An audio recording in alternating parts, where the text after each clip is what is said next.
Graphic audio. A movie in your mind.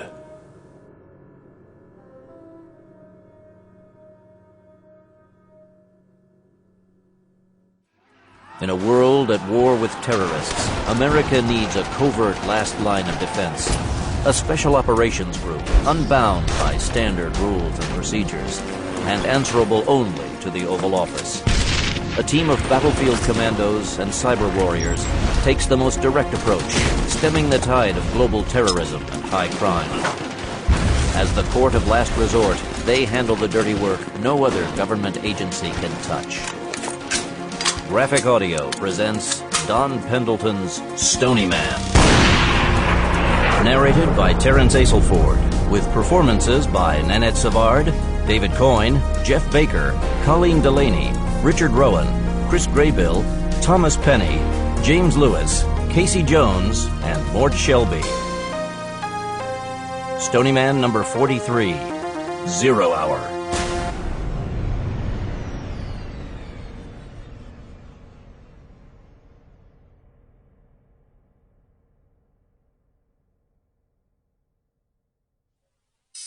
Beirut, Lebanon. Mac Bolan and Yakov Katzenellenbogen walked side by side down the palm-lined esplanade along the beach of Beirut's Corniche district. Once this had been the most fashionable part of an unrivaled glittering city. The glittering all-night casinos and clubs, beaches crowded with sleek bikini-clad beauties, expensive boutiques, and exclusive restaurants had been legendary. Then, in 1975, the Civil War came. The next 15 years were hell as the various religious sects in the city battled for dominance. If that wasn't enough, the Israelis had sided with the Christians and the Druze, while the Syrians and Jordanians had backed the Muslims and the PLO. It had been unremittingly brutal, and the United States had foolishly entered the bloody conflict. The Americans had gone to Lebanon as peacekeepers, but it takes both sides to make a peace. With neither major faction willing to make the first move, America soon became the third combatant force. A suicide car bomb delivered to the American embassy and another to the Marine barracks caused the U.S. to pull out to keep from taking more casualties. The frenzied killing came to an end only when Syria occupied Lebanon and imposed a ceasefire. Like all enforced settlements, though, it was an uneasy peace, and no one could predict how long it would last. It had been some time since either Bolan or Katz had been in the embattled city. They'd decided to take the walk to get a feel for the local situation before they went to work. They were surprised to see how quickly the city was being rebuilt. Not all traces of the Civil War had been erased. It would take decades before that happened. Nonetheless, even with bombed-out buildings still the norm, the people seemed to have shaken off the psychic trauma of suffering 85,000 deaths in the fighting. Sleek young women again sunbathed on the beach, very much aware of the admiring glances of the young men.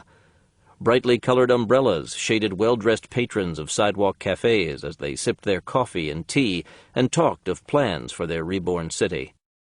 Normal life had returned, but there were almost no Westerners in the crowds, and that was why they were there. Sightseeing hadn't brought them back to Beirut, but grim business. As the millennium approached, the Middle East hadn't escaped becoming wrapped up in the apocalyptic frenzy that was affecting the Christian world. In fact, the year 2000 Anno Domini shouldn't have had any meaning at all to Islam. But for some reason, the Millennium Madness, as the media was calling it, had hit the Muslim world full force. A reputedly ancient Islamic manuscript had turned up filled with prophecies of the end of the Christian world in 2000 A.D., Then a mysterious plague swept through Western embassies and corporate headquarters in the Middle East. Hundreds of Westerners died. Even more were incurably ill and expected to die. But no Muslim had succumbed to the disease. The Millennium Plague, however, wasn't a disease that had been sent by a vengeful God to strike down the unbelievers, as so many imams preached from their mosques. There was nothing divine about it. It was simply a laboratory-mutated form of anthrax. Normal anthrax was a bacterial disease of domesticated animals, and while it could pass to humans, normally it could be cured quickly. This version, however, had been engineered to withstand every antibiotic known to man. Virus genes had been spliced into the anthrax bacteria DNA, rendering it immune to modern medicine. The man who was believed to be responsible for this horror had been spotted in Beirut a few days earlier. It was a Bosnian Muslim doctor who'd worked at the Sarajevo Medical University before becoming a wanted war criminal for his activities during the Bosnian War. He'd been spotted by a Croatian nurse working for the French, who, after reporting him to the UN, had been assassinated in her clinic. Yakov Katzenellenbogen's contacts had sent him to join Phoenix Force in the once divided city. The one-armed Israeli was a legend among the Christian and Israeli interests in the region. The complexities of Beirut required someone who knew his way around town.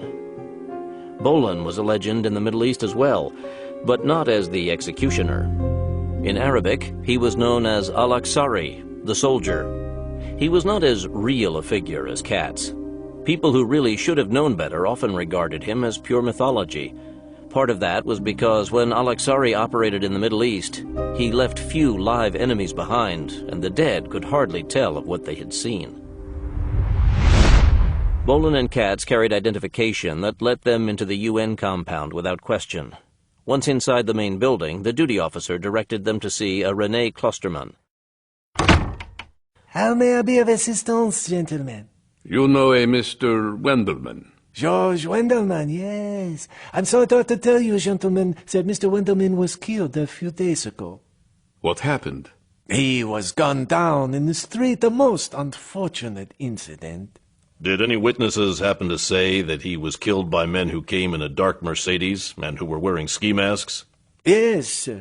How did you know? They also killed the woman who visited Wendelman here. She was a Croatian nurse with the French medical team. I'm afraid that I don't know anything about the details of his death. You will have to talk to the city authorities for that. Now, if you will excuse me, gentlemen, I have to get back to my duties.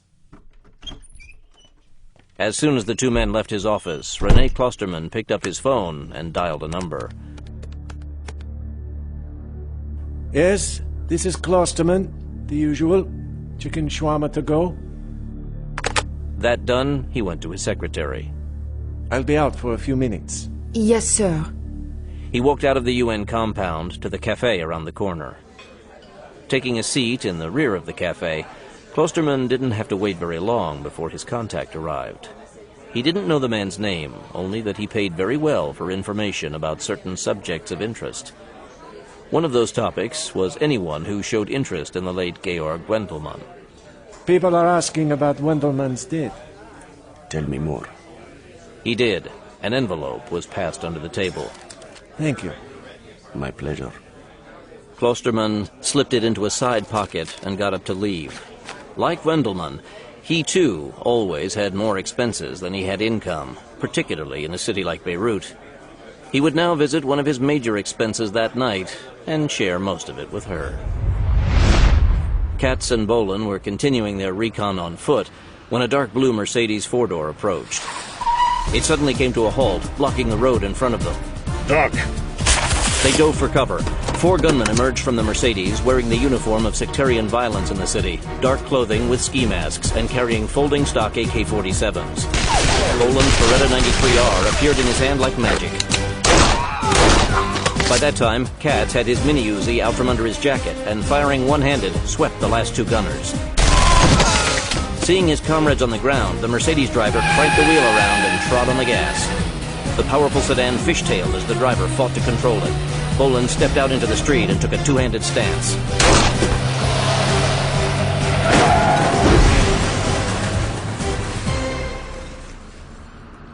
Welcome to Beirut. I think we hit a nerve, Katz, and I think we need to have another talk with Klosterman. Exactly my thought as well. In his fortress, inside a mountain in northern Syria, the man, known as the Old Man of the Mountain, had taken the news of the previous week's successful raid against Pakistan's nuclear arsenal calmly. He had long ago learned how to banish anger from his life. It was a gift God had given him so he could better implement the plan to bring the world under the rule of Islam. A man whose mind was clouded with anger was in no state to listen to God's word. The old man had the clarity of mind to hear God and the willpower to carry out his purpose. God was telling him to speed the spread of Islam, and to do that, he had to go to war against the Western infidels. The old man of the mountain hadn't always been known by his title. He'd been born with a real name, Malik al-Ismaili. In English, it meant High Chief of the Ismaili. It meant that he was the inheritor of a lineage that went back all the way to Hassan ibn Sabah, the founder of the Brotherhood of Assassins. Much of the mysticism of the Nizari sect of the Assassins' founder had dissipated over the centuries. The old man was a true Ismaili, but he didn't despise Western technology, not when he could turn it to his own use. The assassins of old had used carrier pigeons to pass information from the far reaches of the Muslim world to their master's hideaway. Al-Ismaili's men used the internet. So far, Western technology had been critical to winning his battles, and the first stage of his plan had worked well. A refugee Bosnian medical researcher working for him had developed a mutated strain of anthrax, and it had been used to good effect. The Western embassies and companies doing business in the Middle East had been hard hit, and those who hadn't been infected had fled. The second part of his plan was to have seen a nuclear war break out between India and Pakistan, but it had been foiled. An unknown group of commandos had struck at both Gandhara and Palmyra, the two Pakistani nuclear bases. Both their ballistic missiles and the delivery systems for their aircraft bombs had been destroyed. That the foiling strike had been aimed against Pakistan, a Muslim nation, instead of India's nuclear arsenal, told al-Ismaili that the Western powers had once again acted to thwart the march of Islam. That war would have done two things for the plan.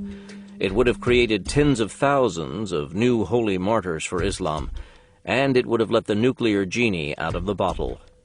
But there was more than one tool that could bring the Islamic masses together for this undertaking, and even a more powerful tool than nuclear weapons. Al-Ismaili was an expert on the yearnings of his people. He knew better, though, than to hope and pray for something that could be accomplished only by direct action. In contests between prayer and action, action won out every time. He truly believed that God was great, but he knew that God worked his miracles through the hands of men. Islam would triumph, but not because of anything God did himself. The Prophet had personally spread the word of God, and the old man of the mountain could do no less. Almost every people on earth had a legend of a savior figure who would return at a time of great need to save his people, or to create a paradise for them on earth. The English had their King Arthur, the French had Roland, the Jews had their Messiah, the Christians had Jesus, and the Muslims had Muhammad. That none of these heroes had ever returned made no difference. People always yearned for a golden age that was just around the corner. Muslims the world over knew of the 12th Imam, their Mahdi, and they knew that when he returned, he would bring a new order with him. He would transform the Muslim world into a golden age more wonderful than anything that had ever been, and everyone wanted that. Beirut, Lebanon. Yebnan Kelp. Naji Nahas surveyed the bullet-ridden Mercedes sedan and the bodies of his men sprawled in the street. He hadn't believed it when the police on his payroll had told him about the shootout. Now he did. He'd sent 5 men to do a simple job like those they had done dozens of times before, and now they were all dead. And apparently their killers hadn't even been touched. Like Nahas, the dead men had all been followers of the old man of the mountain, assassins. Walking over to the sidewalk, he looked around for expended ammunition cases and saw dozens of 9mm empties on the pavement. Picking one up, he turned it over to look at the head stamp on the base. The case head was blank. Picking up 2 more cases, he saw that they were blank as well. A clandestine operation. The CIA, Mossad, and even the British MI6 were known to use blank head stamps so the ammunition couldn't be traced. More and more, though, intelligence agencies were using ammunition from other nations so as not to announce themselves and throw investigators off the track. For a professional hit like this, he would have expected to see Bulgarian or Czech ammo. Something was going on in Beirut he needed to know about immediately. One other group that he knew used blank head stamps was the mysterious American commando organization that went by half a dozen different names. Most of the time, Nahas didn't believe that this group even existed. The Yankees were far too inept to get away with anything that subtle. When their war machines were taken away, the Yankees weren't great warriors. They were a soft, overfed, decadent people who couldn't spend a day without their big cars, their rock and roll, their television, and their Coca-Cola soda. The only warriors in America had been the native Indians, and the Christians had eliminated most of them. Nonetheless, he would talk to the UN man who had sent his people to their deaths. If Klosterman had set them up, he would pay the price. The old man of the mountain would demand it. When Bolin and Katzenellenbogen returned to their rented villa in Christian East Beirut, they found that Phoenix Force was already restless. They'd been in the city a full day now, and they were ready to go into action. David McCarter wasted no time getting down to business. "What did you come up with, Katz?" Not much for a place like Beirut. We talked to a UN official who told us that the man the nurse talked to also died in an apparent assassination. He was so sorry, but he couldn't help us. Then, as we were continuing our recon, we were attacked by a dark Mercedes full of gunmen. Other than that, we just took in the sights. Do you have any idea who the gunmen were? J.R. Rust, a burly blonde Texan, had been the CIA field agent at Oman who'd first brought the Millennium Plague to light. He had been the consulate staff's sole survivor. It had only been his taste for the local cuisine that had kept him from being stricken along with the rest. Upon being evacuated from Oman, he had returned to D.C. for debriefing and had come to Hal Brignola's attention. Rust had been invited to link up with Bolin and Phoenix Force because of his extensive knowledge of the Middle East and his ability with the languages of the region. He proved himself under fire in Pakistan and had volunteered to continue with them in Beirut. Not really, J.R., but I am certain that we'll be hearing more from whoever they were. Speaking of that, McCarter, who's on security? In typical Mediterranean style, their villa was walled. The top of the wall was further protected with rolls of razor wire and embedded broken glass. But for real security, men had to stand watch. Fortunately, the villa had a tower that made a good observation post. "I got Gary and TJ out there now." The team's best sniper and an ex-ranger ought to be able to keep things well covered during the day. Once dark fell, though, they would all get into their night suits. Since someone's onto us, at least onto Stryker and me, we need to make sure that this place is well covered in case we were followed.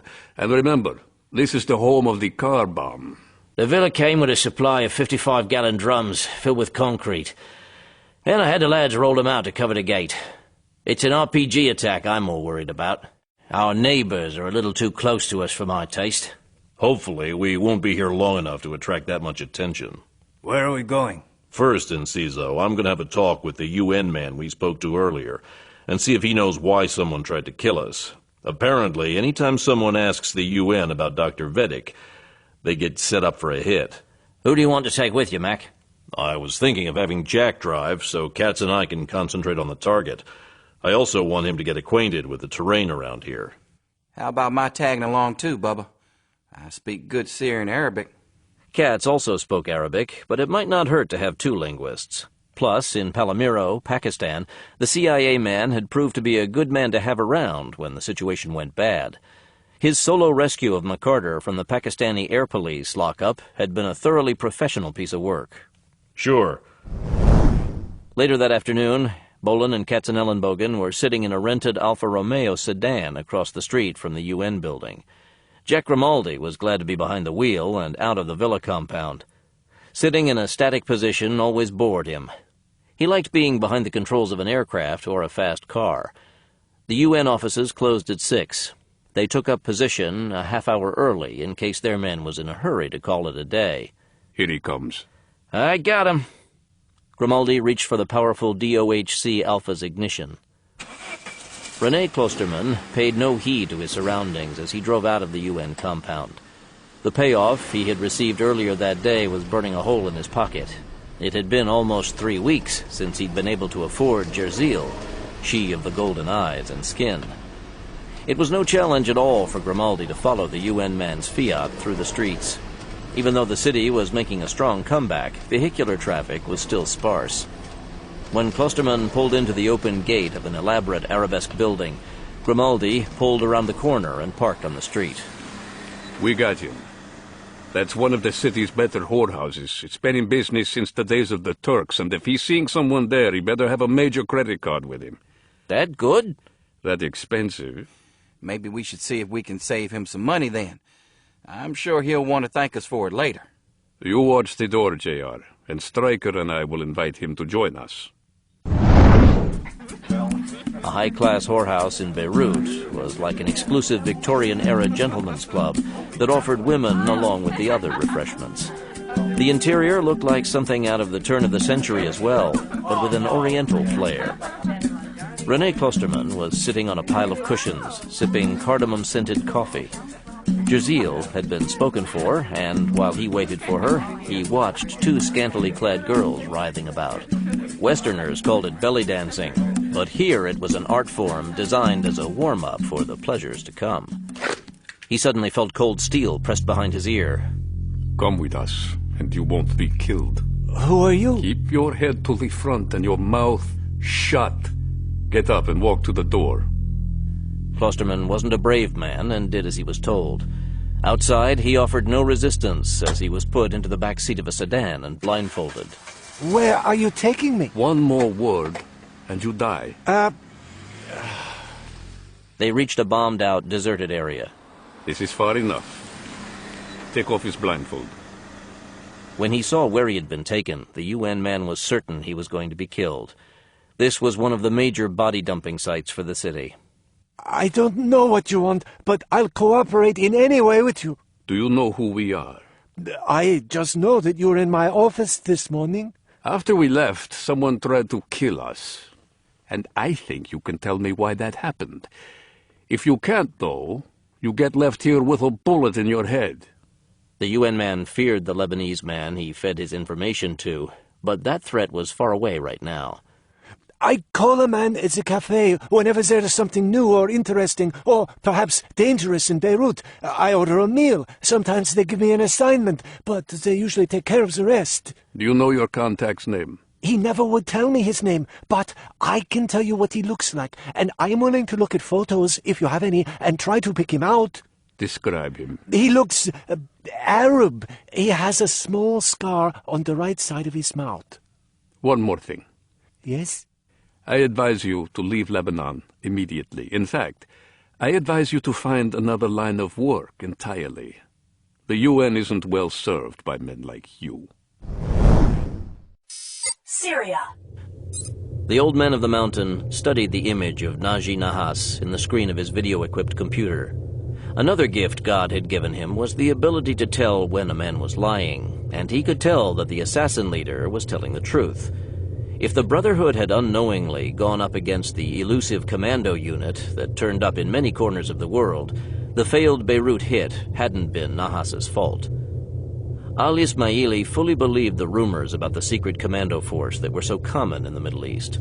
In fact, he'd once barely escaped death when they had attacked a Hezbollah stronghold in the Bekaa Valley. Had he delayed his departure a half hour, he too would have been killed. More than a dozen experienced freedom fighters had died that day. The Americans were looking for him, or at least they were looking for whoever was responsible for this latest outbreak of Islamic unrest in the region.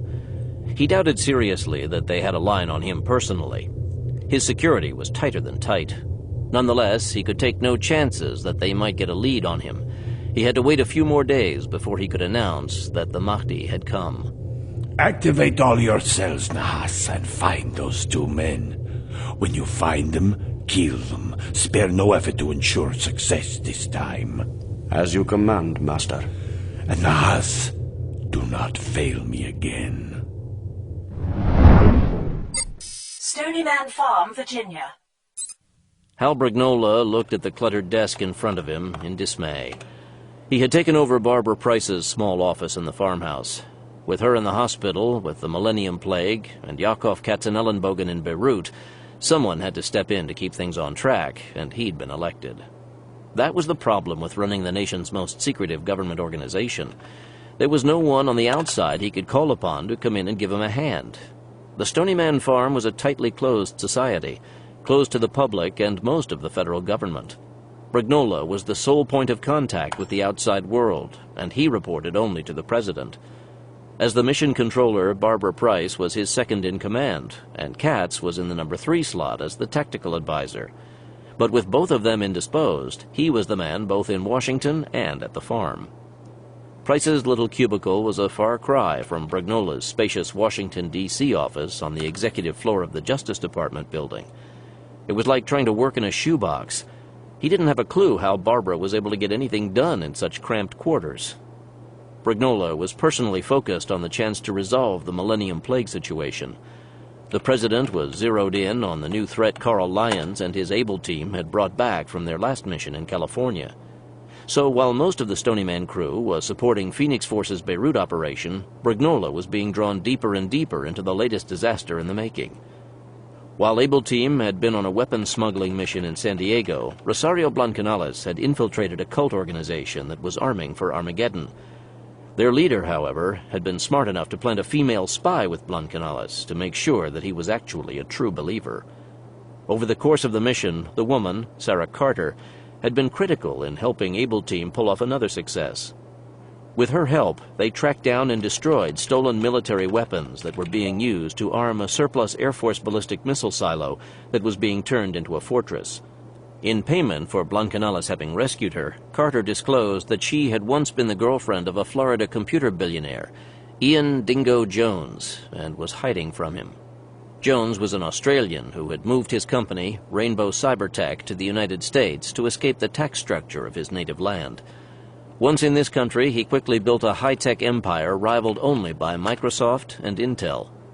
Carter, née Ann Keegan, had stolen a prototype computer chip from her lover before fleeing for her life. When Able Team offered her sanctuary, she paid them by handing over the chip and explaining that it was at the heart of Jones's plan to take over the world's financial markets by causing them to collapse.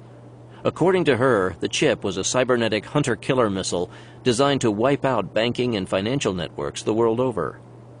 Aaron Kurtzman had tested the chip and reported that it was everything that she had said it was. Jones had designed a computer virus capable of evading all of the known virus screens and filters in use in the world. It could attach itself to almost any input and hide completely undetected. The activation signal could be as simple as a modem call. If it was intended, as Carter claimed, to destroy the world's financial networks, it could do it in a microsecond. Kurtzman's team was working on a virus filter to counter the killer program, but he'd admitted that it wasn't easy finding a way to block it. It would be best for everyone if it was just never activated. Needless to say, as the world's leading financial power, the United States would be devastated by such an attack. The president's advisors were in a blind panic at the possible consequences, and the man had tasked Stony Man with tracking down the threat and eliminating it. With Phoenix in the field and most of the cyber backup crew tied up trying to crack the Millennium Plague, Able Team was being sent to Florida to try to learn exactly what Ian Dingo Jones was up to. Dr. William Hendrickson of the Centers for Disease Control stood in front of the biomonitors, silently recording the gradual deterioration of the woman in the bed.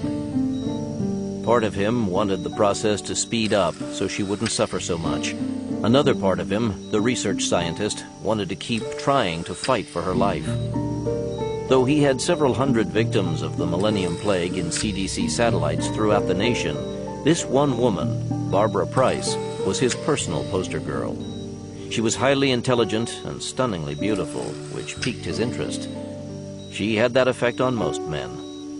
Like so many others who'd been stricken with this mutated form of anthrax, she had responded well to the initial treatments, but had now gone into a relapse.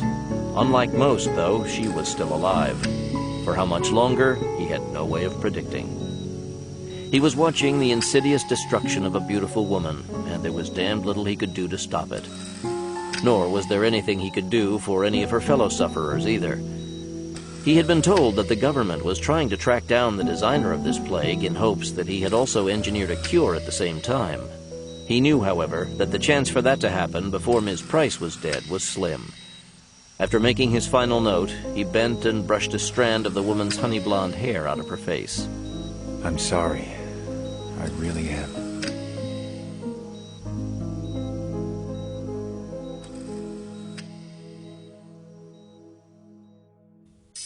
Stony Man Farm, Virginia.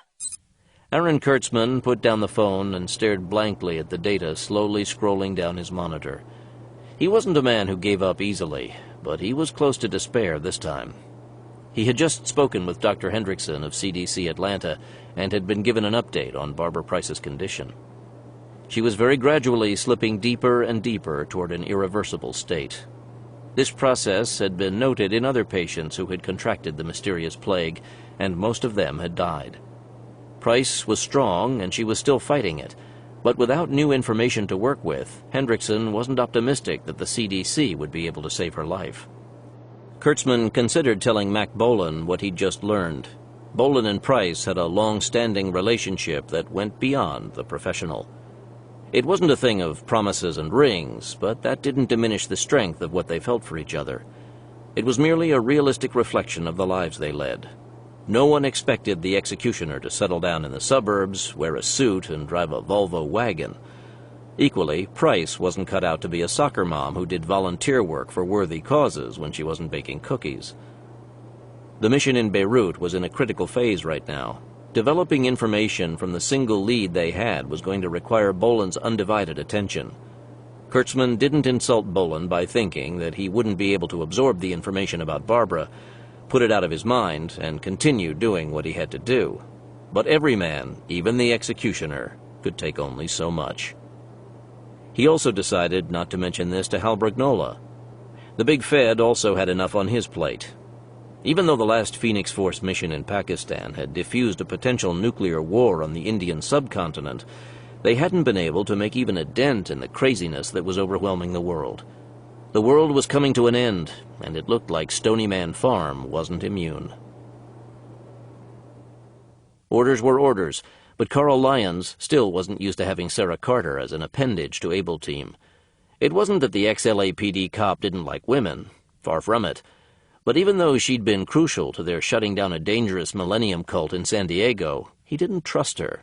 His well-honed instincts made him leery of her. Both Brignola and Kurtzman had checked her background and given her a clean bill. Dancing in topless clubs wasn't a crime, nor was it a sign of criminal pathology. And beyond that, all they had been able to find on her was a couple of traffic tickets. Except for having linked up with Dingo Jones, she had lived what passed for a normal life in the American 90s. As far as her association with Jones went, she wasn't the first, nor would she be the last, beautiful young woman who'd fallen in love with a wealthy older man. But Lyons didn't depend on computers and records to form his opinion of anyone, not even a beautiful woman. He rarely bothered even looking at their rap sheets. His main problem with her was the effect she was having on Rosario Blancanales. He was smitten with the woman. Blancanales could get laid any time, but when his involvement with her threatened to break up the relationship the three of them had developed over years of working together, he had a right to be concerned. Even with all his misgivings, Lyons still couldn't come up with a single way that the woman could have been planted on the team. There was simply no way that anyone would have predicted that the Temple of Zion would come to the attention of Able Team, or that Sarah Carter would be the person Emmanuel Zion would choose to keep an eye on Blancanales. At first, he'd been suspicious about what she had claimed to know, but she had explained it by pointing out that Jones took great glee in bragging about his coups. Apparently, it served as foreplay for him and was a part of his daily routine. Still, he was glad that Brignola hadn't wanted her brought into the farm compound itself. She and Blancanales were camping out at one of the SOG safe houses in the countryside around the farm. That way, she could be consulted without revealing any of the farm's secrets to her. Sarah Carter, as she wanted to be called now, was starting to have second thoughts about agreeing to come to Virginia with Arthur Corona, which she knew wasn't his real name, and his partners. It was much too close to Miami, where Dingo Jones ruled his empire. She could almost feel his eyes on her back every time she left the safe house. He could also very well have a spy in every small town in the South and pay them out of his petty cash. Men as rich as Jones lived by their own set of rules. She had to admit, though, that she couldn't complain about how she'd been treated since she had been with these 3 men. She was guarded day and night, and Harold Brignola assured her that the warrants for her arrest Dingo had put out had been cancelled. To all intents and purposes, she was once again a free woman, and she was enjoying Corona's company. It had been a long time since she had been treated as anything other than a rich man's sex toy or a slave to a charismatic cult leader. If they were anywhere else in the country, maybe she could relax, but Virginia was too close to Florida. Blancanales, Carter, we're going to Miami. Carl Lyons and Gadget Schwartz walked into the safe house. Hal wants us to start working on this Jones guy as soon as possible. He says that the president's advisors are collectively defecating in their pants at the thought of what that chip could do to the markets. Carter's face froze at those words. I can't go to Miami. Blancanales, I just can't. You didn't say anything about my having to go back to Florida. Does Hal want her in on this too, Lyons? He thinks that we might be able to smoke him out through her. But we already know where he is. It's not like this guy's hiding or anything. He's completely out in the open. We know where his corporate headquarters is, granted. It's hard to hide a place like that, but we don't know anything about any other facilities he might have. Bear and his people are running that for us right now, but they're coming across layers of dummy corporations. Hal's afraid that he's done a family thing and hidden everything. Speaking of family, we also might want to talk to the Miami mob and see what they know about him. They have as much to lose as anyone if the markets go tits up. Oh, sorry. As a one-time exotic dancer, Sarah Carter had heard that word and many more before Dingo Jones had brought her out of the club where she had been the star performer. What do you say, Sarah? I won't let anything happen to you. You know that we'll be able to protect you. If I want out of this shit, what choice do I have, right? Miami, Florida. Dingo Jones stood in front of the floor-to-ceiling windows of his office and looked over Miami. His building was at the edge of what the local papers usually called a high-crime area, a place where life-and-death scenarios were casually played out on street corners as if they were children's games. Most people thought that Jones was crazy to have put his corporate headquarters in a place like Miami. The crime rate in the metropolitan Dade County area was among the highest in the world, where everyone fought for the control of the drug trade and anything else in the city that was worth controlling. It was truly a jungle down there. He loved it. Unlike most men of great wealth, Jones didn't try to shield himself from violence. In fact, he often went into Little Havana or Liberty City alone, but not unarmed. His nickname had come from the wild dogs of his homeland, and it was well-deserved. Going up against a couple of street punks in a dark alley was his favorite kind of workout. Mr. Jones. His personal secretary intruded into his meditations on the world he was about to own. Roy and Gunnar are here to see you, sir. Send the lads in. He turned and sat at his desk to await his 2 most trusted associates. He could tell by their expressions that they weren't bringing him good news. Roy Boggs and Gunnar Caldwell were the last 2 of his old Australian outback pals. The 3 of them had started as teenagers in a backwater, hole-in-the-road town repairing TVs and renting videotapes to stockmen living at remote cattle stations in the bush.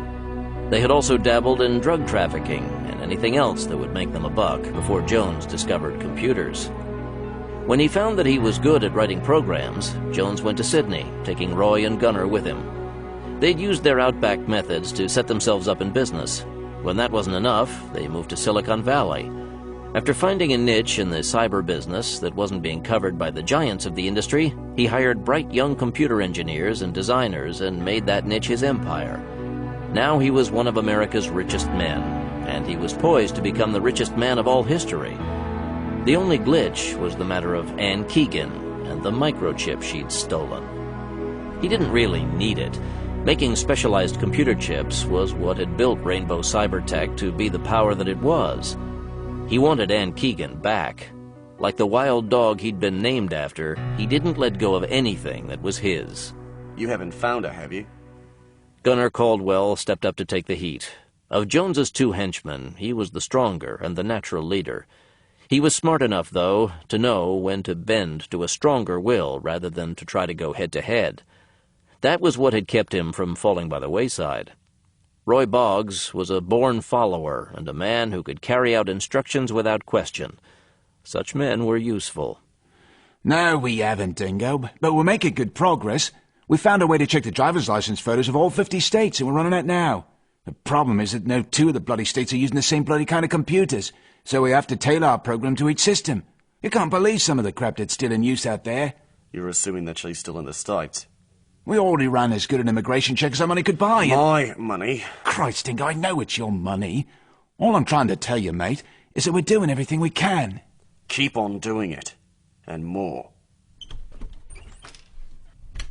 When the two men left his office, Jones walked across the room and laid his hand on the electronic keypad to the door of his inner operations room. Only 2 people in the company had access to the area, he and his chief programmer, Cliff Jennings. Anyone else who even tried to get in would end up talking to Gunner and Roy, and it would be the last conversation that person would ever have with anyone. The lights in the room came on automatically. Slipping into the leather swivel chair in front of the battery of oversized monitors, he pulled the remote keyboard into place and started calling up the world's stock market figures. As the numbers flashed by almost too fast for the eye to read, Jones inputted it all into his brain. Considering the Asian market's currency panics, the general market wasn't doing too badly. Were he a conventional trader, this regional instability would be troubling. But he wasn't a conventional anything, and he didn't speculate on the stock market. Even the savviest investors were subject to the whims of fate and things beyond their control. Dingo Jones wasn't a man to subject himself to things he couldn't control. Period. He played the market, but to him it was all-out war. He wasn't so foolish as to think that even he would be able to foresee everything that might affect the financial world. Instead of opening himself up to uncertainty, he specialized in one thing: precious metals. And even in that narrow arena, he didn't speculate. Every time he stepped into the ring, he won. And he won because he'd set up the match beforehand, every last move. As a result, he controlled more gold and silver than most nations. Only the US, China, and Russia owned more gold than he did. He owned gold stocks, precious metal options, and gold mines, and he'd purchased them when gold had been at its all-time post-World War II low in the 1980s. So when Singapore devalued its currency, it only made his gold holdings in its banks worth more because the contracts were written in US dollars and were payable in bullion. Were he to call in all of his assets at one time, the Asian market could possibly collapse. And he didn't want that, at least not yet. Instead, he was siphoning off just enough to keep everything in flux and churning. A few million here, a few there, and he was taking all of it in bullion. This, of course, was making gold prices very unstable, so he was selling a little at the high points and using the money to buy out some of his lower-priced options. In a lesser man, this would have been suicidal, but he was Dingo Jones, and he never took risks with money. A quick scan of the latest news showed that there had been no lessening of millennium madness around the world. The process was racing to its inevitable conclusion, and nothing could stop it now. In less than 6 months, the world was going to come to an end. At least, the world as everyone knew it. At exactly the right time, he was prepared to send the world's financial markets back to the Dark Ages. The cyberspace revolution had linked and intertwined the entire global economy as it had never been before. If someone was to kill that cyberspace network, every economy in the world would collapse. As history had shown again and again, in times of social collapse, the golden rule applied. He who has the most gold rules. And he had the gold, the real stuff, so he would rule. As simple as that. The genesis of this plan went back almost a decade when he had collided with a couple of tequila bottles one night, and his drunken brain had concocted a plan to rule the world. There's something mystical about the worms in the bottles. At first, he'd tried to put the preposterous idea out of his sober mind. But like a worm, it had burrowed deeper into his thoughts. Then one day he locked himself in his office and spent the next several days taking a cold, hard look at the world of the 90s. Today's wealth was counted in electrons stored on magnetic media in a computer somewhere. And as with paper money that went up in smoke, no electrons, no wealth. A man like Jones, who knew how to work electrons like few others did, would be able to make those electrons disappear, taking all the world's wealth with them. When the computer records of the world's finances disappeared, so would the wealth. The property, real and otherwise, would remain, to be sure, but the value of stocks, bonds, and all other promissory notes would drop to that of toilet paper. In the chaos, a man with gold in hand would have an edge no one would be able to counter. Beirut, Lebanon. Even though René Klosterman hadn't been able to put a name to his terrorist contact, Katzenellenbogen now had confirmation that someone was closely protecting Dr. Insmir Vedik. The attempted ambush on him and Bolin was tied in with the death of the nurse and Wendelman. Someone was trying to make sure that no one learned Vedik was in Beirut. If Vedik was the man behind the Millennium Plague, as Aaron Kurtzman suspected, and if it was tied in with the so-called Millennium Prophecies, any of the Islamic nationalist or terrorist organizations could be shielding him. Hamas, Hezbollah, the Taliban, the old Islamic Brotherhood, and the PLO were just the more notable suspects in a city that hosted representatives from almost every Islamic revolutionary group in the Middle East. When the wannabes and the hangers-on were added, the suspects made up a large percentage of the male population of the city. Which one is it? The last thing any of the Phoenix Force commandos wanted to do was to get involved in an Alamo scenario with them playing the Texans and every out-of-work terrorist in Beirut pretending to be the Mexicans. But as Katzenellenbogen pointed out, someone knew they were in town, and they needed to find out who that someone was. The best way to trap rats was to put out cheese. They'd go along with it this time. The team's villa had a nice stucco-over concrete tower on the corner of the main house that gave Gary Manning a good 360-degree view of the compound and the neighborhood. It was a nice sniper's nest, and he was playing the team's designated sniper again. This time, he'd left both his trusty old Winchester Model 700 and his M21 at home. When Katz had arranged for a supplemental hardware shipment, he'd ordered a Springfield Armory's 7.62mm SAR-8 heavy-barrel counter-sniper rifle that had been designed for police SWAT team use. It was intended to take out opposing snipers, and since it took a sniper to kill a sniper, it was perfect for this job. Stony Man Farm's armorer, Cowboy Kissinger, had threaded the Springfield's barrel to accept a sound suppressor and mounted a folding bipod. Combined with the new Springfield second-generation Government Model 4 ranging scope, he could reach out and touch someone right between the eyes at well over 1,000 yards. Manning turned when the trapdoor behind him opened and T.J. Hawkins stepped onto the roof. I brought you some coffee. Ought to tide you over till dinner. Thanks. It's quiet around here. Hawkins's eyes scanned the villas and apartments surrounding their compound. The villa's walls allowed good fields of fire. Maybe too quiet. Part and parcel of being a good sniper was to have a well-tuned sense of situational awareness. It meant keeping track of absolutely everything that was going on around you at all times. In a built-up area, that meant keeping close tabs on the activities of the locals. The vehicle traffic, how fast people were walking, how many windows were shut with the curtains drawn, and how many shops had closed signs displayed in the windows could all be indicators of a setup. Being new to the neighborhood, Manning couldn't tell if what he was seeing today was normal activity for the locals. But he was sensing a definite edginess to their movements. For a people who had been hammered as hard as they had been for so long, though, a lingering sense of wariness might be their norm. It would take another day before he would be fully integrated with the rhythms of the neighborhood. You want me to spell you on the gun? Give me another hour or so. I'm still fresh. You can take over when I switch to the night scope. Is that gonna work around here with all this light? I'm gonna try it, but if there's too much ambient light, I'll use the other scope. All right. Catch you in an hour, Gary. Allah is truly generous. Naji Nahas watched from the third-floor window of an apartment across the street and half a block down from the villa the Yankees had holed up in. From his vantage point, he could observe the target without being directly in the line of fire. From the report of the watcher assigned to Klosterman, it was obvious that the UN infidel was working with them. He would pay for his treachery later, as Nahas had to deal with the Americans first. His watchers had spotted another 2 Yankees, so there were at least 4 staying in the villa, but he had no fears. 3 assassin cells, 15 men, were ready to move in on them as soon as night fell. 5 more men were standing by in case they were needed, but Nahas didn't expect to have to send them in. 4 or 5 Americans wouldn't be a problem for that many of the Brotherhood.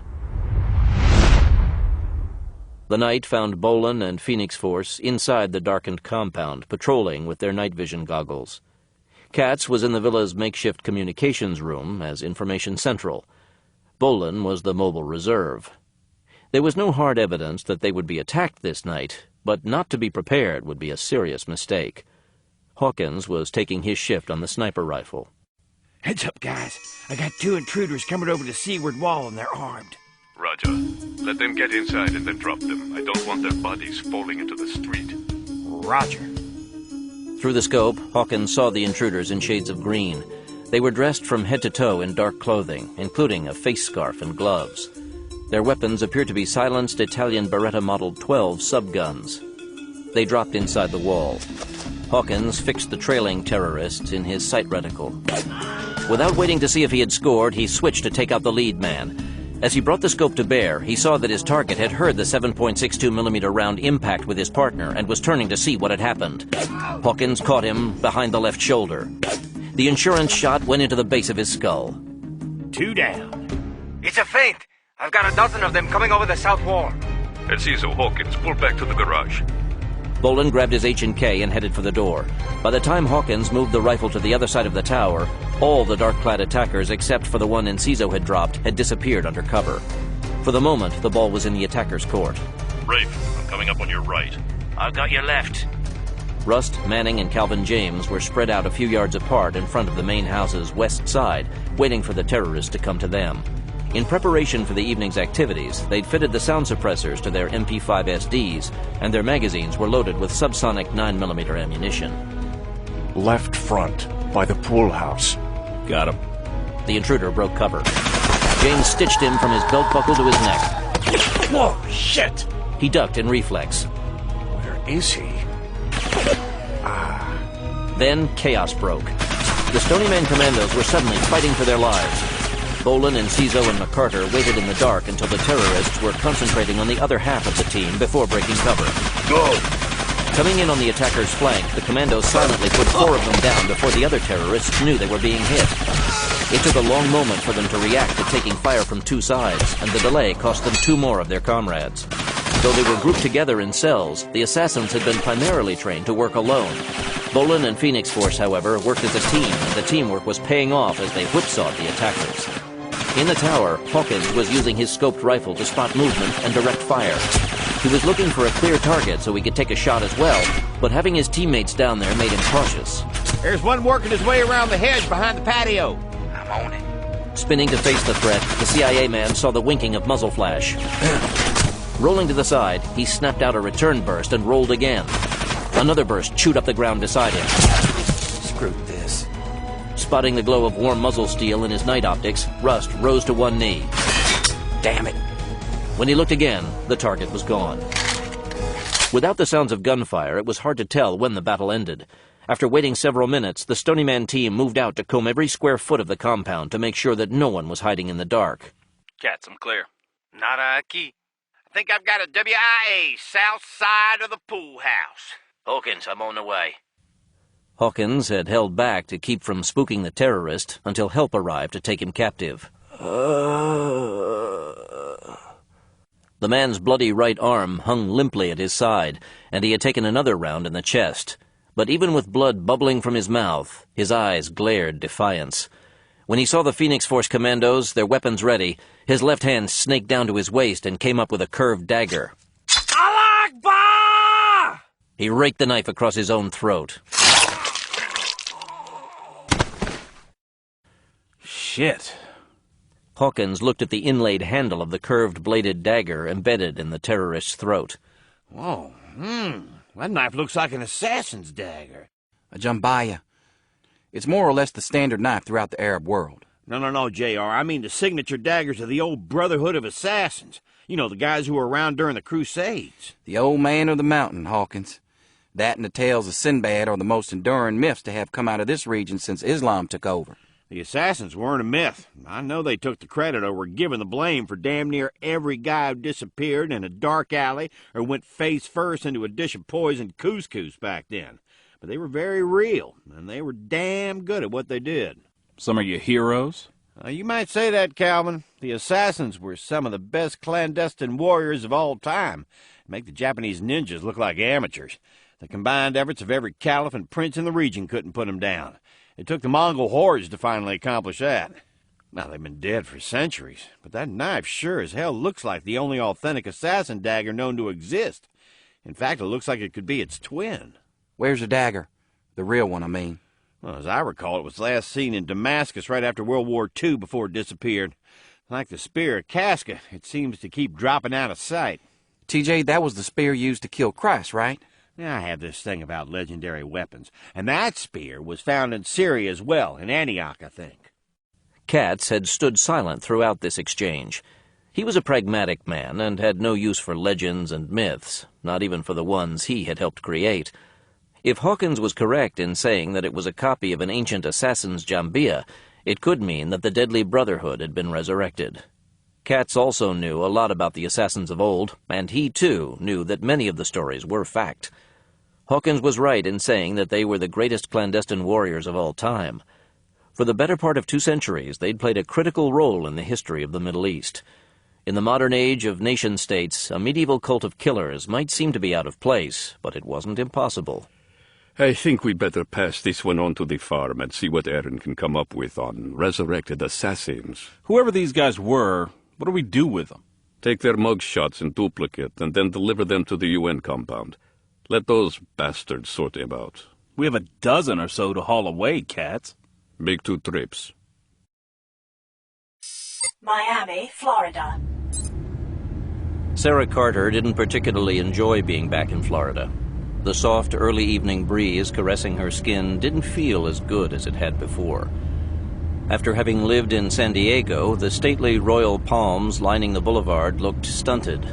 God knew that California had its problems and then some, but Miami had a tattered third-world look that she had completely forgotten. Even the spray-painted gang graffiti on the walls looked second-rate.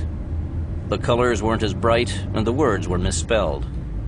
Rather than it being a homecoming for her, returning to Miami was like returning to the scene of the crime. Contrary to the popular conception of a woman in trouble, though, she didn't see herself as a victim of any crime. She knew full well that she'd made some stupid choices and had played an active part in creating the circumstances that had sent her fleeing for her life to California. She'd also made some choices in San Diego that had worked to her advantage for a change. But agreeing to come back to Miami with Arthur, rather Rosario, as he said to call him, and his 2 sidekicks, might turn out to be the stupidest decision she'd ever made. This was Dingo Jones's home turf. As she knew only too well, he had an army of informants in the greater metro area. Why he had this private army, she had never found out. As far as she knew, he wasn't involved in any of the traditional southern Florida criminal enterprises. He didn't deal drugs, he didn't smuggle illegal immigrants, and he didn't deal arms. Beyond Rainbow Cybertech and humiliating her, his only real interests seemed to have been real estate and making even more money. The only thing she had been able to figure was that having an army of street informants made him feel even more powerful. Rosario Blancanales glanced at her sitting beside him in the red Caddy convertible he had leased. Are you okay? I'm fine. I just never thought I'd be riding through this part of town in a pimp-mobile again. It's too much like the bad old days. We always try to get cars that will fit into the local scenery.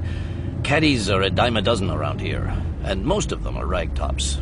I'm sorry about the color, but it was all they had left on the lot.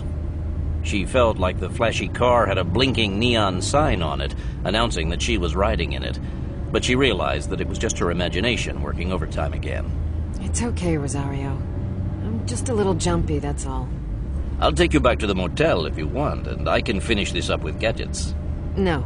Let's just keep going and get it over with.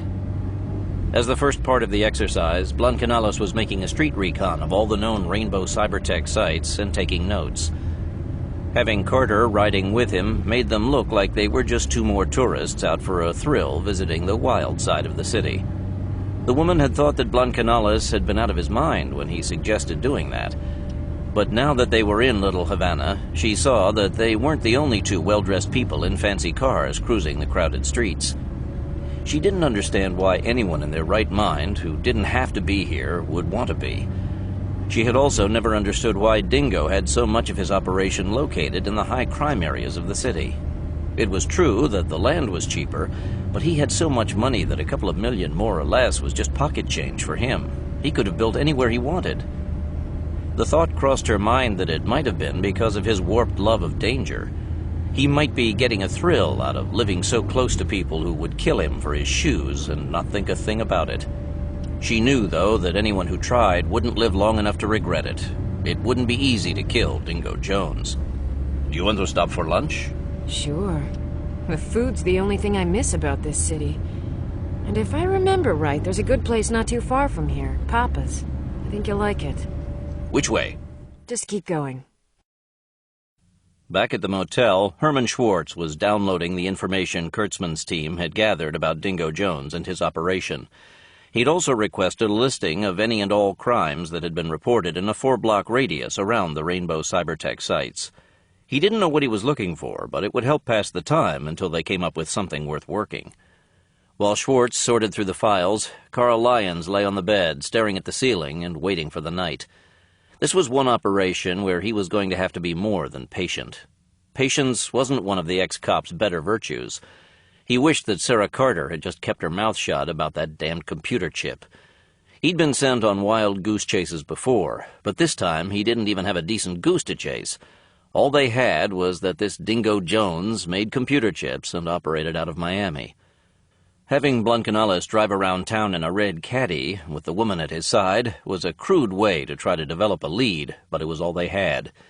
If Carter's story was legitimate, her ex-lover was an out-of-control maniac about her. And considering that he had posted $1 million reward for information leading to her capture, apparently he was. The hope was that Jones would get word that she was back in town and would make a move on her. Papa's was yet another Hemingway-themed restaurant. It had a raw, working-class edge to it, and there wasn't a single fern in sight. Every table had a heavy glass ashtray parked in the middle. Lunch was served in a room with a real old-fashioned bar at one end, just like Papa would have liked, and the bar had a brass footrail. The waiter was in the white shirt with bow tie and black pants that went with the 30s theme, and he didn't have a long, memorized list of trendy specials. Everything on the menu looked good, but Blancanales had ordered the conch stew, listed as the house specialty. He ate on the road so much that he automatically tried the local fare. That was great. I always liked the food here. She looked out over the water. The familiar food and strong beer had relaxed her a little. Maybe this would work out after all. She reached across the table and took his hand. Look, I'm sorry if I was a little jumpy this morning. It's been a long time and I know. Going back can be stressful. But, as I said, we'll keep you out of it as much as we can. As soon as we have a better feel for what we're dealing with here, we'll keep you completely away from the operation. In fact, I'm sure Hal won't mind if we send you back to Virginia until it's all over. That might be nice.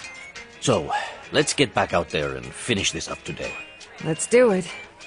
At the other end of the room, Papa's bartender was polishing the bar's glassware. Despite the fact that modern dishwashers and detergents had made spots on glassware an endangered species, the customers expected to see a bartender polishing glasses, and that was okay with him. The mindless chore allowed him to keep an eye on the crowd without seeming to be doing so.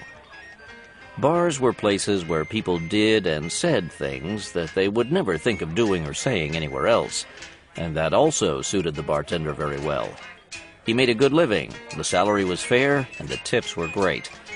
He made even more money, though, by selling information. Miami was a place that valued information above everything except maybe money. Knowledge was power. The fact that a young blonde woman was having lunch with an older Hispanic man was going to be worth a lot of money to him, because he knew who she was.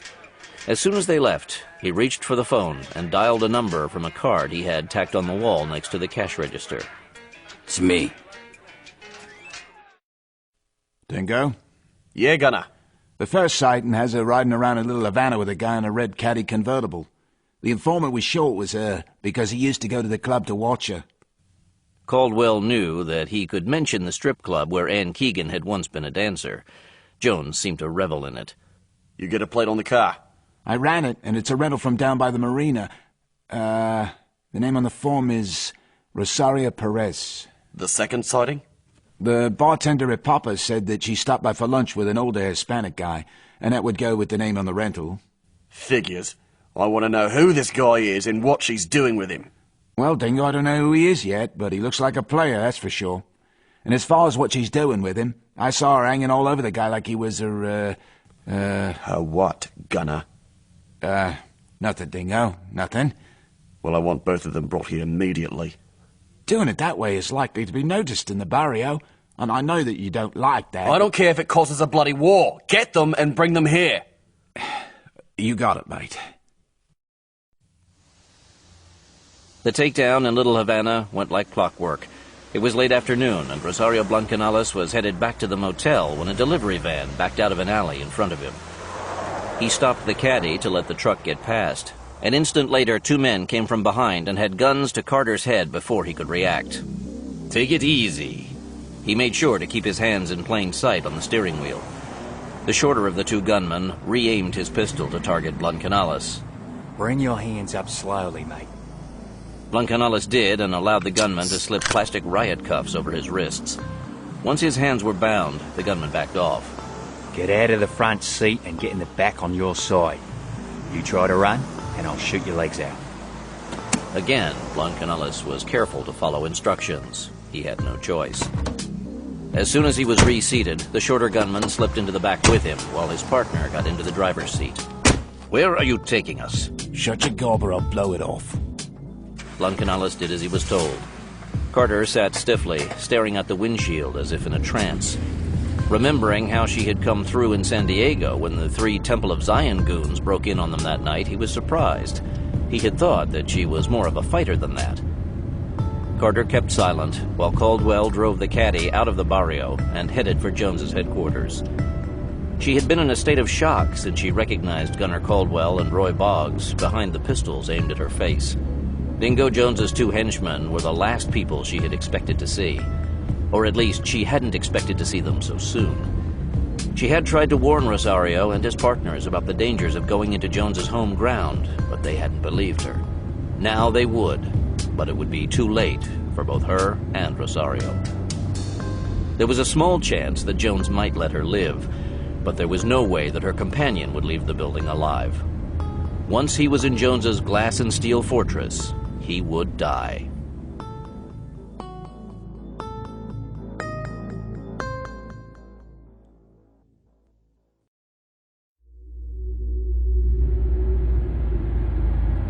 Rosario Blancanales wasn't surprised to see that the carjacker's destination was the headquarters of Dingo Jones's Rainbow Cybertech. He would have been shocked if that hadn't been the case. From the faint Australian accents of the two gunmen, they had to be Dingo Jones's sidekicks. Plus, white guys in their late 30s didn't fit the profile of the average barrio carjackers. Throughout the long ride, Sarah Carter continued to sit almost motionless. As soon as the caddy was driven into an underground garage and parked, she stepped out and walked to the elevator. She knew her way into the building from Jones's private parking bay. The two gunmen let her walk alone and concentrated on making sure that Blancanales didn't try anything. The elevator smoothly whisked them up several floors before opening onto a wide corridor. Again, a zombie-like Sarah Carter led the way, turning to the right for a short walk to a pillared entry and a set of mirrored double doors. The electronic lock opened to her touch, and she led the party into a spacious office with floor-to-ceiling windows that looked out over the city's lights. "Nice view." I'd keep my bloody mouth shut if I were you, mate. Jones came out of the side door. The suite behind the door was his bedroom away from home and was the site of many of the humiliations she had experienced at his hands. Anne. The Australian smiled like a crocodile. I'm so glad that you decided to come back. I'm called Sarah now. Anne died when I left here. I'll call you anything I want, bitch. And you won't die until I tell you to. Turning away from her, he walked over to where Blancanales stood with his hands cuffed behind his back and a goon hanging off each arm. Just who the fuck are you, mate? Leave him alone, Dingo. He doesn't know anything about you and me. I don't believe I asked you to speak for him, Anne. Do it again and you'll be sorry. Good. Now I asked you a question, mate. My name is Rosario. I don't want to know your bloody name. I want to know what you think you're doing with her and what the two of you are doing in Miami. I met her in California and asked if she wanted to come here with me to buy a boat. There aren't any bloody boats in California? None that I want to buy. This bloke doesn't look like the yacht club type to me. You look more like a player, a dealer of some kind. What is it, drugs, guns, or girls? She isn't part of my business. She doesn't know anything about what I do for a living. I'll bet she doesn't. She's just your woman of the week, and you don't want her to get in the way of doing business, right? Something like that. Then you won't mind if I reclaim her, will you? Carter shot him a frightened glance, but Blancanales had to ignore it. Not at all. Like I said, I don't have any claim on her. Jones studied him for a long moment, his eyes drilling into him. You're a right bastard, aren't you? Pick up another man's woman like she was some kind of street whore, then have the balls to bring her back to her hometown. You're a real piece of work. I didn't ask her any questions about her life before I met her. I figured that was her personal business. My business, you mean? I didn't know that. Well, you do now. Jones walked back to Carter and, locking eyes with Blancanales, ran his hand up under the curve of her breast, cupping its fullness. Get him out of here. What do you want us to do with him? Just see that he leaves town. The last thing Blancanales saw as he was being led out was Jones standing in front of Carter, both of his hands roaming over her body. She stood unmoving, as if she were frozen in place.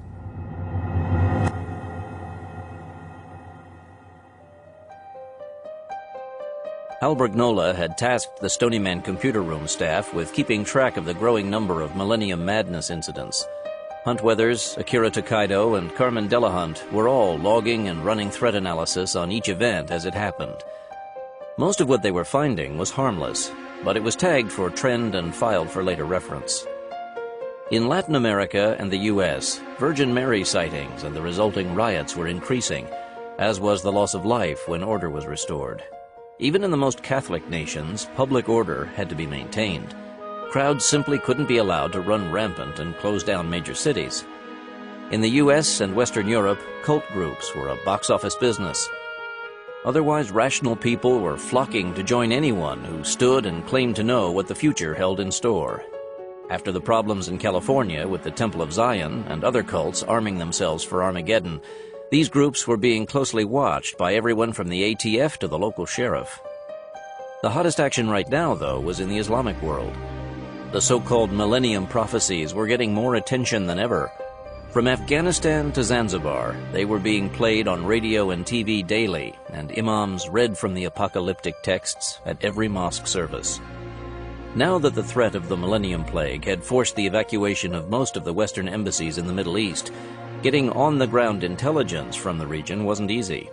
Even faced with an unknown plague, though, the British were holding out, as were a few of the Russian trade missions, but they weren't venturing far from their compounds. Several major cities were experiencing serious unrest, with Cairo leading the body count. With its huge population of younger, marginally employed urban poor, it was a natural for millennium-inspired unrest. Cairo was a city of great contrasts. Many of its people suffered great poverty, but it was also a center of even greater commerce and wealth. The city's elite were proud of their accomplishments and didn't try to hide their wealth. They lived in stunning mansions, drove the world's most expensive cars, and ignored the lives of the lesser people. They were now learning that ignoring the poor came with a heavy price tag. In Cairo, the green flags of jihad had been raised against the rich. It started with a street confrontation between a Mercedes sedan and a donkey cart. When the Mercedes driver assaulted the donkey's owner, a small crowd gathered, and the driver was severely beaten. In the souks and bazaars, the story grew with each retelling until it became a story of armed guards of the rich man opening fire on a peaceful crowd. To add insult to injury, the revised version had the rich man himself killing the poor man's donkey. A march on the Justice Minister's building to demand justice for the poor man turned into a bloodbath when police really did open fire. That night, invoking Allah's protection, masked men armed with gasoline bombs stormed an exclusive Cairo neighborhood. More people blocked the streets, preventing fire trucks from getting near the blaze. By the time the riot police arrived to disperse the crowd, several mansions had gone up in flames. The next several nights, the poor didn't burn out the rich. Instead, they stormed their compounds and looted them. In most instances, they also killed the occupants. By the end of the week, the city was under martial law. But since the army drew its troops from its poorer classes of Egyptian society, they too were susceptible to millennium dreams. Each confrontation saw fewer and fewer soldiers using their weapons to defend the rich.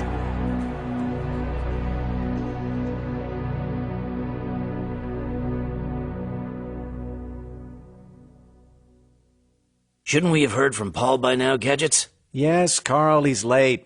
But then he didn't give us an exact ETA when he expected to be back. You gave him a long list of places to check out. Maybe he and Sarah stopped off for dinner or something. That damned woman. Schwartz knew that Lyons wasn't a charter member of the Sarah Carter fan club. Lyons felt she was getting in the way of able teams doing business. How much of that was simply because the drop-dead gorgeous Sarah was hooked up with Blancanales instead of him, he couldn't tell. It wasn't like him to be so down on a woman, particularly one who looked like she did. Give it a rest, Iron Man. She's not any worse than a dozen other blondes you used to hang with. The difference, damn it, is that Paul's acting like she's part of the team now. He doesn't go anywhere without her. Come on, she's part of his cover this time. He needs her hanging around so that no one will wonder what he's doing. One look at her and they'll know what's going down. Namely her. That's what I mean, Gadgets. We're supposed to be on the job down here, not screwing around. This isn't the first time the job has called for a little screwing around, Iron Man. So like I said, give the guy a break. I still don't like it. You want me to call the car phone? Yeah.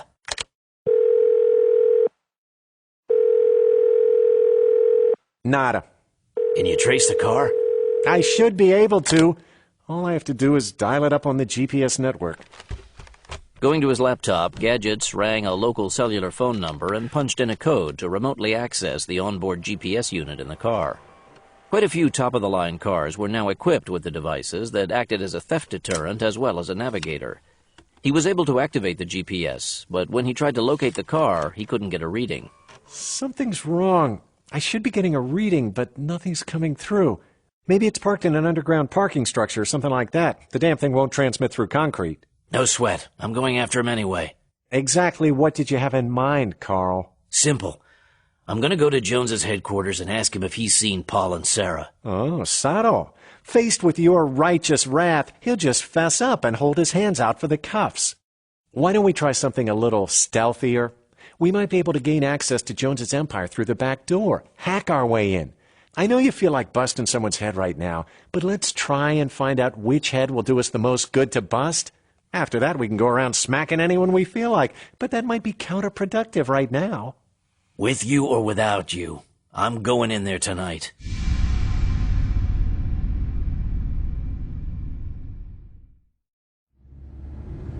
When Blancanales and his captors left the Rainbow Cybertech parking structure, Roy Boggs was at the wheel of the caddy and Gunner Caldwell was in the passenger seat, turned to keep an eye on his prisoner. He didn't have a weapon in sight, but Blancanales knew that a gun muzzle was pointed at him, and the back of the car seat wasn't much protection. He had only the slimmest chance of surviving the next hour or so. It would have helped a lot if Sarah had told him that Dingo Jones wasn't only a power-hungry maniac, but a killer as well. Able Team might have planned its Miami operation a little differently. Schwartz could have worked up a couple of his sub-miniature locators and a panic button, or Lyons could have rode shotgun with him. As it was, his partners wouldn't know that anything had gone wrong for several more hours, and by that time he'd be biodegrading in a nearby swamp. He now realized that Carter had left a great deal out of her story. He was still a little taken back by her completely passive behavior since they had been carjacked. He had forgotten about the Stockholm Syndrome. Captives often underwent a complete loss of will when abused and ended up identifying strongly with their captors. Intellectually, he understood that this gave a woman a better chance of personal survival in a bad situation. During the time Carter had been with him, it had looked as if she hadn't been able to shake her mental bondage to Jones. Almost the instant that she was back with him, she had meekly submitted to him. When they headed back into Little Havana, he realized that they weren't going to dispose of his body in a swamp as he had figured. They were going to leave him in a back alley with his throat cut and make it look like another Greater Miami tourist murder. The fact that they had stripped him of his wallet, ID, and watch would lend credence to that story. Roy Boggs was rounding a corner onto a side street when he slammed on the brakes and started honking his horn. Ahead was some kind of procession blocking the street. It looked like there were 100 people, all carrying candles, converging on a small church. Try to get around him. We need to get to that warehouse. Right. Boggs turned in the front seat and looked over his shoulder to back up. Blancanellis made his move. With his hands cuffed behind his back, his options were limited. Throwing himself forward, he twisted and drove his shoulder into Boggs's face as he dived for the open side of the car. Caldwell was watching the procession. It took him a split second to turn back. By that time, Blancanellis had thrown himself over the side of the caddy. With his hands bound behind him, he had no choice but to land on his face. Even so, he'd fared better than Boggs. He'd caught the gunman square in the face and put him out of action with a smashed nose. Blancanellis got to his knees and crawled behind the car. Oh, you bloody pufter! Caldwell leaped out of the car, his 9mm pistol in his hand. Showing the gun was a bad move. Ay, finger tu madre! Several young Hispanic toughs on the sidewalk started moving in, pulling their pistols as they came. Ayuda! He's trying to kidnap me! Ayuda! Shit! Caldwell jumped back in the car. Get the hell out of here! Right.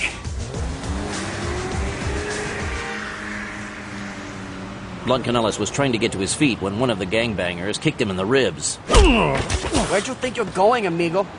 With his hands bound, Blancanellis couldn't defend himself. He looked up at the thugs surrounding him.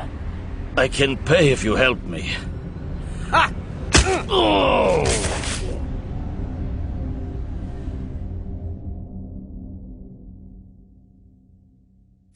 Stonyland Farm, Virginia.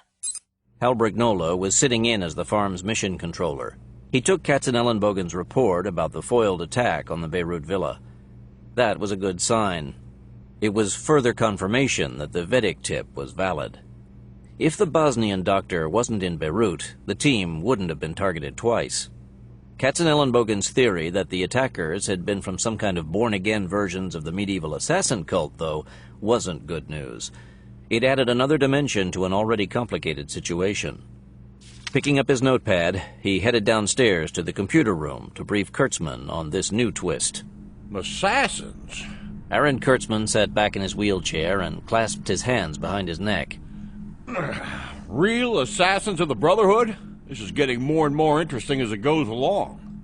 But what does it mean? Kurtzman turned to his keyboard. I haven't thought about those fanatics in quite a while. Man, they make the Hezbollah and Hamas thugs look like choir boys.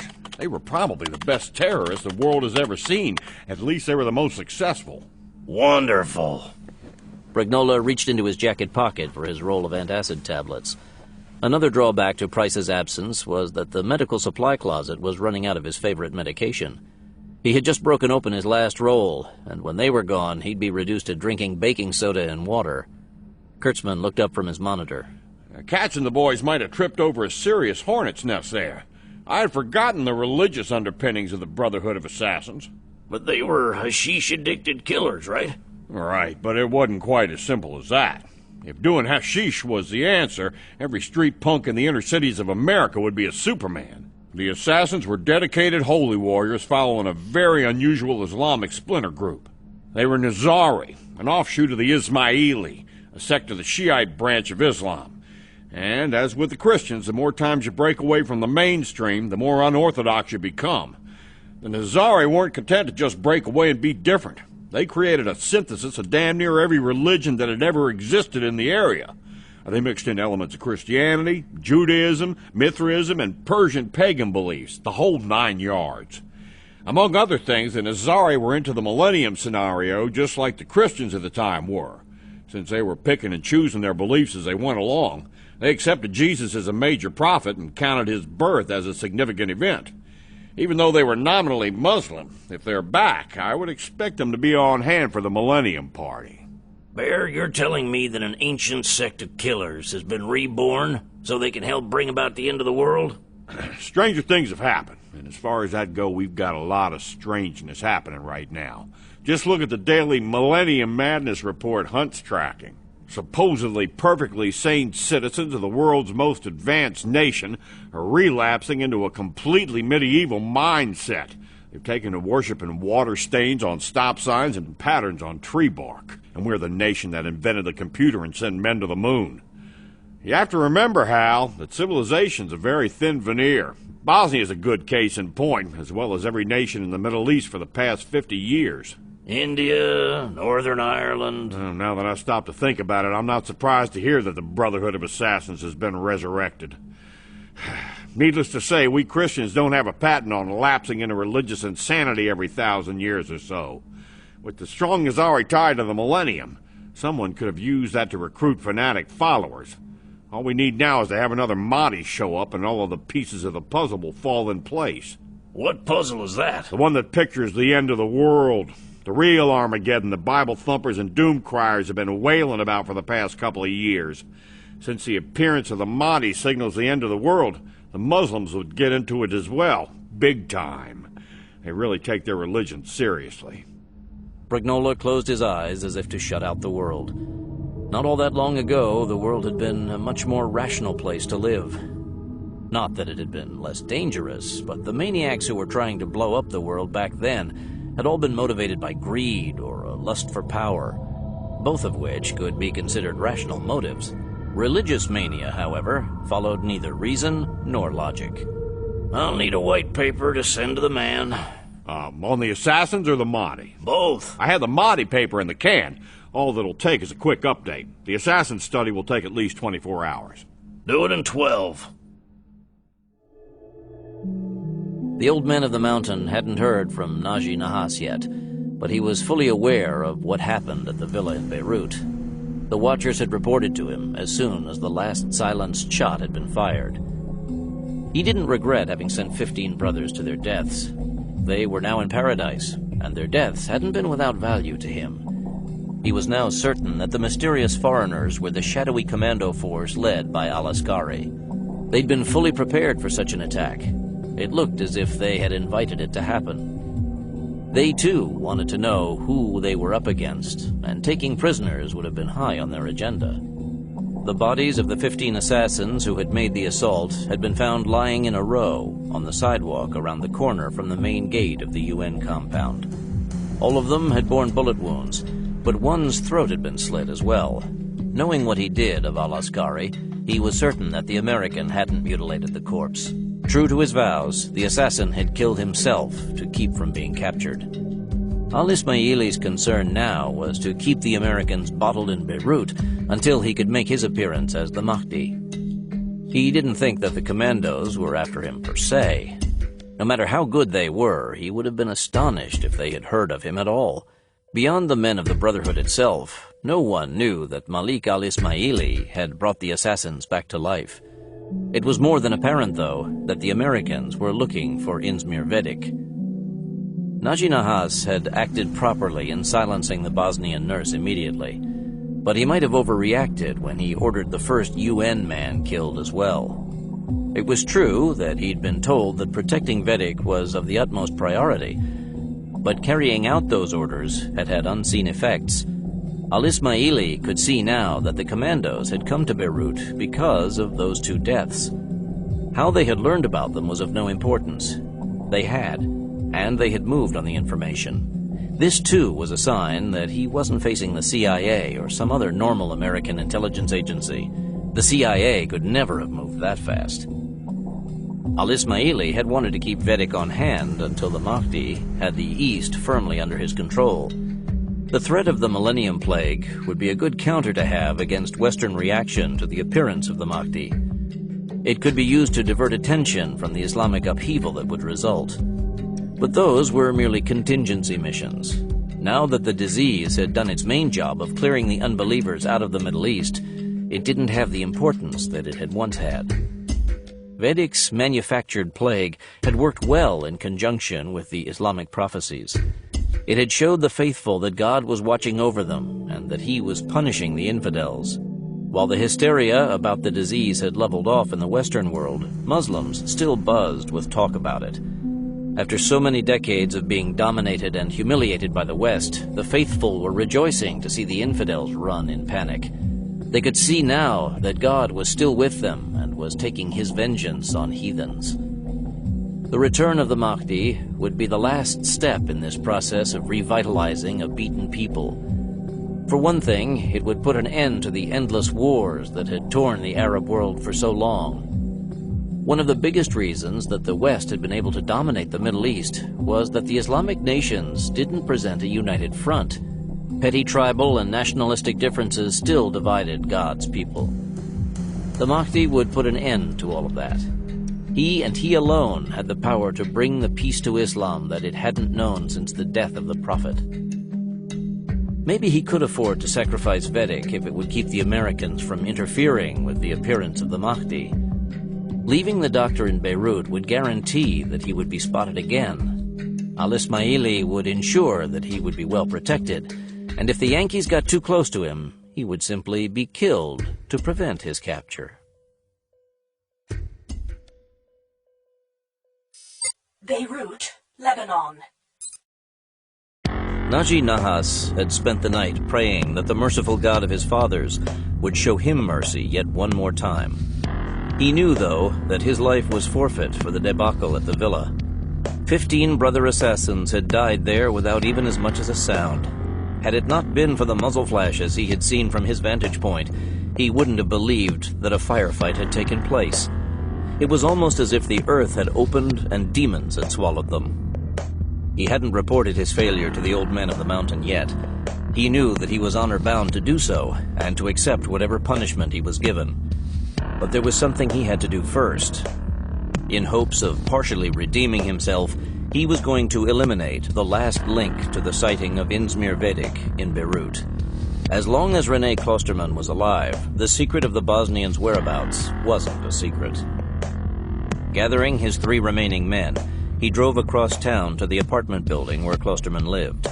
After instructing his brothers, he climbed the steps of the stairwell leading to Klosterman's 3rd-floor apartment. His watchers had told him that the UN man was at home instead of at his office, but he hadn't called to announce his visit. This wasn't going to be a social call. Pausing on the 2nd-floor landing, he took a sound suppressor out of a side pocket and threaded it onto the end of his 9mm Makarov. He moved to Klosterman's door. What are you doing here? You were thinking of leaving, René?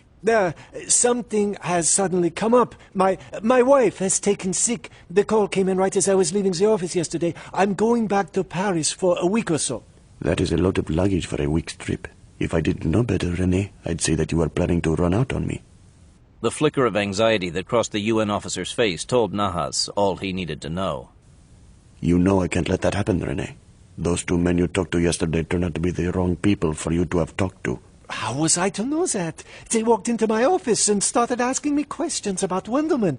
I already told you everything they said and the answers I gave them. I did not tell them anything about my connections with you, and I told them that they would have to talk to the police if they wanted to know more about Wendelman and the nurse. I swear. René. Yes? Go with God. Stepping over the body, Nahas went to the table under the window, where Klosterman's passport and wallet were lying beside an open briefcase. To give the impression of a robbery, he pocketed both items before glancing through the paperwork in the briefcase. There was nothing of importance, but his copy of a cancelled apartment lease showed that he had been planning to leave Beirut permanently. God had been good to him. He had been just in time to prevent that from happening. Another hour, and he might have missed him. When Jack Grimaldi stopped the Alfa Romeo sedan at the curb in front of René Klosterman's apartment, Bolin and Katzenellenbogen quickly stepped out, followed by Rafael Enciso and J.R. Rust.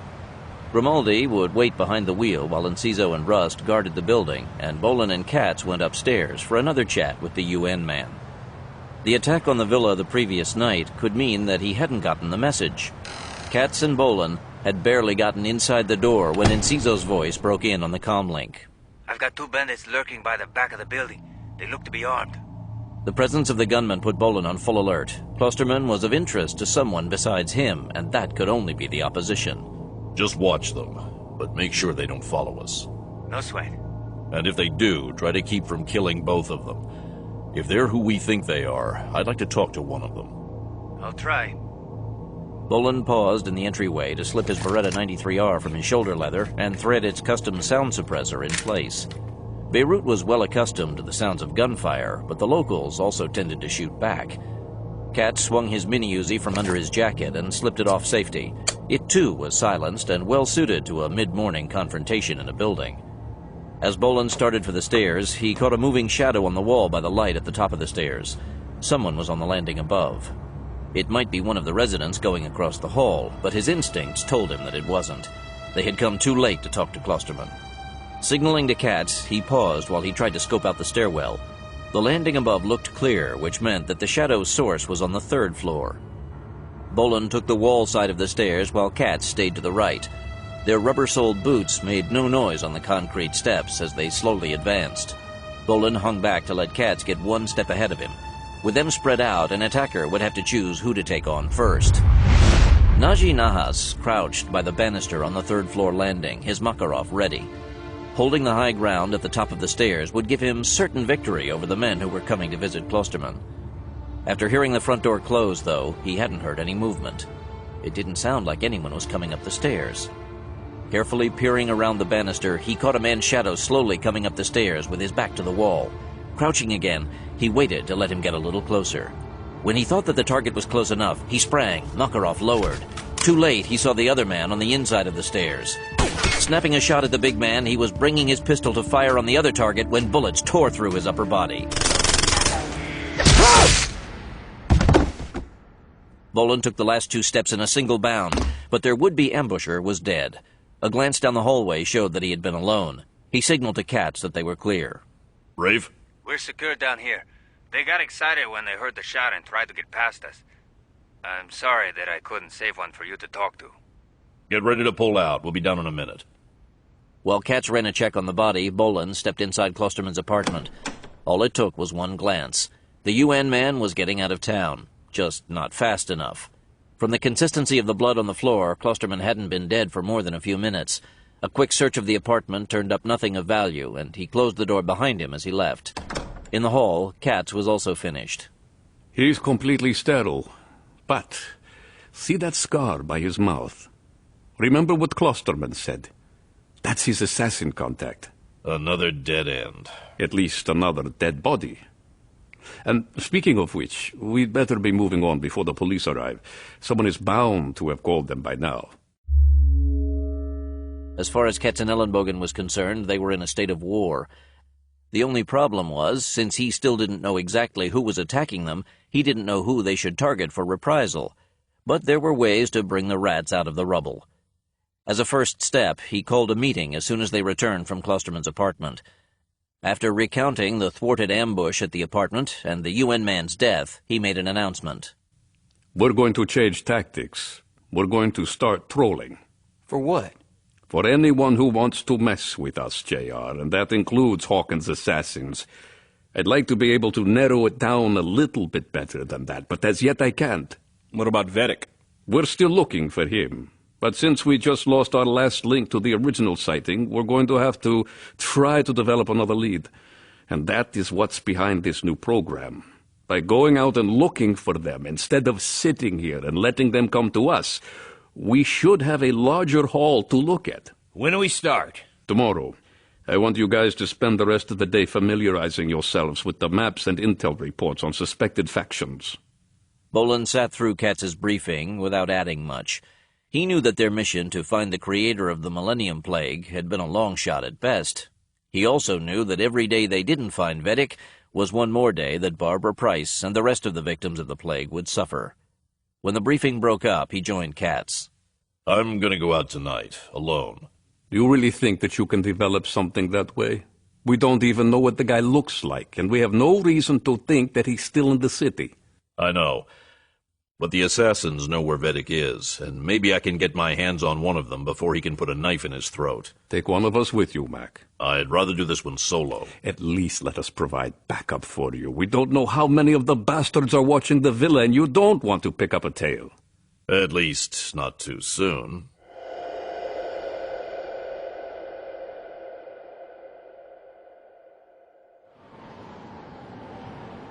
Manning was on the sniper rifle again as Bolin waited by the south corner of the west wall. It was well past dark, and the locals were all safely behind doors. After one last sweep of the vicinity with his scope, the Canadian keyed his comlink. It looks clear, Stryker. Good hunting. Roger that. After cutting the razor wire and pulling it apart, Bolin went over the wall. He left the wire gaping in case he needed to come back by that route. Once he was on the street, he started trolling for assassins. He started with the streets bordering the villa's walls and planned to work his way out. He kept his movements stealthy, but exposed himself as often as possible. It would take a good man to pick him up, but he didn't want to attract street thugs. Even though it might make life more livable in Beirut if he took out a few, he only wanted to deal with the pros. Stryker, you've got one on your 6, about 20 feet out. Thanks. The executioner was of two minds about what to do with the tale he had picked up. He wanted to capture one of the born-again assassins to question. Also, he wanted to conduct psychological warfare on their leader, whomever he was. Pulling the cold steel Tanto fighting knife from his assault harness, Bolin pulled back into a deep shadow cast by a kiosk. Slowing his breathing, he heard his tail stop as if to look around. Necrocy. The man hurried forward again. As he passed Bolin's hiding place, the executioner stepped out behind him. His left hand clamped over the man's mouth and jerked his head to the side as his right hand drove the Tanto home.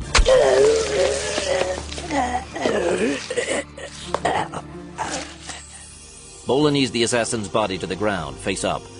After patting him down and finding another dagger, Bolin folded the man's arms across his chest in repose.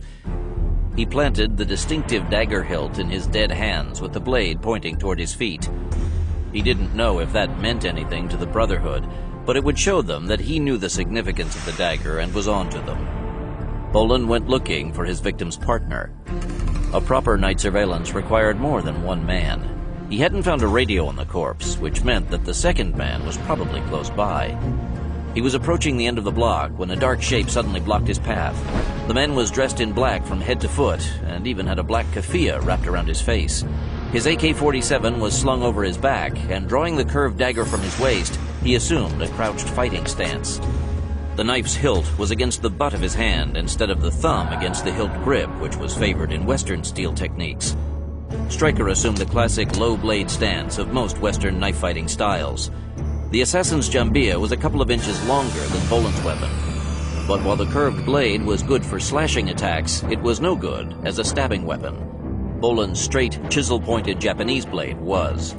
For a moment, the assassin stood his ground, his dagger moving in a complicated blocking pattern. Bolin knew that when he struck, he wouldn't make the mistake of trying a high chopping attack. The backslash follow-through was equally fast. This affair was going to have to be concluded quickly if he wanted to keep from getting hurt. The assassin stepped back and went into the moving blade defense again. From his body posture, Bolin saw the assassin was confident, maybe a little too confident. Again, the assassin struck swiftly, his blade flashing through the space between them. This time, Bolin let it come. He tracked its path, instinctively turning and stepping into the arc instead of pulling back. Caught off guard, the assassin tried to change his attack, but it was too late. Bolin's forearm blocked the man's wrist while he stabbed the Tanto straight into his belly.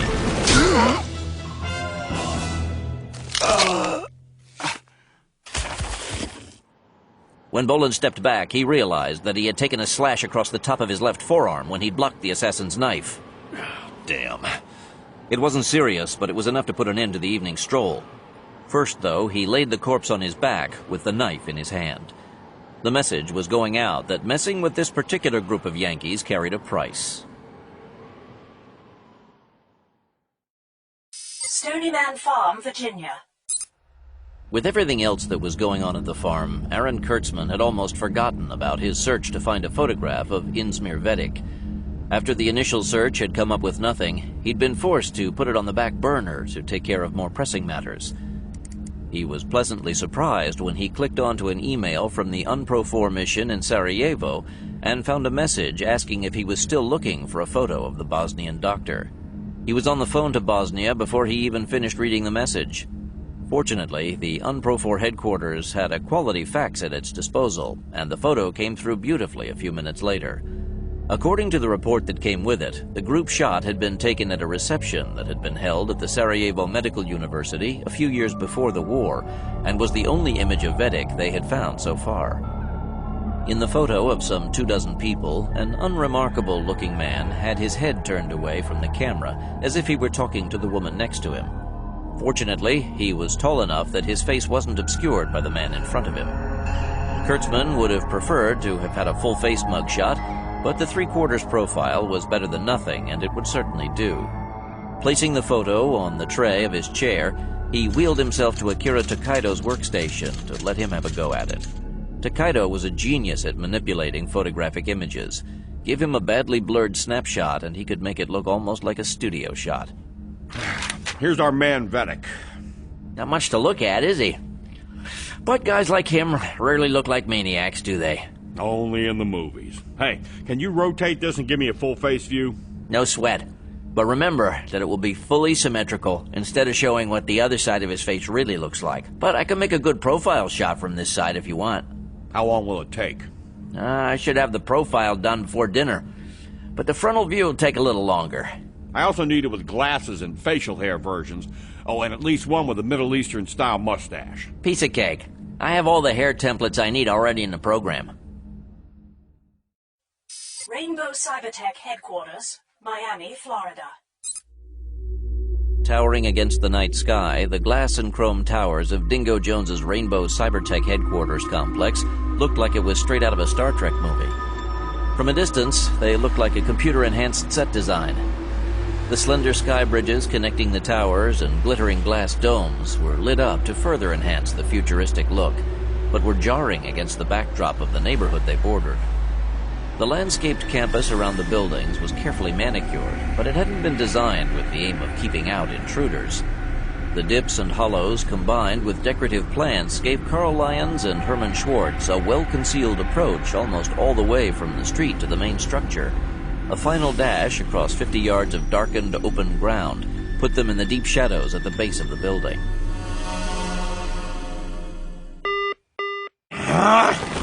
Dingo Jones stopped what he was doing and rolled over in his oversized bed to answer his intercom. What is it? Mr. Jones, we have intruders on the grounds. Damn.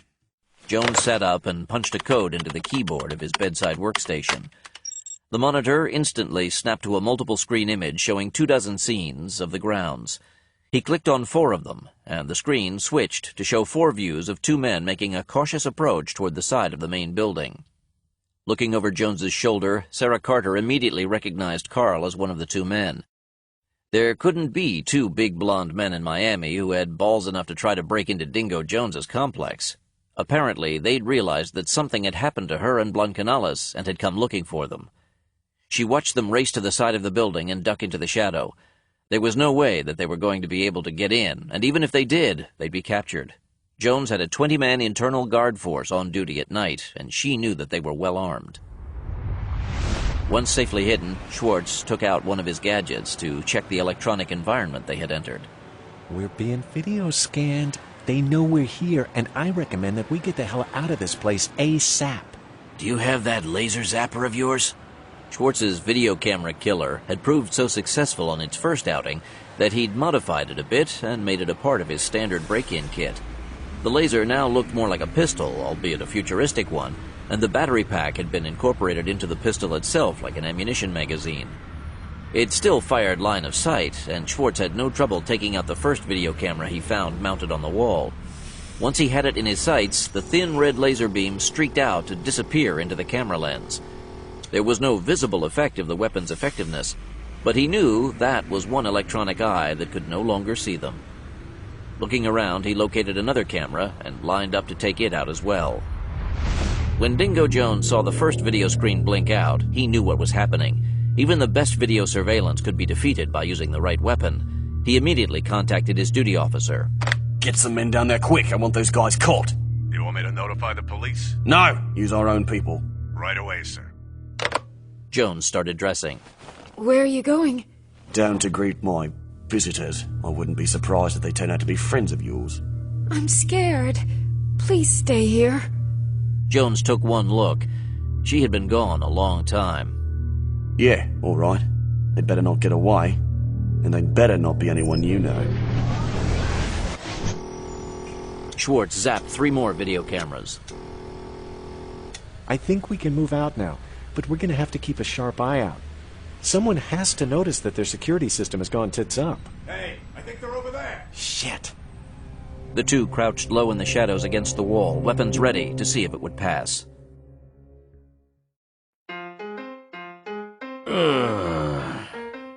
When Rosario Blancanellis woke up, he saw that he was lying on a pool table. The Cuban flag hung over the table. At least, though, he hadn't awakened to face a chat with St. Peter. Amigo, you are with us again. That is good. Now, you can tell me what you will give me for saving you from those 2 bad guys. Blancanellis felt like he had gone 10 rounds with Mike Tyson, but nothing seemed to be broken or seriously damaged. Apparently, he'd been battered after the blow to the head. What happened to those 2 men who were after me? I usually get paid for information, and that kind of information is worth even more than what you owe me for having saved your life. Blancanellis sat up and looked around. With all these adolescents, he had to be in a street gang hangout. A social club would have had older Cubans in it as well. Holding people for ransom had become a popular sport with the gangs in Little Havana recently. Usually, the victims were well-to-do locals whose families had money to buy them back. But the occasional tourist had been grabbed as well. I don't have my wallet with me, but I can make a call and get some money here. Now you're talking. Let me get you a phone. Ramon! Yeah? Your phone. Ramon walked over with a cellular phone and handed it to Blancanellis' captor. What's the number? Gimme. Oh, no. You might dial the wrong number, and we don't want that to happen. I might call the cops. You're very smart, mister. Look, I don't know where I am, and I don't know who you are, and I don't want to know. I also don't think that you want the trouble you're going to get if I don't walk out of here before too long. A 9mm Glock appeared in the kid's hand as if by magic. I have some trouble right here, pal. All the trouble that I need. If you want to talk about trouble, this will do the talking for me. Blancanellis wanted to wipe the floor with the kid.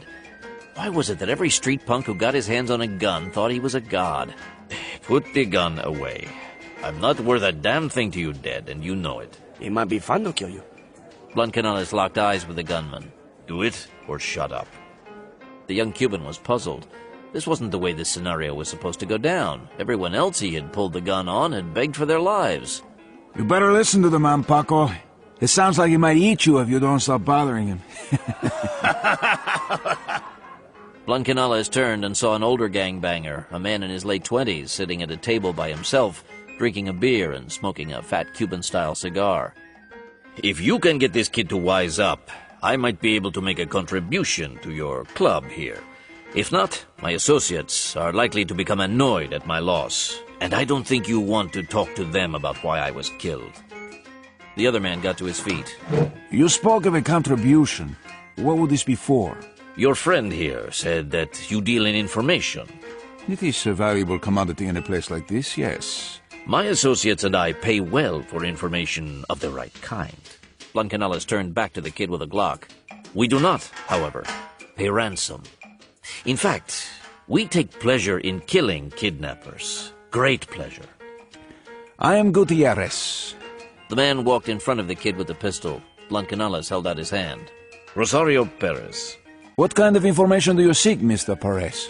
Before we talk about that, I need to call my associates so they do not waste their valuable time looking for me. Believe me, it will be much easier on your neighborhood if I make this call. Call them, and then we will talk. Blancanellis took the phone and punched in the mobile phone number they were using for this operation. When it was not immediately picked up, he punched in a 3-number code followed by the number on the phone. I can't seem to reach them right now, but they'll be calling back soon. Can I get you something while you wait? Coffee would be fine. Schwartz felt the vibrating silent ring of his cellular phone. Pulling it from its pocket inside his nightsuit, he read the 3-number code displayed on the digital readout. Lyons, Paul's okay. Where is he? Don't know, but he left a number to call back. Let's get the hell out of here and find him. Getting clear of Rainbow Cybertech, however, wasn't going to be easy. The ground was crawling with guards. The 2 guards with the flashlights had gone around the side of the building, but there were others scattered around the grounds. Wait a minute. Schwartz dug into his carryall and took out 2 mini-charges with remote detonators. He pulled the tape off the adhesive strips and slapped the devices on the wall. Okay, let's go. A short dash took them to the first clump of decorative shrubbery. No sooner had they gotten under cover than Schwartz triggered the first charge. What the hell?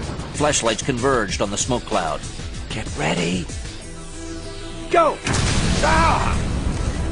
The second explosion sent the guards scurrying for cover, and in the confusion, Lyons and Schwartz disappeared into the darkness. Dingo Jones wasn't surprised when his security patrols reported that the intruders hadn't been able to break in and had run away. His headquarters was a fortress with every kind of security safeguard known to man built into it. Short of blowing a hole in the wall, there was no possible way to break in. Even if an intruder did get inside, he would face an arsenal of sensors, automatic locks, and the armed guard force. He wasn't pleased, however, to learn that they had eluded the search. He turned back to Sarah Carter. It looks like your friends have gone. They must not have wanted to get in here too badly. They ran at the first sign of trouble. They weren't my friends. I told you. I came here alone with Rosario, and no one else knows that I'm here. Jones carefully studied her for a moment. Now that he had been with her for a couple of hours, he saw that she had changed. She was still the most beautiful woman he had ever known, and her erotic skills hadn't diminished. But something about her had changed, and he wasn't sure that he liked the changes. When he had first met her, she had been the most wanton thing he had ever known. She had reveled in sex as if she were addicted, placing no limits on what she would do with her body or let be done to her.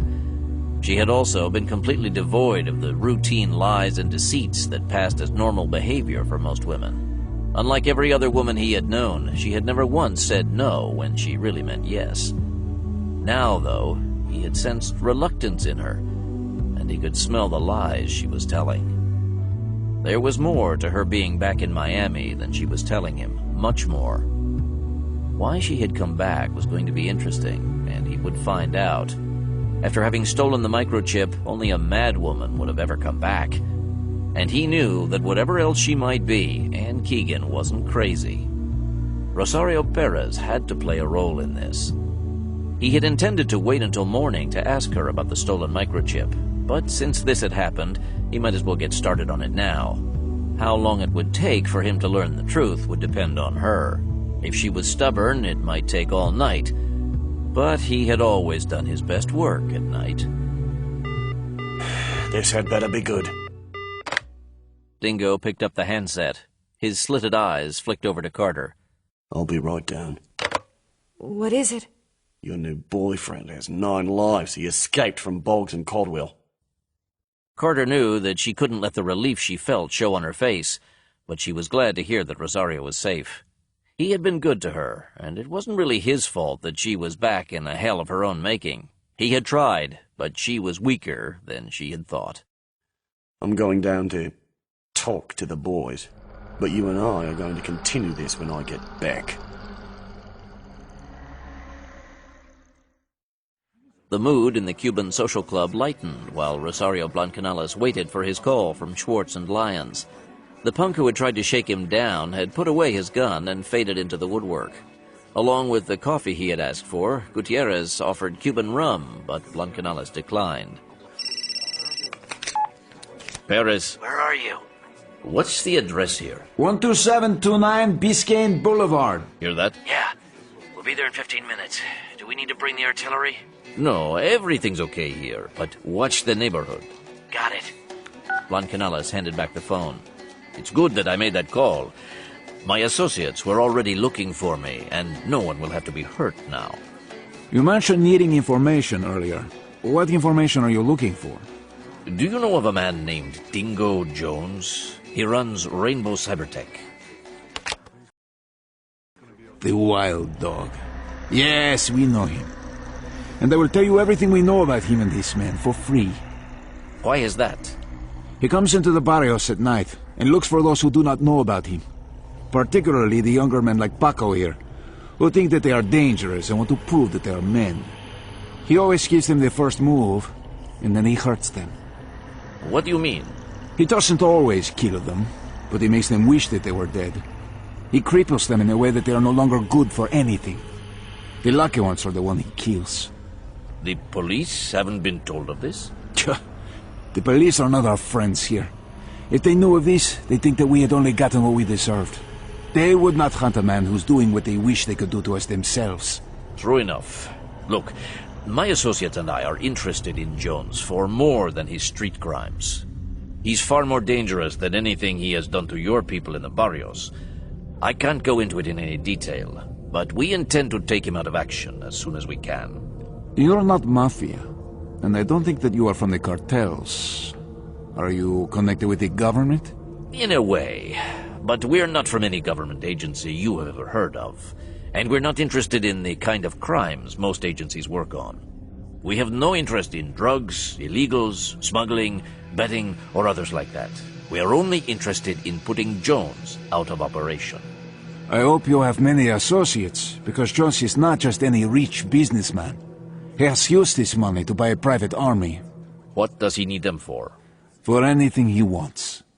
Why else would he spend the money? But what do his people do? For the most part, nothing much. They spy for him and collect information. It's about all we ever see them do. But you think that they do more for him? We hear things. Like what? I have heard that they make sure that his buildings and warehouses are not bothered, even by homeless people trying to find a place to sleep. We think that a lot of the deaths among the drunks and addicts in the area are his work. Try to get as much information as you can about his activities. And seriously, we'll pay you for your time. I can do that. Usually Dingo Jones didn't get mad, he got even. This time, though, he was raging. Caldwell and Boggs stood and took it like men. When he was done, he phoned his security office and issued orders for increased security at all of Rainbow's facilities. When he went back into his suite, Carter appeared to be asleep. Reaching over, he grabbed her shoulder and jerked her awake. Your boyfriend has caused me a lot of trouble tonight. What do you mean? Boggs and Caldwell were driving through Little Havana when they got blocked off by some kind of Mexican procession. Anyway, when a bunch of street punks came up to the car, Mr. Perez managed to jump out. The last they saw, the punks were trying to kick him to death, so maybe I'm rid of him anyway. Carter blinked once, but that was all the emotion she could afford to show. Damn, buddy, you look like shit. I'm glad you like it. It took all evening for me to pull this look together. What happened? It's a long story. Gutierrez stood back while the strangers had their reunion. He hadn't quite known what to expect of Perez's so-called associates, and now that they were in the club, he still didn't. The tall blonde guy had "cop" stamped all over him. His hard eyes swept the room like the muzzle of a .45, not missing a thing. Were it not for the way he carried himself, the other one could have passed as some kind of businessman. He could see the three of them as a team, but what they really did was still unclear. He could buy that they weren't run-of-the-mill feds. There was nothing of the government about them. Their confidence and bearing was more like some kind of military strike force. Gutierrez had done a brief stint packing an M16 for the Contra back when he had been too young to know better, and he knew the look of true professionals. Where's the guy who found my partner? I have a little something for him. Paco, the senor wants to reward you. The kid swaggered over, his Glock stuck in the front of his pants. Lyons handed over 2 $100 bills. This is for helping my friend. Paco reached for them. And that was for threatening him. Comprende? Si. And if I ever hear of you shaking anyone else down, I'm going to kill you. As far as I'm concerned, kidnapping is a capital offense, and I don't screw around with courts and lawyers. When I find a kidnapper, I kill him. So you might want to find another hobby. Got that? Got it. Slipping the pistol back into his shoulder leather, Lyons stepped back. Throughout this little demonstration, Gutierrez had kept his hands carefully at his sides. He was certain that he was dealing with mercenaries. No one else had the balls to walk into a place like this and pull a gun on one of the homeboys. It was either that, or he was completely loco, but either way, he didn't want any part of this man. When Lyons turned back to Gutierrez, he was all business. I want to thank you. We may be getting in touch with you later if we need more information about Jones. Like I told your partner, anything that I can do to put that man down, I will gladly do. Good, because I intend to put him down.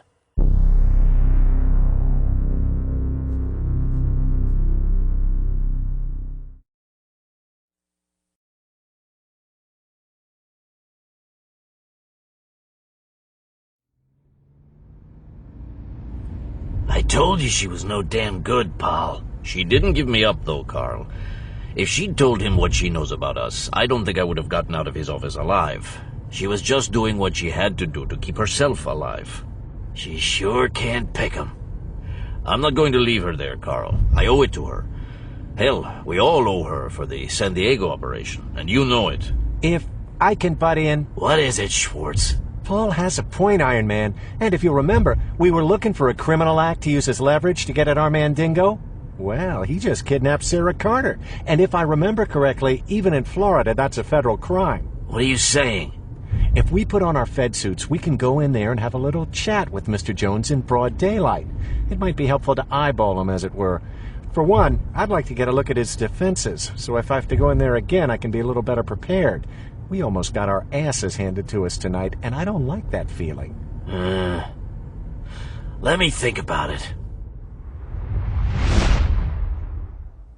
I feel like we've been left out. It's much too quiet on this side of the world. Gadgets, we should be thanking God that we're not in Beirut with Phoenix. There's only one bad guy and a couple of goons for us to deal with here. That's a good point. So, Carl, what are we going to do about him? I don't know yet. The kidnapping rap is a good idea, but all we really have is an aggravated domestic violence beef that we might be able to stretch to a kidnapping. Considering how so many of these things go down, we really can't count on the woman backing our play. What do you mean? Just read any newspaper or watch LAPD. Some woman calls the cops on her boyfriend because he's been slapping her around, so they come and tow him away. But when it comes time to pressing charges, she uses some lame excuse and backs down. If Sarah runs true to form in these cases and begs off the kidnapping rap, it'll leave us with our thumbs up our asses and looking stupid. There's still the killer Chip. Bragnola's really wound up about that. You know, I don't even think that there's a law against blowing up a bank's records with a computer. At least if there is, I've never heard of it. The most we could pin on him would be some bullshit obstruction of trade charge, and he'd get a walk on that one for sure. And even if there was a law against what he might be planning to do, it'd be a bitch to prove until he actually does it. It's not like he's stockpiling nuclear materiel or anthrax that we can use to prove intent and have an excuse to get serious with him. So you're saying that we're going to sit on our asses and do nothing? Not quite. All I'm doing is running through what we actually have to work with here. Since we don't have a hell of a lot to pin on him, we're going to have to fall back on the good old payback mode.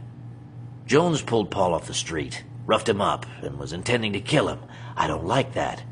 Then he also snatched Sarah, and regardless of what I've said about her in the past, no one deserves to be kidnapped and mistreated. So, what's the bottom line, Iron Man? We're still going to use your kidnapping idea, but we're going to go in there to look for Paul. If you haven't noticed, Carl, I'm not missing. But Jones doesn't know that. Since his side boys took off rather than go head-to-head with a street full of Cuban gangbangers, they don't know how that incident turned out. You could be dead for all they know. Ha!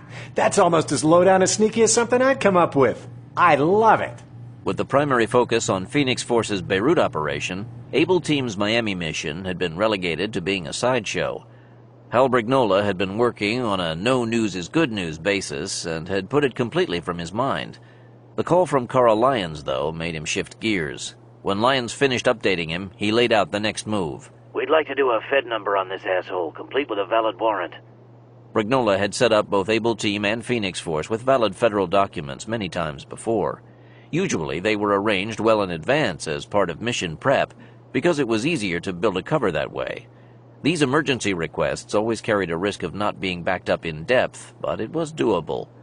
The Justice Department had a federal judge whose sole duty was to sign off on stuff like that. How do you want to work it? We're thinking of hitting Jones on the kidnapping angle, but telling him that we're looking for Perez instead of the girl. Maybe we can tag him as a protected witness or something like that, who was last seen in the building before he went missing. Go for it, Carl. I'll have the WPP paperwork to you in the morning. With a warrant? No problem. Beirut, Lebanon.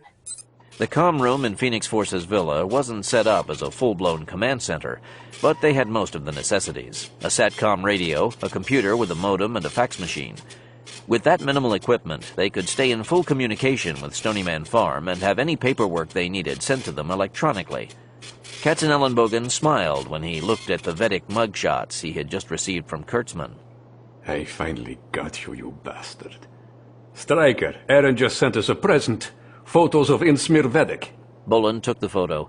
He stared at the face of the man who had engineered and unleashed the Millennium Plague that had infected so many, including Barbara Price. It took only a moment for him to fix the image in his mind. What's the fastest way to get these out on the street? I think I'm going to try to enlist my Druze contacts. They lost a good friend when the nurse was killed, and they might be interested in helping us as a way to get payback for her death. Will it help to post a reward? Maybe grease a few palms at the UN, for instance? Considering that the last 2 UN officers who knew about him were on the take, it might not hurt. The problem there is that if we try it with an honest man, he might want to see Vedic turned over to the UN so he can be sent to the War Crimes Tribunal for trial. Good point. While you're getting your Druze contacts on board, I can have David send the guys out to cruise the more popular areas of the city, pass out the posters, and offer a reward. Good idea. Since Vedic's a European Muslim, have them concentrate on the more western parts of the city, and particularly around the beaches.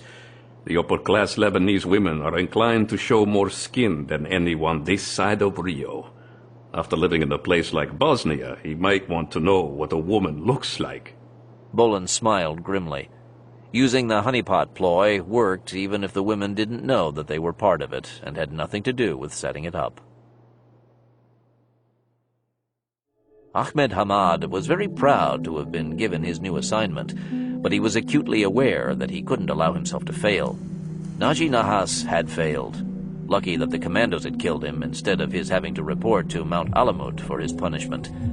Hamad had once witnessed the punishment of a failed assassin. He wished such a fate upon no one. The old man of the mountain had ordered the Brotherhood cells in Beirut to set a trap to eliminate the commandos once and for all. Hamad had been given the perfect bait to draw the infidels out of their urban fortress, Dr. Insmir Vedic. He didn't know why the Bosnian was now being used as a target. He didn't need to know why this was so. He only had to carry out his orders without fail. Vedic was to be given the run of the city, particularly in the UN strongholds. He would be given a sizable bodyguard, of course, but they would take no measures to keep him from being spotted. In fact, they'd be showing him off like a prize bull.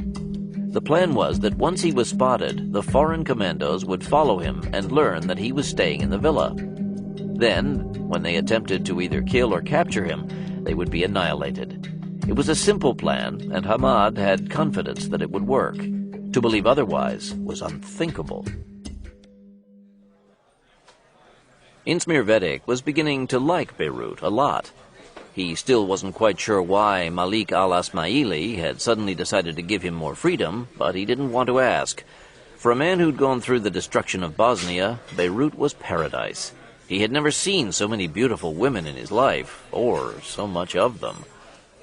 While there were still many women who draped themselves in the head-to-ankle chador of strict Muslims, hundreds more wore Western clothes. Even more stunning were the young women who frequented the Corniche, sunning themselves on the beach. Their bathing costumes were skimpy. Even the German women who had come to the Dalmatian coast in the summers before the war hadn't been so audacious about revealing their bodies. And these women were more attractive than the Germans and Scandinavians. Even though they'd been fairly free with their favors, there was something unnatural about blonde women with their pale hair. The women here were as beautiful as houris, the virgins God promised the faithful would find in paradise. Vedic felt that he'd already been sent there. Ah, paradise. More wine, sir? Yes, please. By the end of the first day, the Stony Man team had been able to place several dozen of the wanted posters in the right hands, and before the sun went down, they started getting reports. 2 informants placed him at the Hotel Saint-Georges Café in the afternoon, and another at a fashionable Hamra district restaurant later in the day. The best informant found Vedic in a bar, then had followed him to a villa in the western sector of the city. The address placed it close to the old green line that had separated the Muslim sector from Christian sector during the war. This is almost too easy. If I were a suspicious man, I'd think that someone was trying to set us up. Whoever Vedic's working for can't be that stupid as to let him out like that. They're not stupid, Cats. They're just trying to get us to commit our forces by following up on these sightings. That's what I said, MacArthur. We're being sucked into a trap. It's only a trap if we don't know that it is. But now, it's an opportunity for us to make our move and wrap this thing up once and for all. That's all well and good, Mac, but we need to do a little more counter-reconning before we get too enthusiastic here. We have to make sure that Vedic is actually where we think he is. I wouldn't think of doing anything else. Good. Let's take a drive. You get Rafe, and I'll pull Jack away from his card game. Jack Grimaldi first did a normal drive-by past the assassin's villa in West Beirut. It was built like a fortress and was old enough to have actually been one. Situated on a high knoll, the flat ground that surrounded it for 100 yards provided clear fields of fire. A scattered grove of young orange trees had been planted, but they provided no cover and barely any concealment. Storming that place during daylight hours would be virtual suicide. Attacking at night wouldn't be much better, particularly if the assassins had anything in the line of modern night vision optics. Find a place to park. Right, Cats. The commandos made their way to a deserted, shell-ravaged building. Climbing onto the flat roof, they had a commanding view of the compound inside the villa's walls. The main house was built against the north wall, with the auxiliary buildings spotted against the other walls. There was only one gate, facing south. It had ground-level bunkers on either side and a guardhouse right inside. The wall had bunkers built at each corner and a firing step all the way around. 20 men with modern weapons could hold it against an infantry attack by 3 times that number. I want to do a daytime assault. You must be crazy, Stryker. They'll chop us to bits before we even get halfway there. If they see us coming. How can they I not? don't think they're going to be expecting a daytime assault. Remember, they're primarily night fighters, and they know they're protected by open ground that no one wants to cross. Besides, they won't see the main attack because they'll be too busy trying to keep their asses under cover from the secondary attack. How many people are you talking about here? I was thinking that if we can get a couple of dozen good men from Katz's Drews, they can be the diversion and fire support while we do the real work. We'll have to get to Vedic before someone kills him, and that means keeping him safe from his keepers, so they don't kill him as soon as the attack starts. You really think they're finished with him? If they're parading him the way they are, I think his usefulness to them is over. His plague has done its job, and I don't think whoever he was working for has anything more for him to do right now. Plus, he's not an Arab, he's Bosnian, and many of the Islamic radicals don't accept them as being real Muslims.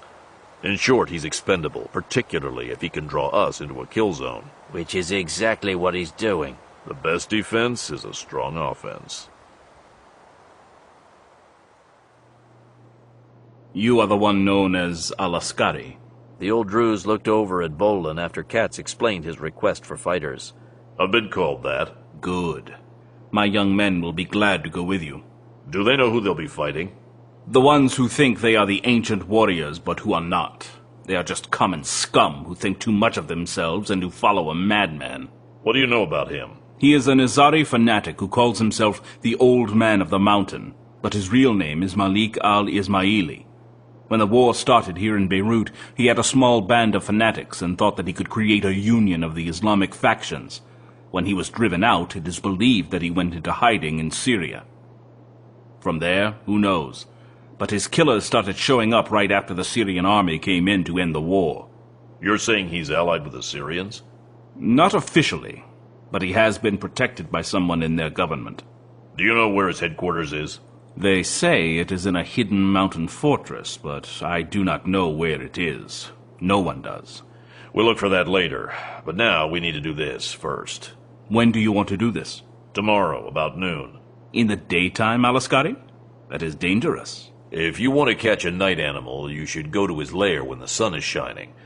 Plus, we will be able to see our targets better, and there is one man in there who must not be killed. Who is that, Alaskari? The Bosnian. The man the French nurse saw? Yeah, I must have him alive. My men will not kill him, but you will have to protect him from the assassins. If they think he will be captured, they will surely kill him. Katz made a quick call to Stony Man Farm and had enough money transferred into the Druze's bank account to pay for what they needed. Money talked, and one of the nice things about the Middle East was that there was no shortage of weaponry. After many war-torn years, there were probably more weapons per capita than in any other region of the world, and much of it wasn't in the hands of any of the governments. Even with their Syrian overlords, Beirut was the premier arms market of the Middle East. Along with small arms, fire support weapons were also readily available. The Russians made a very nice 82mm mortar, and like all of their small arms, it was foolproof. The Druze buyers scored 2 of the Russian weapons, with the full base plate and bipod necessary to aim them properly. In a pinch, the 82mm mortar could be fired by placing the ball on the end of the tube in an upside-down steel helmet, but accuracy suffered. With the standard base plate, bipod, and sight, it was a very good area fire weapon, accurate to within 10 yards at a range of 3,000 yards. The other item readily available in Beirut was the Russian RPG-7. This rocket launcher and the AK-47 had become the signature weapons of nearly every non-Western fighting force of the past 40 years. The 85mm rocket it fired was not only good against light armored vehicles and bunkers, it was often used as fast-moving light artillery. In that role, it was more accurate than any mortar. Taking out the villa's guard towers and machine gun emplacements would be simple for a couple of decent RPG gunners. Best of all was that there was no shortage of RPG rockets in the city. Since the RPG was a standard weapon in almost every Middle Eastern army, most Muslim nations made ammunition for it. The best rockets, though, were the ones that had been imported from East Germany and Czechoslovakia before the collapse of communism. Even though several years old, they were preferred to the locally manufactured rounds. Later that evening, Bolin and McCarter inspected the weapons their money had purchased and found them to be in excellent condition. Bolin looked admiringly at the Druze leader. These are good, but I also need to use a truck that you don't want anymore, and several kilos of plastique. Ah, a truck bomb. A heavy truck, at least a 2-tonner, to drive it into the main gate. I will get you a Syrian army truck. They use one just the right size. Isn't that dangerous? Not as dangerous as driving it will be. Miami, Florida. The receptionist at the main entrance to Rainbow Cybertech was a man. Australians rarely used women for serious work, and the guy certainly looked serious. So did the 2 uniformed security guards in the lobby. As they always did when they were working this particular scam, Lyons took the lead role. Not only did he look the part of a steel-eyed Fed, his days with the LAPD had permanently marked him as being on the job. Ian Jones's office? He flipped open his badge case to display the gold Justice Department Special Investigator badge. Is he expecting you? Reaching inside his coat pocket, Schwartz produced the federal warrant and smiled as he handed it over. He'll see us. Brushing off a badge was one thing, but going down on a federal rap for obstruction of justice wasn't in the receptionist's job description. Keying his headset, he rang through to his boss. You have 2 federal agents here to see you, sir. No, sir. But they have a warrant. Sirs, one of the guards will escort you to Mr. Jones's office. Thank you. Jones met them alone in his outer office. What can I do for you, gentlemen? We're looking for this man. Lyons showed him a mugshot of Blancanales. Rosario Perez. Oh, I can't say that I've ever seen him. What is he wanted for? He's a protected person, and it's not necessary that you know anything more about him. But I don't understand what this is all about, gentlemen. Why are you asking me about this man? Lyons produced the federal warrant and handed it to him. We have reason to believe that he was last seen coming into this building, and we want to have a look around. That's preposterous. I don't know anything about this man, and I'm confident that no one in my employ has had anything to do with him either. Are you saying that you aren't going to cooperate with this warrant, Mr. Jones? If that's the case, let me inform you that I can have a 50-man federal emergency reaction team on the premises within 5 minutes of making the call. We're going to look for this man. The only question is how much help we will have doing it. And if I make the call to the ERT, I will also call the INS, the AFT, the EPA, and the IRS. I'm sure that I'll be able to keep you out of business for several weeks, if it comes to that. I don't bloody believe this. I'm a well-known and respected businessman in this country, and I'm not accustomed to being threatened this way. To be precise, you are a naturalized citizen who has been filing tax returns since 1981. You are also currently servicing several federal defense contracts, any or all of which can be canceled with cause if it is determined that you are engaged in illegal activities. Refusing a federal warrant can be construed as de facto evidence of illegal activities. Okay, gentlemen. I'll get the message. I'm glad that you decided to cooperate, Mr. Jones.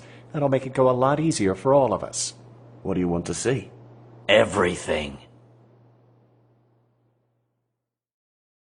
It was over 4 hours before Schwartz and Lyons walked out of Jones's establishment. With Jones leading the way, they had been taken through the entire Rainbow Cybertech complex from the executive penthouse suites to the entrance tunnels and storage rooms. They had even put on clean suits to tour the microchip-making facilities. Nowhere, of course, did they find a trace of Rosario Blancanales. Neither, though, did they see anything that might lead them to Sarah Carter. Are you satisfied? For now. This is completely unwarranted. My legal staff will be in contact with your superiors about this harassment. That is your legal right. The number on the card he had given Jones was a cutout directly to Hal Brignola. Out in the parking lot, the two didn't speak until Schwartz ran a bug detector over their rental car. When we go back there, we're going to need that ERT you threatened him with to get into that place. You noticed?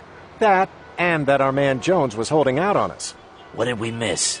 I'm not sure, Carl, but one of those towers was 2 floors shorter than the other, or at least the elevator ride was. What do you think he's hiding in there? No idea, but there's enough area to hide damn near anything he wants. Plus, there was another area that we didn't get to see at all. According to the floor plans Bear came up with, there are 2 large areas of his office that he didn't show us. You think it's worth going back for? No. Let's just let him think that he has put one over on us this time.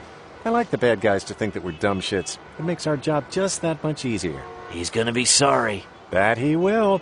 But we'll let him have this one for now. As soon as Lyons and Schwartz cleared the parking lot, Jones hurried to the suite off his inner office. Carter was lounging on the bed in a nightgown reading a gossip rag. You didn't tell me that your new boyfriend was a Fed. He didn't say anything. You told him about the chip, didn't you? No, Ian, You bitch! You bloody bitch! You told them about it and put them onto me, didn't you? Didn't you?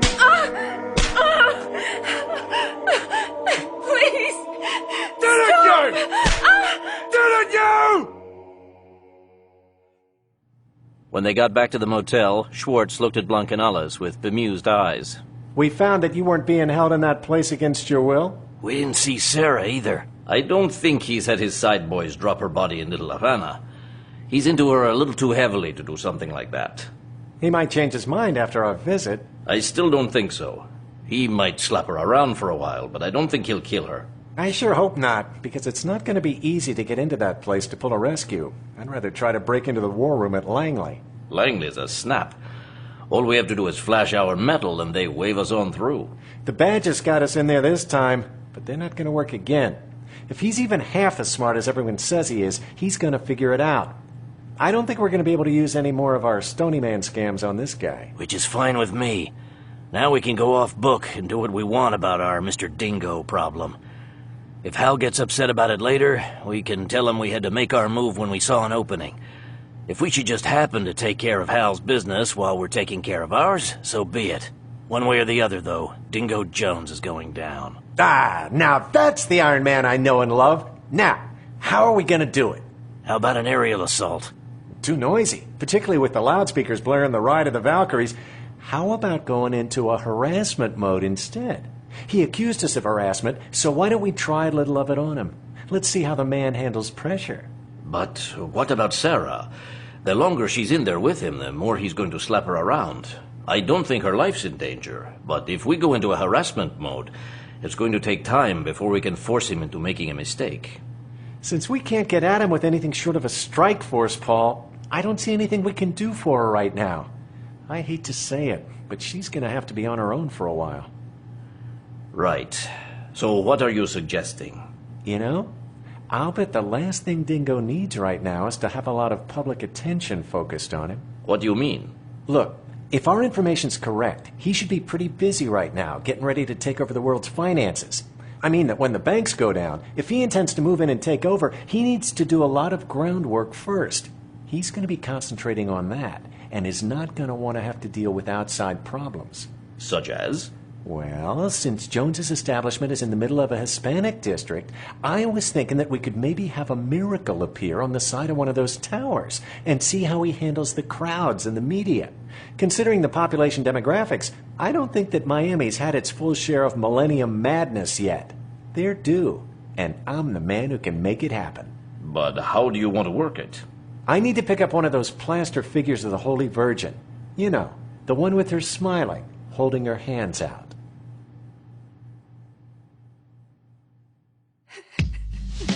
When Dingo Jones left the suite, Sarah Carter didn't even try to get up. She didn't think anything was broken. He was too skilled to make that kind of mistake. She was bleeding, though. He was very thorough.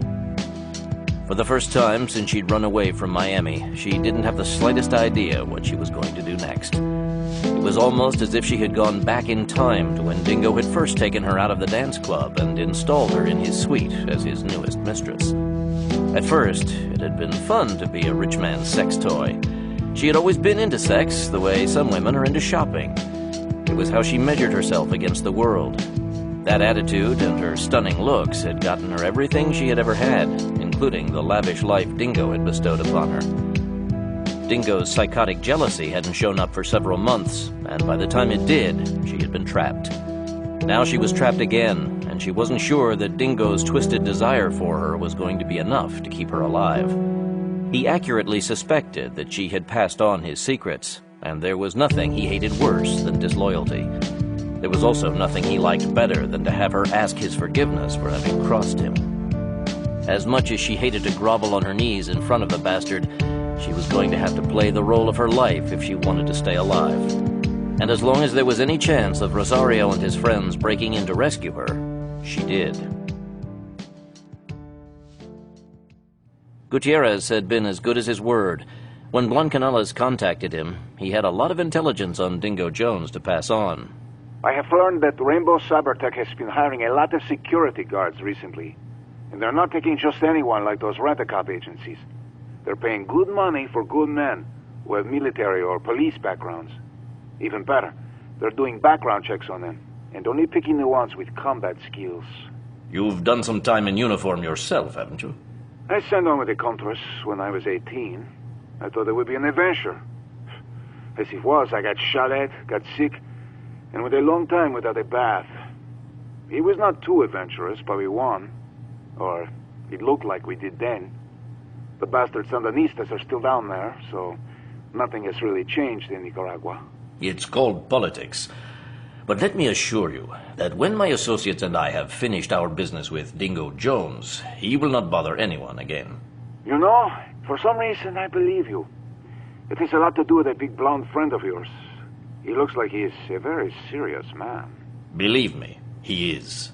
Jones is sending these new men to stand guard on his warehouses and buildings. What does he have in there? That I do not know. It is very difficult to get near them. And I have never had a need to know what was there before. But now, I am going to make the effort. Be careful. Beirut, Lebanon. First light struck. Bolin led Phoenix Force to their jump-off points around the assassin's villa. Had it not been for the roving Syrian street patrols, they would have moved in before dawn. As it was, when the local residents saw the commandos getting out of their borrowed truck wearing battle dress, they went back into their homes and locked their doors. They'd been through this before and knew enough to keep low. On the high ground overlooking the main gate, the Druze leader moved his fighters into position. They made sure to keep out of sight as they set up their mortar tubes and moved the RPG gunners into position, ready to open the attack. The young man who'd volunteered to drive the truck bomb was standing by in his Syrian army uniform with its red beret. When Katz had proposed letting the truck bomb simply roll down the hill into the main gate, the old Druze protested. There was too great a chance of something going wrong. The explosives were too expensive to be wasted. He suggested that one of his men would dress as a Syrian, drive down the road past the villa, and fake a breakdown in front of the gate. Katz didn't want to risk a man's life, but the Druze chief insisted, saying that he would have more than enough volunteers to choose from. We are ready. Go for it. McCarter and Bolin watched as the 2-ton Russian truck with Syrian army markings drove down the street that passed in front of the villa. Steam was boiling out of the grill. The young Druze stopped the truck in front of the gate, stepped out of the cab, and started walking down the road, waving his hands. All that time, Manning had his sniper scope zeroed in on the guard. If something went wrong, he would put a bullet in his head and give the driver a better chance to escape. He kept his rifle on the target until the Druze was 100 yards away and had ducked around the first corner. Shite! McCarter saw a man come out of the villa and go around to the back of the canvas-covered truck. Don't worry. I put an anti-tamper switch on it as well. The bomb threw a pall of smoke and dust into the air as it blasted the gate and one of the flanking machine gun bunkers to rubble. The Druze gunners were a little put off by the premature explosion, but they quickly recovered. The dust hadn't completely settled before the first of the 82mm mortar shells were on their way to the compound. The rounds hit inside the open ground, and the gunners quickly shifted their aim to the bunkers and fighting positions along the walls. The buildings weren't to be targeted so as not to risk killing Betty. The RPG gunners had to wait a little longer until they could see their targets more clearly, but when they could, the first 2 rockets took out the remaining bunker on the left side of the gate. Then they shifted their fire to the 4 corner bunkers on top of the walls. The assassins responded to the attack as if they were reading a copy of Katz's script. They ran for the walls facing the direction of the Druze attack, expecting to have to repulse a ground assault.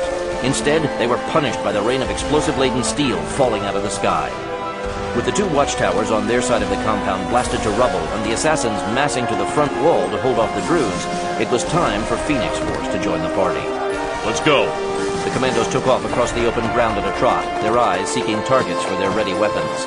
They were spread out in a loose line, taking advantage of what little cover the orange trees offered. Go, go, go! McCarter sent a long burst sweeping the top of the wall. The other commandos also fired as they ran. There was no cover, and going to ground would only give the assassins time to call for reinforcements to pick them off one by one. Their only chance was to go for it. Bolin scored first when an assassin spotted him and turned to fire. James and Hawkins teamed up on the other one from 10 yards away, and the wall was swept clean. Sprinting the last few yards, McCarter and Enciso both tossed flashbang grenades over the top. Kneeling against the base of the wall, James became a stepping stone for Hawkins. Go!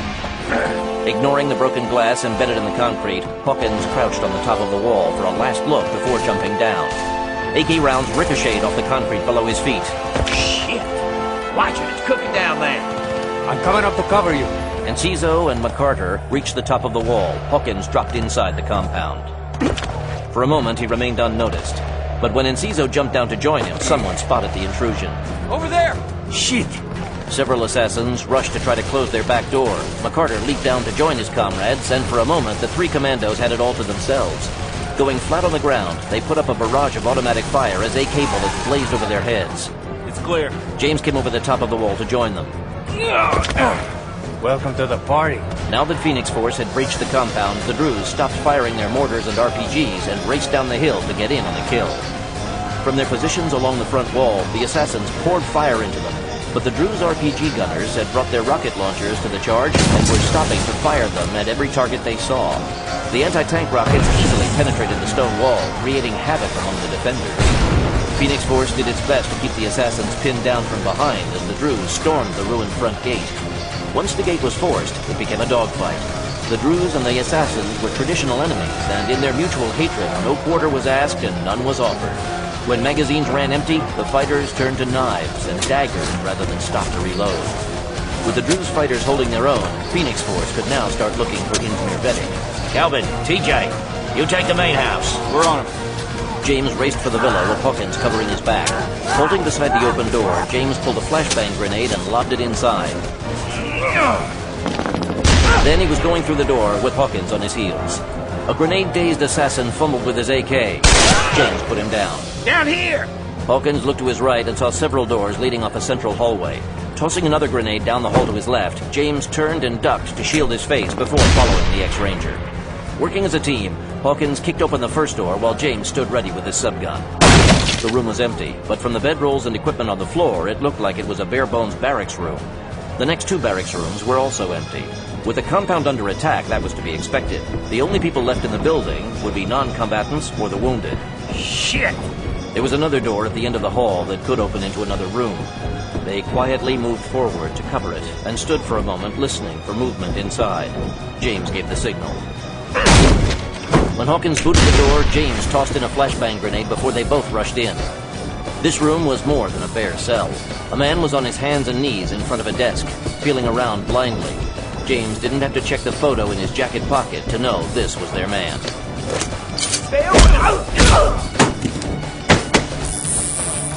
We've got him. Where are you? The back room on the north side of the main building. Keep him there until we finish out here. Will do. When the last shot echoed away, the ruins of the assassin villa had the look and smell of a slaughterhouse.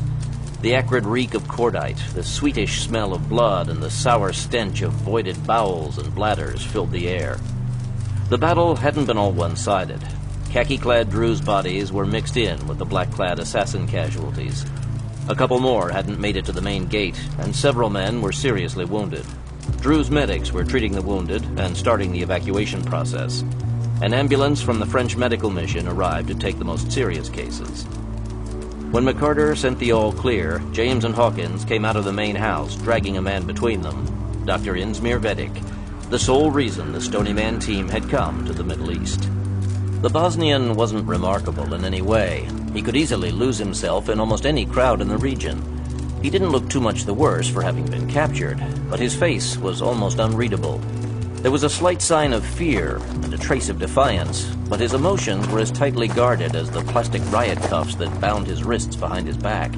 Where are you taking me? Gag him and get him out of here. James whipped a field bandage out of the first aid pack on his assault harness and tied it across Vedek's mouth. The doctor's dark eyes glared as he was hustled off. I don't know what I was expecting, but he doesn't look like a guy who figured out how to kill millions of people. Those guys never do. If you're manufacturing death in a laboratory, you don't have to be a leader of men or even look like one. All you have to do is have murder in your heart. After quickly treating their wounded fighters, the Druze evacuated them along with the bodies of their dead. Then came the second most important job, looting the assassin's villa of anything that might be useful to them. The stockpiles of weapons and ammunition were high on their priority list. A second stolen truck had been driven into the compound to transport the expected loot. When the Phoenix Force commandos drove back to their CP with Vedik in custody, Katzenellenbogen stayed behind to thank the Druze leader for his help. How long do you think it will take for the Syrians to get here? They always wait until after the shooting is ended, so they don't get caught up in the battle. When they're sure it's over, they sweep down and collect anyone left standing. I would say that we have another half hour or so. Make sure that you get all of your people out of here before that. I don't want any more of them to get hurt. We took our losses, true, but this has been a great victory for us. The assassins have always been our enemies. We have not always been able to kill as many of them as we did today. I want to thank you for inviting us to this great killing. It's we who have to thank you. Your fighters make this possible. It was our pleasure. We will sing about this raid for generations to come. Just make sure that you tell it as it actually happened, and get my name right. Oh yes, the one-armed Jew who is the friend of the Druze will have his name remembered for this day, as will the famous Alaskari and his warriors.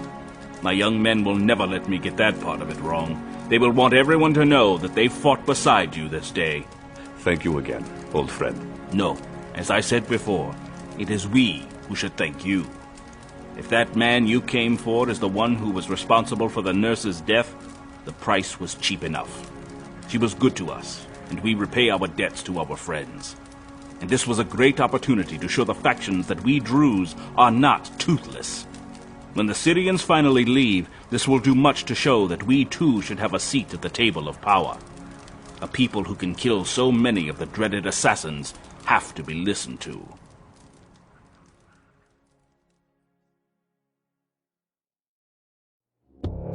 Back at the villa, Katzenellenbogen put Phoenix Force on full alert. He didn't think that they had left enough assassins alive in the city to have to worry about them for a while. But dropping their guard after a successful firefight was a good way to get their heads handed to them on a platter. He didn't know what contacts or alliances the Brotherhood had made with other armed groups in the city. Crazed fighters out of history weren't the only people in Beirut they had to keep watch for. Phoenix Force had kept Vedic under guard, waiting for Katz's return before interrogating their prisoner. James and Hawkins were with him in one of the back rooms, and he looked up when Katz and Bolin walked in. I don't know who you people are, or why you have brought me here, but I demand that you set me free immediately. Forget it. You are Dr. Insmir Vedic, and you invented the mutated anthrax plague that struck down so many people here. You have the wrong man. I know nothing of this plague of yours beyond what I have heard on the television. I am not to blame if you unclean infidels have picked up another deadly disease. Another one? First you have the AIDS, and now you have the so-called Millennium Plague. It is God's revenge for the evil you Americans have done throughout the world. So, you are not Dr. Insmir Vedic of the Sarajevo Medical University? I am a Bosnian Muslim, yes, but I am not the man you seek. I am no doctor. I am a civil engineer. That's interesting. Bolin held out a small metal case with a combination lock. We found this medical case in your room at the assassin's villa. Be careful. You do not know what is in there. I do now. Bolin opened the case. It's what I thought it was, and I know what to do with it. James, hold his arm. Vedic tried to come out of the chair. Keep that away from me! James and Hawkins held the men in place while Bolin filled the syringe from the Phoenix Force medic's bag. After carefully tapping out all the air from the needle, he pushed it under the skin of Vedic's forearm and injected the fluid. No! No! No! Bolin pulled the needle out of his arm. Now, as I understand it, you have about 12 hours before the anthrax starts to affect you. In 24 hours, you'll slip into a coma, and you will die in another 12 or so. You might be interested in knowing that we discovered a way to keep the disease at bay for a few days. But as you know, we don't have a way to kill it. So you can either talk to me now, or you can die. And to make sure that you don't die too quickly, we'll give you the treatment that will prolong the process. My understanding is that it's very painful. I think he wants to sodomize you. He wouldn't be the first. Empty words aren't going to help you, Vedic. When you decide that you want to live a little longer, let me know, and we'll talk. And don't forget that we know how to make it take a long time for you to die. I'm not going to let you get away by dying on me. Bolin left the room. Katz turned to go. Wait! I will tell you what you want to know. The treatment is simple. I think we'll wait a while longer, Vedic. I'm not sure that you're ready to tell us the truth yet. No, please. I will not lie to you. The treatment is not difficult. I spliced a viral gene to the anthrax, but it is vulnerable to the enzyme found in another vaccine. Believe me, it is a simple process to stop the disease. Taking out a notebook and pen, Katz handed it to him. Write it down, and don't leave anything out. Vedic quickly wrote out a treatment schedule and the medications to use. Here. Make sure that you follow it exactly. We will, and this had better be right, because this is what we will be giving you. Any mistakes in this, and you die. He turned and left the room. Katz joined Bolin outside. We got it. That was quick. Do you think he's telling the truth? He's scared to death. He's worked with anthrax long enough to know what it can do to a person. I think he's telling the truth. We'll send it then. What do you want to do with him? I'm not sure yet, Katz. Keep him here for now. I'll tell Hal we have him and see what the president wants done with him. We got Vedic, Hal, and he cracked like a plaster saint. Thank God. Thanks, Stryker. He found a small stash of the plague toxin and gave Vedic a shot. That was taking a real risk, wasn't it? That stuff's contagious. Not really. What we gave him was water. He thought it was the real stuff, though. That's cold. He deserved it. I'd as soon give him the real stuff and watch him die. What's the treatment? Reading from what Vedic had written in French, Katz translated it into English. That's all? I'll fax the original, but that's all there is to it. I'll get this out ASAP. Atlanta, Georgia. This is Hendrickson. This is Kurtzman. I'm happy to say that we've had a breakthrough on the Millennium Plague. A commando unit has captured the man who cooked it up, and he was persuaded to talk. What? The press is gonna love this. Oh, you're not going to read about this in the papers, Hendrickson, and it's not going to make it on CNN either. In fact, you're going to have to keep that bit of information entirely to yourself. Anyway, the man, Insmir Vedic, says that using pertussis vaccine will destroy the viral gene he grafted to the anthrax bacillus and make it vulnerable to antibiotics again. He suggests using it at twice the normal dosage per kilogram of body weight with the standard antibiotic regimen for anthrax, and says you should see results within 12 to 18 hours. But pertussis is whooping cough. I know, Doctor, but that's what Vedic told us, and I'm inclined to believe him. He said that the vaccine contains an enzyme that will weaken the gene splice and let the antibiotic do its work. How sure of this are you? Very. If this works, can I share the information? Certainly. I just need you to keep the source of the information secret. Who do you work for anyway? The CIA? No. Let's just say that I advise the President on national security matters, and all information about the source of this treatment falls under that blanket. If this works, I can keep a secret. Good, because you're going to have to.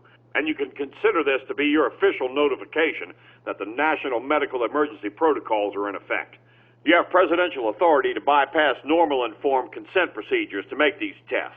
Are you sure about that? You want me to have the President call you to confirm?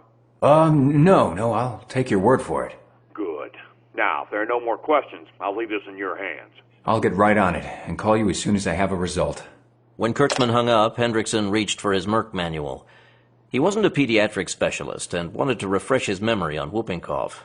That done, he called up pertussis on the online MedNet and saw that the British military had used it as an accelerator for an anthrax vaccine they'd given to their troops during the Gulf War. In that usage, it had apparently reacted with something in the mix and was suspected in weight loss problems some of the troops claimed to have suffered as part of the wider Gulf War syndrome.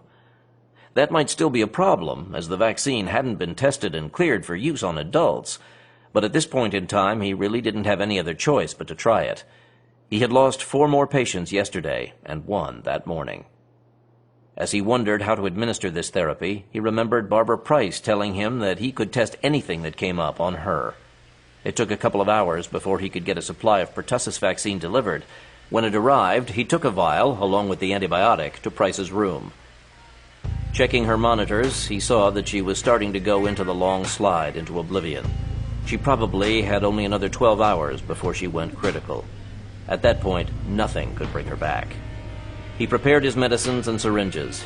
After swabbing her arm, he injected the pertussis, followed by the first injection of the antibiotic. She showed no immediate reaction to the injections. He stayed with her, writing his notes on her chart for a few more minutes to make sure there was no delayed reaction. When he was done, he rang for a nurse. The next antibiotic injection was due in 2 hours, but he didn't want Price to be left unattended for a minute during this test.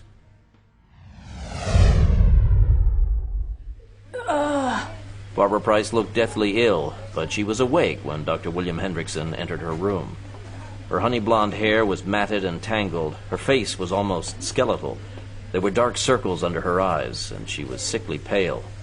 But considering that she had been near death 24 hours earlier, it was a vast improvement. He put his fingers on her wrist to take her pulse. How do you feel? I feel much better. What happened?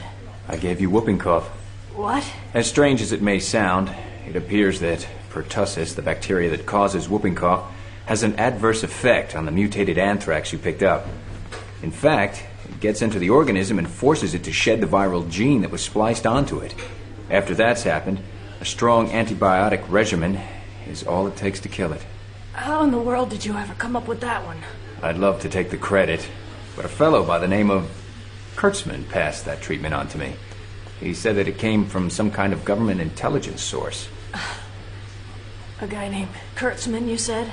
You know him? Oh, yes. And I'll be sure to thank him when I see him. Speaking of that, when do I get out of here? Oh, not so fast. We have to make sure you're out of the woods completely. Then we have to help you get your strength back. You got 2 days. You almost died. And you're not going to be in any kind of shape to do anything for a couple of weeks. I'm walking out of here on the 3rd day, Doctor. And if I can't walk, I'll crawl. So you'd better be sure that I'm able to get on my feet. Miss Price, I'll do what I can, but I can't work miracles. You already did, Doctor. I'm still alive. And you'll do another one when I walk out of here on schedule. Knowing when he'd been bested, Dr. Hendrickson got to his feet. Well, if you're gonna walk out of here, I'd better see about getting you something to eat. I'm partial to red meat.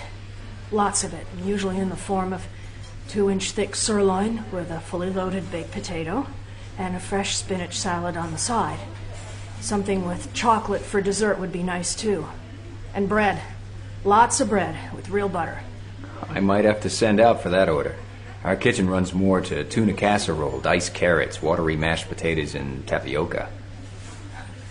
Put it on my bill, Doctor. The government's good for it. Miami, Florida. It was mid-morning, and Dingo Jones was in his private command center updating his financial database. Jones. Sir, this is security. We have a problem. What is it? I don't know yet, but we've got several hundred locals gathered on the south grounds, and more are coming every minute. Clear them out of there immediately. We might have a slight problem with that, sir. Apparently the local police have the street blocked off to automobile traffic, and they're letting these people through. But what are they doing? It looks like they're praying. Praying? Shit. Get the chief of police on the phone. I'm coming down.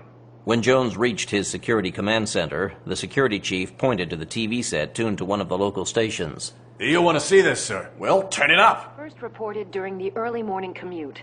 Several people phoned into Channel 8 about seeing a vision of the Virgin Mary on the south tower of the Rainbow Cybertech complex. The vision isn't visible right now, but the faithful have gathered to pray in the hopes that they too will be blessed when it returns. In a time of great anxiety like this, Jesus! That's all I need right now, a mob of bloody religious fanatics camped out on my bloody lawn. Jones here. We have a TV crew in the lobby, sir.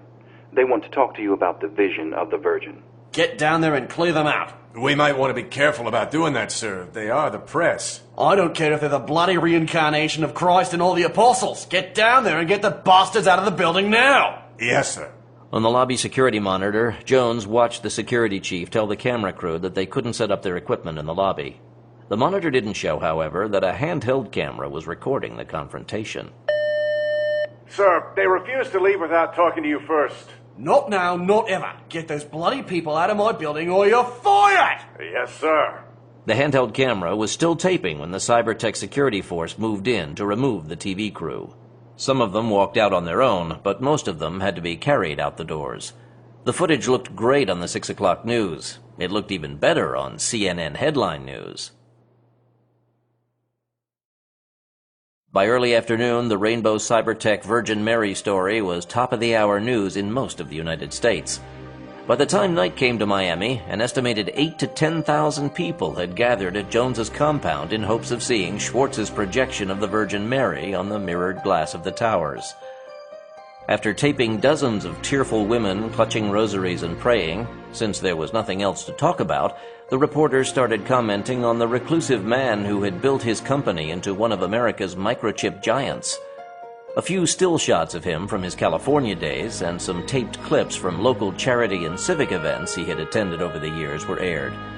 They were followed by the tape of the security guards clearing the camera crew from the lobby of his building. For Able Team, set up in a second-story hotel room right down the street from Jones's complex, the best thing the TV showed was a shot of the man's personal yacht, Digger, moored at one of the city's more expensive marinas. That's a real nice piece of naval architecture. I wonder what would happen if the Virgin Mary showed up on board her. How could you work that, Gadgets? The same way I did with the towers, Carl, except I'd use a hologram projector instead of the video. Hell, I could even put her on deck in a red bikini with a pina colada in her hand and have her waving to the crowd. We're trying to cause him a little grief, not start a riot. Why not start a riot? Anything we can do to put him off his pace works to our advantage. In fact, I could switch images on our Mr. Jones and really turn up the heat on the bastard. Instead of the Holy Virgin, the next time I fire up my little projector, I can show the crowd an image of Satan smiling down on them. They'd really go batshit at that. Use the one of that Persian idol, or whatever it is, that they used in the opening scenes of The Exorcist. I always thought that was the best satanic image I'd ever seen. What do you think, Carl? I don't know, Schwartz. What we're doing is effective, but I'm not sure that we want to unleash a full-blown Millennium freakout session here. It might make it impossible for us to get to him at all. It might also cause him to break for it and run to some place where we can get to him easier than in those towers. Remember, all he needs for what he is planning to do is a computer and a modem. That can be set up anywhere. You got a point there. Well, let's keep doing this tonight, and we'll take another look at it in the morning. Nothing to it. Schwartz glanced down at his watch. Speaking of which, it's about time for another miraculous appearance. You're going to go to hell for this, Gadgets. For flashing the Virgin Mary on the side of a building? No, for having so much fun doing it. When Jones's calls to the mayor and chief of police did nothing to control the gathering crowds, he called Florida's governor. Rainbow Cybertech and Jones were important contributors to the governor and his party. His money had made it possible for him to win the Metro Miami-Dade County vote in the last election. The governor's campaign people had flooded the region with TV spots and daily coverage of the candidates' appearances. Right before midnight, Miami units of the Florida National Guard had started moving in to take up a cordon around the Rainbow Cybertech complex. The minute the military vehicles started offloading troops, the TV crews, both local and national, converged on them. With the network's satellite uplink vans humming, the images were sent out and broadcast almost instantly. What had started as just another Millennium Madness story immediately turned into an abuse of power story. And there was nothing that a TV reporter loved more than a visible abuse of power. Anyone's power. Those bloody bastards. Jones watched CNN take him and the governor to task for having called in the National Guard to control a peaceful religious gathering. A heavy-set female reporter was crucifying him. As it is, Jones's repeated refusal to speak to the press is puzzling. There is suspicion that this might be some kind of hoax perpetrated by Mr. Jones himself or someone in his company. A few minutes ago, the Florida State Attorney General announced that his office would undertake a full investigation of this incident. He assured CNN that Mr. Jones would talk to him. He decried the fact that he hadn't been consulted before the troops were sent in, and said that if he had been, he would have advised against it. Shit. Jones here. Dingo, it's Governor Jebediah. For Christ's sake, Dick, why the hell can't you control your own Attorney General? I assure you that if you can't get the bastard in line, you can kiss my financial support goodbye. I didn't pay good money to put a gutless wonder in the State House. But you can't talk. I can talk to you any damned way I want, Dick, and you know it. You screw this up, and I'll put your opponent in your chair so bloody fast your head will spin off your damn neck. Now get on the bloody phone and get this taken care of!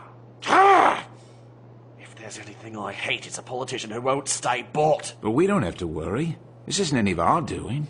I don't want anyone snooping around here, Caldwell. Not now. Not ever.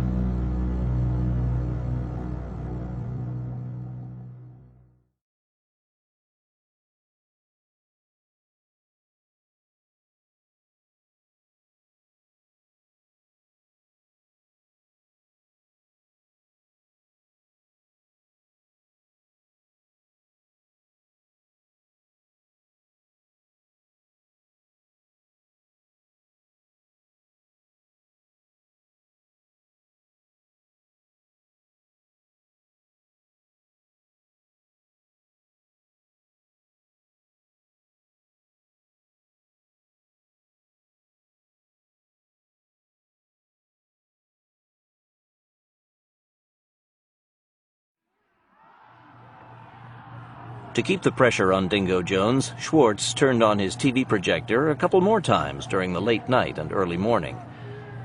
Each time the image of Mary glowed from the tower, the crowd surged forward, and the National Guard had their hands full trying to keep them from storming the building. I can't help but feel sorry for those poor bastards down there.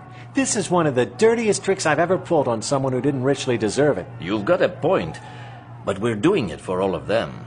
Even the guy who just stepped off the boat needs a bank account, and they all need work.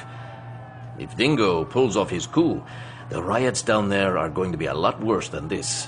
I know, but it feels like we're using those people. We are. No doubt about that. Sometimes we have to. Believe me, if the financial markets collapse, they're really going to be screwed. People like that are always the first to take it in the shorts when times are tough. They're vulnerable because they think they can pray their way out of whatever mess they're in instead of working to change things. But if prayer was an effective way to deal with the world, it wouldn't be the way it is. I still feel sorry for them. By daybreak, the Rainbow Cybertech campus looked like the location for the greatest outdoor rock festival of all times. Over 1 million people had gathered, and there were no signs of anyone leaving. The city had turned out to try to provide services for the people, but it was a drop in the bucket compared to what they needed. Medical aid stations had been set up, portable toilets were brought in, and food vendors were cleaning up. City cops had barricaded a 10-block area, bringing traffic almost to a standstill. Gunner Caldwell and Roy Boggs were still with Dingo Jones in the command center, watching the situation on the video monitors. I swear I'm going to sue the city for damages. It's going to take weeks to get this place cleaned up. It looks to me like it's going to take a couple of days for all those people to just get out of here. With the complex blocked off the way it was, there was also no way the Joneses' employees could report for work. In fact, except for the night shift, the complex was completely shut down, and that would cost him millions in lost revenue. Jones made a decision. Call the airport and have the copter brought up. I'm flying out to the digger, and I want you two to come with me. No problem. Do you want me to bring along a few of the lads as well? Get 2 more good men. I know just the right 2 blokes. Sarah Carter had been watching the TV coverage of the crowds. Even before her stint in San Diego with the Temple of Zion, she hadn't been religiously gullible, and that experience had done nothing to make her believe that the Virgin Mary had really come to Miami. She was certain that Rosario had something to do with making the image appear. She had no idea, however, how the mob outside was going to help her. Beyond giving Dingo something to do that didn't involve slapping her around, she couldn't figure out what they had in mind. All she could do was trust that they had a plan to free her from Jones. If they didn't, she wasn't sure how much longer she could keep her silence. She had never been good with pain. In the hotel room down the street from the Rainbow Cybertech compound, Able Team continued to watch events unfold via the local TV stations. We've got him. He's got a chopper coming in, and I'll bet you that he's headed for that boat of his. Lock this place up. I want to follow him. Knowing what would happen when they started projecting their image, Lyons had parked Blancanellis' caddy several blocks away on a side street. Had it not been for that, they'd have never been able to get out of the hotel. A quick jog brought them to the caddy, and with Blancanellis driving and Schwartz reading the map, they raced for the marina. When they reached the marina, they didn't have to ask which boat they wanted. They weren't the only ones who had figured out that Dingo Jones was fleeing to his yacht. The TV crews had beat them to the punch and were already on hand taping as the red and white helicopter bearing the colorful Rainbow Cybertech logo on the side approached for a landing on the aft deck of the ship. We're just in time. Now we'll see what the bastard does next. When the Rainbow Cybertech chopper landed on the digger's afterdeck, Jones had Caldwell and Boggs escort Sarah Carter directly to the master suite. And make sure she stays there until we get out to sea. No problem. Jones went up to the bridge where his captain was preparing to get underway. How long till you can cast off, Johnson? We're ready now, Mr. Jones. If you tell me where we're going, I can file with the Coast Guard as soon as we cast off. It's none of their bloody business where I'm going. Just get me out of here. Yes, sir. Jones went below to the main cabin to check on his captive. Everything had been going just fine until she turned up again. She and that Perez bastard were somehow involved with this. He wasn't a man to believe in coincidences any more than he believed in visions of the Holy Virgin. One way or the other, he'd get to the bottom of this. And how much damage it caused Ann Keegan would be completely up to her. She should know better than to try to cause him grief. God damn it! Carl Lyons could barely control himself as he saw the yacht's deckhands cast off the lines and get underway. He's putting out to sea! Well, it is a boat. That's what boats do. Why don't I follow him? I should be able to rent a boat somewhere along here. I can shadow him and keep you updated on where he's going. What if he takes off for Grand Cayman or someplace like that? I can rent a boat with a big fuel tank and work on my tan while I follow him. Get on it. At least keep him in sight until I can get the farm locked onto his ass. In fact, take this and get going. We'll retrieve it later. I'll be in touch. Now what are we going to do, Carl? Walk back to the hotel?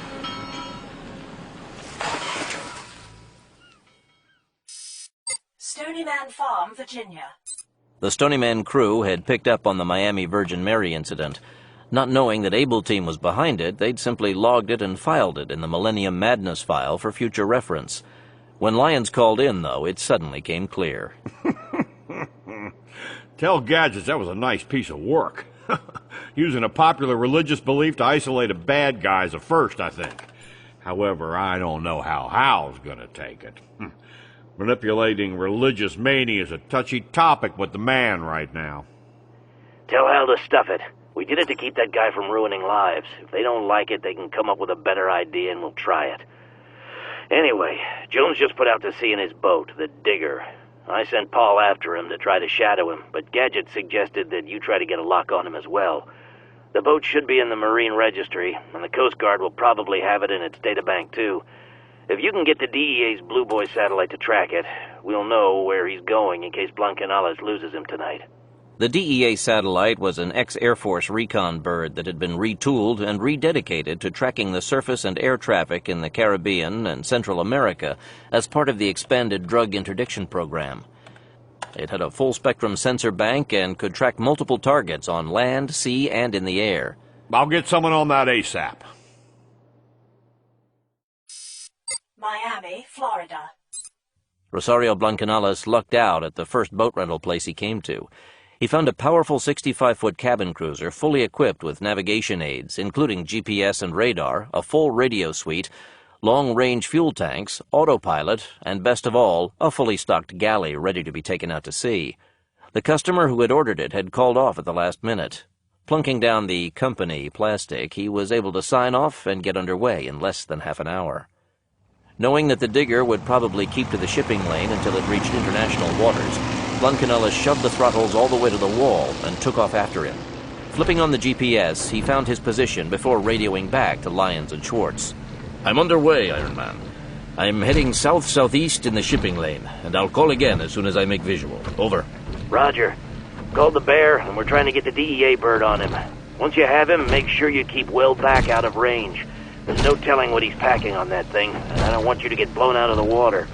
I'm also going to have Hal alert the Coast Guard to your mission, and have a rescue chopper on alert if you need it. Over. Good idea, but I don't think I'll need it. Call you later. Out. Once in international waters, Dingo went up to the bridge and relieved Captain Johnson. His radar screens showed that he'd picked up a tail out of Miami. A smaller boat, 65 feet, appeared to be following him. It was scanning with radar when it could follow him unseen. He had no idea who the guy was, but he knew what to do about him. He immediately went into stealth mode and changed course. As a designer and supplier of Defense Department electronics, he had installed a full battery of devices, both experimental and well-tested, on his vessel. Only the most advanced warships had the kind of protection the Digger carried: radar jammers, all-frequency scanners, decoy projectors, and IR shielding. He had also incorporated a few offensive measures. He had a select sample of weaponry to defend himself against anything short of a full military attack. The Digger could hold her own against most coastal craft and patrol planes. This nautical shadow could be a media boat, or it could be Anne's mysterious friend or friends. Whatever, if it became too much of a problem for him, he'd simply blast it out of the water. First, though, he'd try to lose it. Stony Man Farm, Virginia. Aaron Kurtzman had given the Able Team support mission to Akira Tokaido to handle. He was good at satellite surveillance. Since the DEA bird was already on station in the region, it was easy to tap into it and direct its attention to the area in question. Bear, I've got an anomaly here. How's that, Akira? I've got Rosario in sight. I checked with him, and he confirmed his position with the GPS. But the boat he's following doesn't read what it's supposed to be. According to the Marine Register, the Digger is 110 feet, but the Coast Guard says it's 180. Blancanales says the boat he's following reads out at 145. I think this Dingo guy is trying to pull some kind of scam on someone. Sounds like the old smuggler's trick. Pretend to be a different boat than the one the authorities are looking for. Tag the one the Blancanales is following, and we'll sort out the facts about it later. I got the Digger as track 2, and Rosario as track 1. We're coming up on Bent, so I'll have to switch over to radar and IR before too long. Just don't lose them. Not as long as the satellite's up there, I won't. Florida coast. Blancanales had been keeping his hull below the horizon so Jones wouldn't spot him. He was following the Digger on his boat's radar. Now that night was falling, he considered getting in closer and trying to do a little visual recon with night vision goggles. He'd left his running lights off and would again depend on his radar to warn him of any approaching craft. It wasn't the best marine radar in the world, but it seemed to be powerful enough for his purposes. It still wasn't apparent where Jones was going. After reaching international waters, he'd changed course to the east, but was keeping a straight line right now. Blancanellis engaged the autopilot and went below to inspect the galley. Damn, I'm hungry. Finding a frozen shrimp jambalaya and rice packet, he put it in the microwave and hit the timer. While his meal was cooking, he went to the medical cabinet to see if there might be something in it to help him get through the night. He only found a bottle of caffeine tablets. He took out the steaming plastic dish and, finding eating utensils, went back topside. When he glanced over at his radar screen, he was shocked. The digger was nowhere in sight. Shit!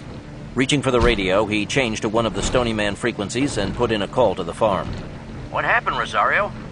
My radar track on him just disappeared. Did he sink? I'll be damned if I know. I left my boat on autopilot and went to fix myself a quick dinner and a cup of coffee. When I came back up, he was gone. Have you checked your IR? The IR has given me a faint trace off to the south, but it doesn't look big enough to be your target. Give it to me. I'll try it anyway. Tokaido gave him the plot. Blancanellis changed course and advanced his throttles to full. Have you got me, Akira? You're showing up clearly, but he's getting fainter. Damn, I've got nothing. Where's Gadgets when you need him? On the digger's bridge, Dingo smiled as he looked at the radar screen. The blip that had been following him was gone. This was the first time that he'd really tested the countermeasures he'd had installed in his boat, and they'd worked as advertised. The IR cloaking had been a recent addition, but apparently it had worked as well. With night vision goggles so cheap now, it had seemed a worthwhile thing to do. Now that he was alone on the Caribbean water, he rang for the captain to come back and take the helm. He had business to take care of in his suite below. What course, sir? The course is set. Keep running with the lights off, and if anything else shows up on the radar, give me a call. I'll be in my cabin. Yes, sir. When Jones went into his cabin, he found Sarah Carter asleep. He stood for a moment, marveling at her beauty and letting it sink into him. She was all his. He'd see her dead before he'd let her get away from him again. He'd also see that Perez bastard dead as soon as he could take the time to see that it was done properly. Anne, darling, wake up. We have to talk. Miami, Florida. Herman Schwartz and Carl Lyons had been monitoring the radio traffic between Blancanellis and the farm from their hotel room CP. Damn it! It looks like Jones stealthed out on us. I should have expected something like this. The bastard's been supplying microchips to defense contracts for years, and I'll bet the contractors gave him prototypes for all sorts of military goodies. If a couple of them get lost, so what? What in the hell are you talking about, Gadgets? Paul lost him. It happens all the time. The satellite lost him, too. That takes stealth technology. I've never heard of any stealth that could do this. Actually, the Navy has some in development, and they've been working on radar and IR countermeasures for a long time. Mostly it's been done to confuse targeting radar and IR guidance systems, but there's nothing to say that it wouldn't work against a satellite as well. Now what do we do? We wait till daybreak and see if Akira can pick him up optically again. There's nothing he can do to mask that. Mount Alivet, Syria. When Malik al-Ismaili got word of the assault on the Beirut stronghold and Inzmir Vedek's capture, he realized that he'd seriously underestimated al-Askari. One of the major tenets of the Brotherhood's Book of War was to know the enemy, and he hadn't known him well at all. He was guilty of the dual sins of ignorance and pride, and for those sins he would have to pay the same price. He was the undisputed master of the Brotherhood, but only because he was bound to the same order of discipline as were the lesser brothers. The cat o' nine tails lay in its bed in the Hall of Rectitude. This lash had 13 long leather strands, each one tipped with a flesh-tearing 5-point iron barb. Any way it hit, it would draw blood. Pulling his robe over his head and laying it aside, he stood in his loincloth and reached for the instrument of his punishment. Kneeling upright on the floor, he shook the strands in front of him so they weren't tangled and would fly straight and true. Later that day, Malik al-Ismaili stepped in front of the video camera in the communications room of his mountain fortress. He was wearing the seamless white robe prescribed by the Quran as the proper dress for a pilgrimage to Mecca.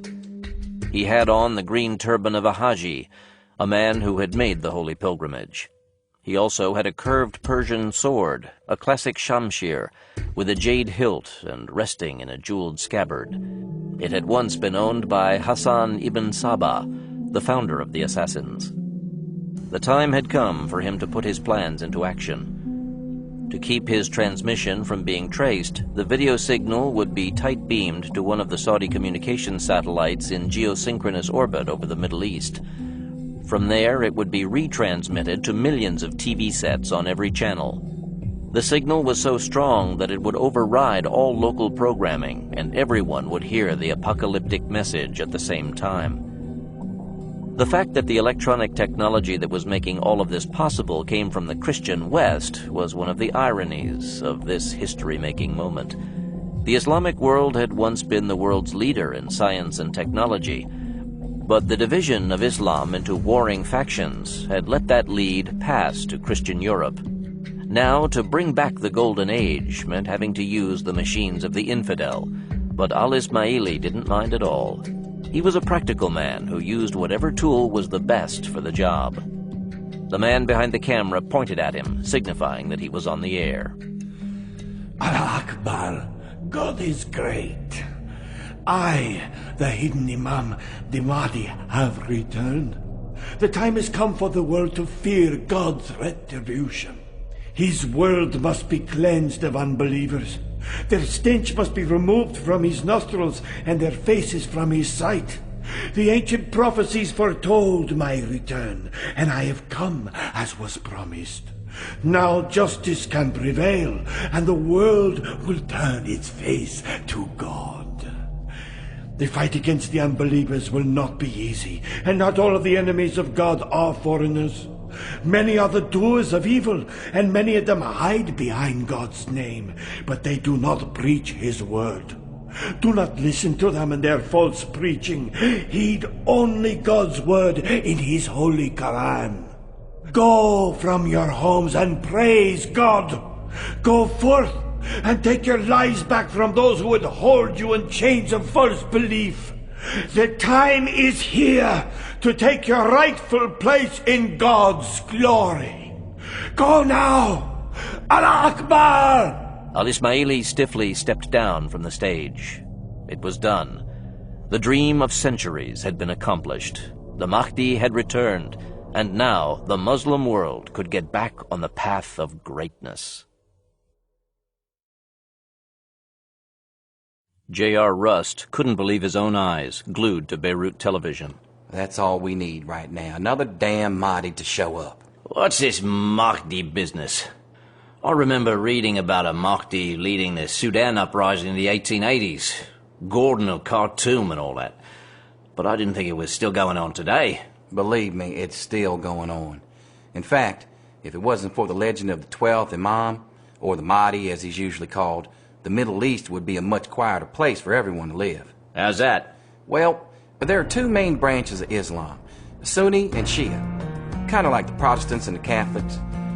The break came in the 9th century, and as it usually does with that kind of thing, it had to do with who was going to be top dog in the Muslim world. Anyway, 11 successive Imams who were descended from the Prophet Muhammad through his daughter Fatima had ruled the Shiite branch of Islam. When the last one suddenly died, his juvenile son was in line to become the 12th Imam. But the kid was only 10 or 11. And questions about his age were raised, particularly about who would be calling the shots until he came of age himself. Anyway, while the infighting about who was going to actually be in charge was going on, this kid disappears one night and is never seen again. What's new? The best bet is that the kid walked down the wrong dark alley and got himself stuffed down a well or something like that. But he disappeared without a trace. And ever since then, the Shiites have been looking for him to come back and take over their brand of Islam. Well, he's called Muhammad al-Mahdi, or the Hidden Imam. Mahdi means savior, and according to them, when he returns, he will usher in a golden age of pure Islam by wiping out all the evil infidels in the world and starting over clean. But what's he doing getting involved with the Christian millennium? That's a good question, Gary. Now, they also have a calendar of when their savior might come back, but it's every 100 years rather than 1,000. And if I remember correctly, The Mahdi isn't due for another 80 years in Hijra, 1500. The last guy who tried to play Mahdi showed up in 1979 and attacked Mecca.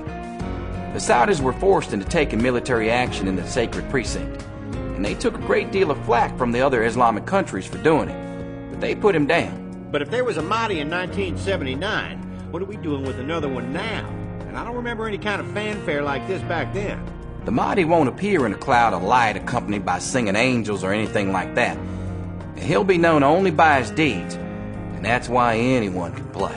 Doesn't this guy coming at the wrong time automatically make him an imposter? You'd think, TJ. But with the imams preaching the millennium thing right now, no one's looking too closely at the calendar. And whoever this guy is, if he can pull this off, he'll own most of Islam.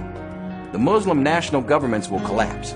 The people will raise the green flag of jihad, and this whole part of the world will be in deep shit. But won't anyone try to dispute his claim? Damn near every Islamic leader. None of them will want to take a back seat to some newcomer. But all it'll take is for a few of them to die suddenly, and you'll see the others cave in. Around here, nothing succeeds like success. If this Mahdi can bring a few major figures into his camp, it'll be a done deal. And you think he'll be able to overthrow the region's civilian governments? Right now, I'd say that he has a real good chance. If he can pull it off, he'll have accomplished what no other Muslim leader has been able to do since the Ottoman Empire. Bring this place under one rule. He'll be calling the shots. This is the beginning of a whole new ball game. What a way to start the new millennium. As Rust had predicted, the Mahdi appearance sent the Middle East into spasms. In the West, millennium madness affected only a small, albeit vocal, minority. Here, the majority of the population joined in this Islamic version of what was sweeping the West. No one was surprised when Egypt became the first Muslim nation to fall to the followers of the Mahdi. The millennium prophecies that had been spread earlier had already caused great civil unrest and riots that took days to control. In a population already primed for religious unrest, the Mahdi found fertile ground for his words. He told them to go forth and take their place in the grand scheme of things. Cairo had already experienced several serious incidents where large numbers of slum poor had attacked the homes of the rich. Calling in the army to put down the unrest had brought an end to this orgy of rioting and looting. It had also exposed the great weakness of the Egyptian forces. The troops of police and military also came from the poorer classes, and the message of the prophecies affected them as well. What was surprising, though, was how quickly the Egyptian military and police collapsed. Desertions began almost immediately after the Mahdi's message was broadcast. When moderate officers tried to restore order, they were deposed, and Mahdist imams were installed in their place. The first thing the clerics did was to close Egypt to foreign traffic from the West of all kinds, including air. When a German government-chartered Lufthansa 757 didn't follow instructions to turn around as it approached the Egyptian coast, 2 MiG-29 fighters were launched to intercept it. The instant that the airliner entered Egyptian airspace, both of the MiGs fired on it. Heat-seeking air-to-air missiles homed in on the plane's huge fan jet engines and detonated. The wreckage rained over the desert. From Cairo, the Mahdi-inspired insurrection spread like a plague.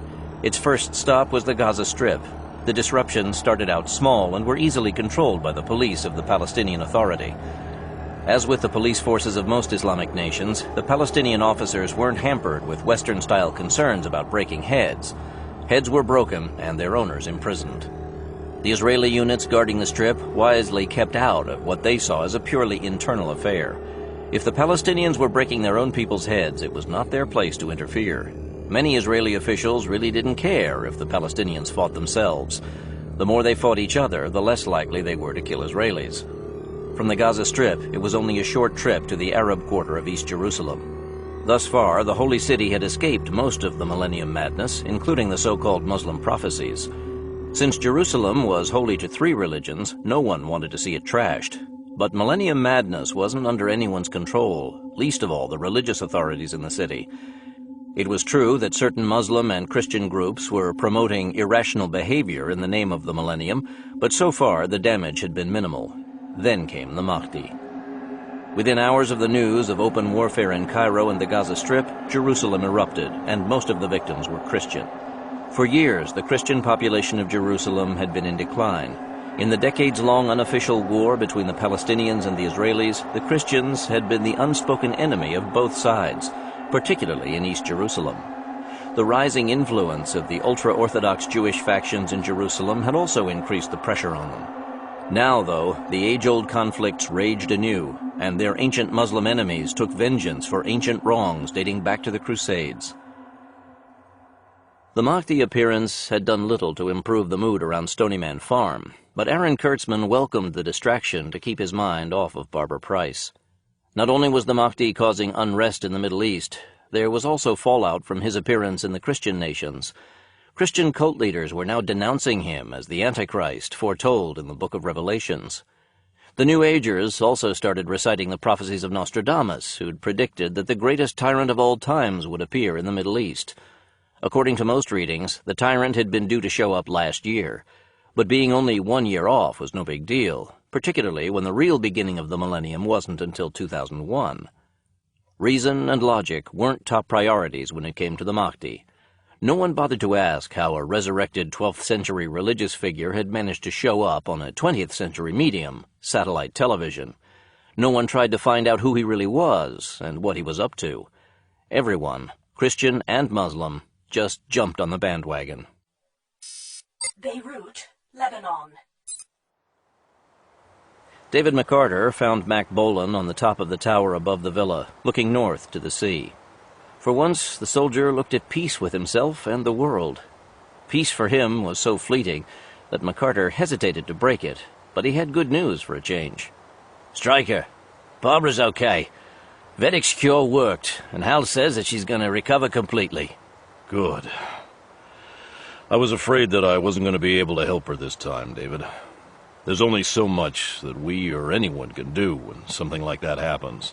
But we were able to. We came here, and we were able to find a key to saving her and a lot of other people as well. I say that's been a job very well done. So far, but the mission here isn't over yet. I didn't think so. But I wanted to check with you first. Sometimes Hal wants to haul us up short before we reach the goal line, and he was talking about our withdrawal before the unrest gets too much worse. Hal only passes the word down from Wonderland. If he'd been calling the shots himself, a lot of what we've had to do over the years wouldn't have gone down the way it did, because we'd have been able to stop it before it got out of hand. There's a lot of truth to that. Politics is usually the worst thing that can happen to any situation, and that's sure as hell the case here. The people of Beirut have suffered for years from too much politics and too little common sense, and it's not over yet. Not for them, or for us. There's a stain on the planet that needs to be erased. Any man who thinks that he can unleash a deadly plague on the world and get away with it needs to be dealt with. Don't forget, he's a major religious figure now, a messiah. You know how politicians feel about getting involved with religious leaders. I don't care if he's the Pope. He needs to be brought to account for this, David. Too many of the greatest crimes in history have been excused in the name of religion. That's not going to happen this time. Mahdi or not, he's responsible. Right. I just wanted to make sure we were in agreement. So, how do you want to work it? That's the problem. If what Vedek told us is true, we're not going to be able to take care of it with a quick raid and a couple of pounds of C4 in the right place. This is going to be a major operation. But doing more than that is going to be difficult without sanction and support from the man. He's in control of all the things we really need to do the job. Why don't you talk this over with Hal, Mac? And you might want to remind him that while we have Vedek in custody, this Mahdi has the lab and stockpiles of the mutated anthrax, and he can use it again whenever he wants. So it might not be a bad idea to take care of it now before this part of the world gets too much crazier and we can't get to him. Good point. Let's go have a chat with Katz first. I want his input on this before I suggest anything. When McCarter and Bolan got down to the main house, Katz and Ellenbogen told them that Hal Brignola was on the line. The two-way video link was up, and the big Fed's face was on the monitor. The President extends his thanks to all of you. The Millennium Plague treatment is reported as successful everywhere it's being used. This Armageddon, at least, has been diffused. We'd like to send a little Armageddon of our own to this old man of the mountain, so he won't think of trying something like that again. I totally agree with the sentiment, but with the situation in the Middle East the way it is right now, I don't think that the man will go along with something like that. What? The Islamic world's a mess right now, and the appearance of this Mahdi was the last straw, so to speak. What few Westerners were in the region are being evicted, and even their own governments are under siege. No matter how deserving, any action by the United States will only make a very bad situation worse. The political fallout would take years to settle. We'd like you to talk to him about it anyway. And you can remind the man that if the Mahdi would plan something as criminal as that plague, he won't stop at anything. Plus, he still may have stockpiles of the plague and would be able to attack us again with it. Even though we know how to stop it now, there would still be those who couldn't be treated in time and would die, particularly in a mass casualty situation. What do you think it'd take to completely eliminate the threat that guy represents? If the president decided to make a move on your recommendation, he'll want to make sure that it's effective. Tell the man that he can either declare war on the region and send the entire U.S. military to eradicate it, and I do mean the entirety of America's military strength, because every Muslim nation on the face of the earth will declare jihad on us. Short of deploying nuclear weapons, we'll be fighting them well into the next century. Or one small ADM in the right place should do it, with a minimum loss of life except to the force that goes in to emplace it. But it will have to be a completely deniable operation. If the United States is connected to it in any way, the first scenario will still apply. And that means that we have to do it. ADMs, atomic demolition devices, were small nuclear bombs that had originally been developed for deployment in Western Europe as a last-ditch defense against the Soviets. They were placed in prepared positions in mountain passes and valleys to deny tank armies passage through the terrain. The Soviets and Chinese had also successfully used ADMs in excavation projects for dams and the like. One had even been used to pulverize oil-bearing shale deep under the earth to create liquid petroleum that could then be pumped to the surface. The resulting oil was faintly radioactive, but most of the contamination was removed during the refining process. What yield do you think it would take to bring that mountain down? Without looking at the geological reports, I'd say that a 1.5 kiloton bomb in the right place should more than take care of it. But you can have Kurtzman check on that. That's only 1/10 of the Hiroshima bomb, but in an enclosed place like the inside of a mountain, it should be enough. We wouldn't need to obliterate the place from the face of the earth, just bring the roof down on top of it. That leaves us with a delivery problem. All the ADMs are back in the States. Might be tricky getting one to you. We don't need an ADM to get the kind of package you want. Explain, Jack. Some of the new aerial tactical nukes are dial yield as well. I know there's one that'll go from 1.5 to 5.5 at the flip of a few switches. And it's small enough that a few men could carry it. But that still leaves us with the how in the hell do we get it there issue. Not really. You can have it flown in and parachuted to you. And I suppose that you're going to be the delivery boy in this scenario? I kind of thought I might. And where would we find this particular kind of bomb? How about the carrier task force that's steaming in the Med right now, the Eisenhower? I know they'll have them in their war stores. Regardless of all the bullshit that gets into the papers, our carrier task forces are still packing their tactical nukes. How would this work, Jack? Well, if I can get back to Israel, a Navy card can come and get me and fly me back out to the carrier. Once there, I borrow an FA-18, load the bomb, and deliver it to you guys in the desert. From there, I guess you can drag it to this mountain, set the timer, and beat feet out of there. Piece of cake. Only if you're not with a ground team. You continue to stand by in Beirut while I run this past the man. And Hal, have Bear start sending us whatever he has on this site. We need to start working up the details ASAP. Will do. Stony Man Farm, Virginia. Holy shit. Aaron Kurtzman couldn't believe it. Barbara Price was walking into the computer room. She looked like the survivor of a bad embalming job. She'd lost so much weight that her fine-boned face looked skeletal, and her skin had an unhealthy sickbed pallor. Her hair was pulled back in a ponytail, but it didn't have its normal luster. But seeing her on her own 2 feet was the best thing he'd seen in too many days. Barbara, why didn't you let us know you were coming? I didn't want to disrupt your work, so I told Hal not to let anyone know I was being released. Before Kurtzman could say anything, Hunt Weathers was hurrying toward her with a chair. She sat next to Kurtzman's wheelchair. Thank you. Can I get you anything? A cup of coffee. That damn doctor wouldn't let me have any. I'll have the cook make a fresh pot. No, I want the bear's brew. Backing out of his workstation, Kurtzman wheeled over to the pot and grabbed the first coffee mug that came to hand. Back in a flash. Where are you going? To wash this thing out. Can't have you relapsing. Price shook her head. Kurtzman returned a few minutes later, holding the scoured mug in his hand like it was the Holy Grail. After filling it from the computer room pot, he wheeled it over to her. Thank you, Bear. Now I feel like I'm really home. Cradling the mug in her hand, Price let the conversation wash over her as the staff tried to bring her up to date on what had happened since she had fallen ill. I want to schedule a full briefing as soon as possible so I can get up to speed on what's going down. Well, go read your Nostradamus and you'll know what's going on in most of the world, particularly in the Middle East. I heard about the Mahdi on the flight. Have we gotten any leads on him yet, Huntington? We don't have any idea where he is yet. He's using some kind of tight beam transmission, so we can't pinpoint him. All we know is that he's transmitting from the region, and his message is being rebroadcast from one of the Saudi comsats. Can we take them out? We don't have any of the ASAT weapons on station in the Middle East right now. Plus, if we start blasting expensive Saudi hardware out of the sky, they're likely to cut off our oil again. With the Mahdi preaching death to the infidels and all their technology, we're probably going to have an oil crunch as it is. Do we at least know who he is? Actually, we do. Cat says he's the same guy who started the Millennium Plague. Huh. What are we doing about taking him out? Nothing yet. Katz and Stryker came up with a plan, but the president hasn't acted on it yet. Why not? We don't exactly know, but the guy is claiming to be the Mahdi. Mahdi my ass. If mutated anthrax is a tool of religious salvation, I'm the Virgin Mary. The bastard's a mass murderer. We should just nuke him.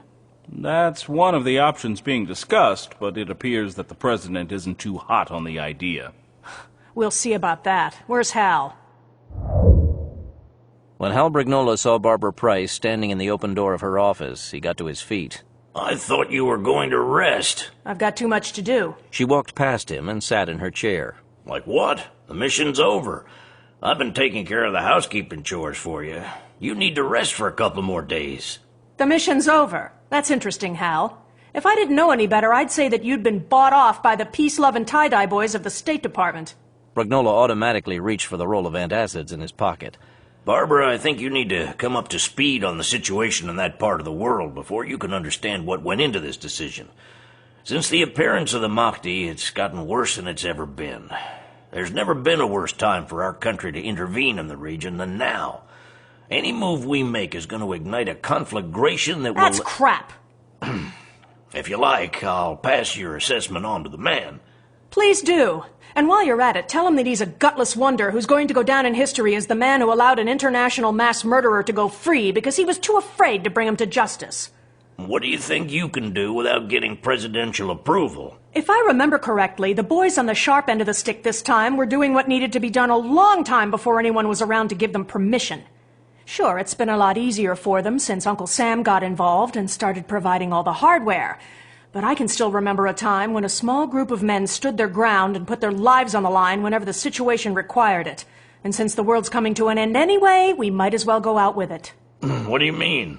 Well, according to all the Millennium blather, the entire world's either going to go up in flames or we're somehow going to drift into some kind of childlike liberal dream world where everyone loves everyone else and there will be no violence anymore because everyone will be too busy making daisy chains and baking chocolate chip cookies to hate their neighbors. Either way, Stony Farm's going to be out of a job. And if that's the case, what better finale than for us to go out snuffing a monster who decided to loose a plague on the world so he could set himself up as a little tin god? That's part of the problem the president's facing, Barbara, the Mahdi business. Regardless of what the man has done, he has also been accepted as the savior figure of a major religion. There's no way that the president could get any kind of political backing for targeting a religious leader. Religion isn't a hot topic for debate around this place.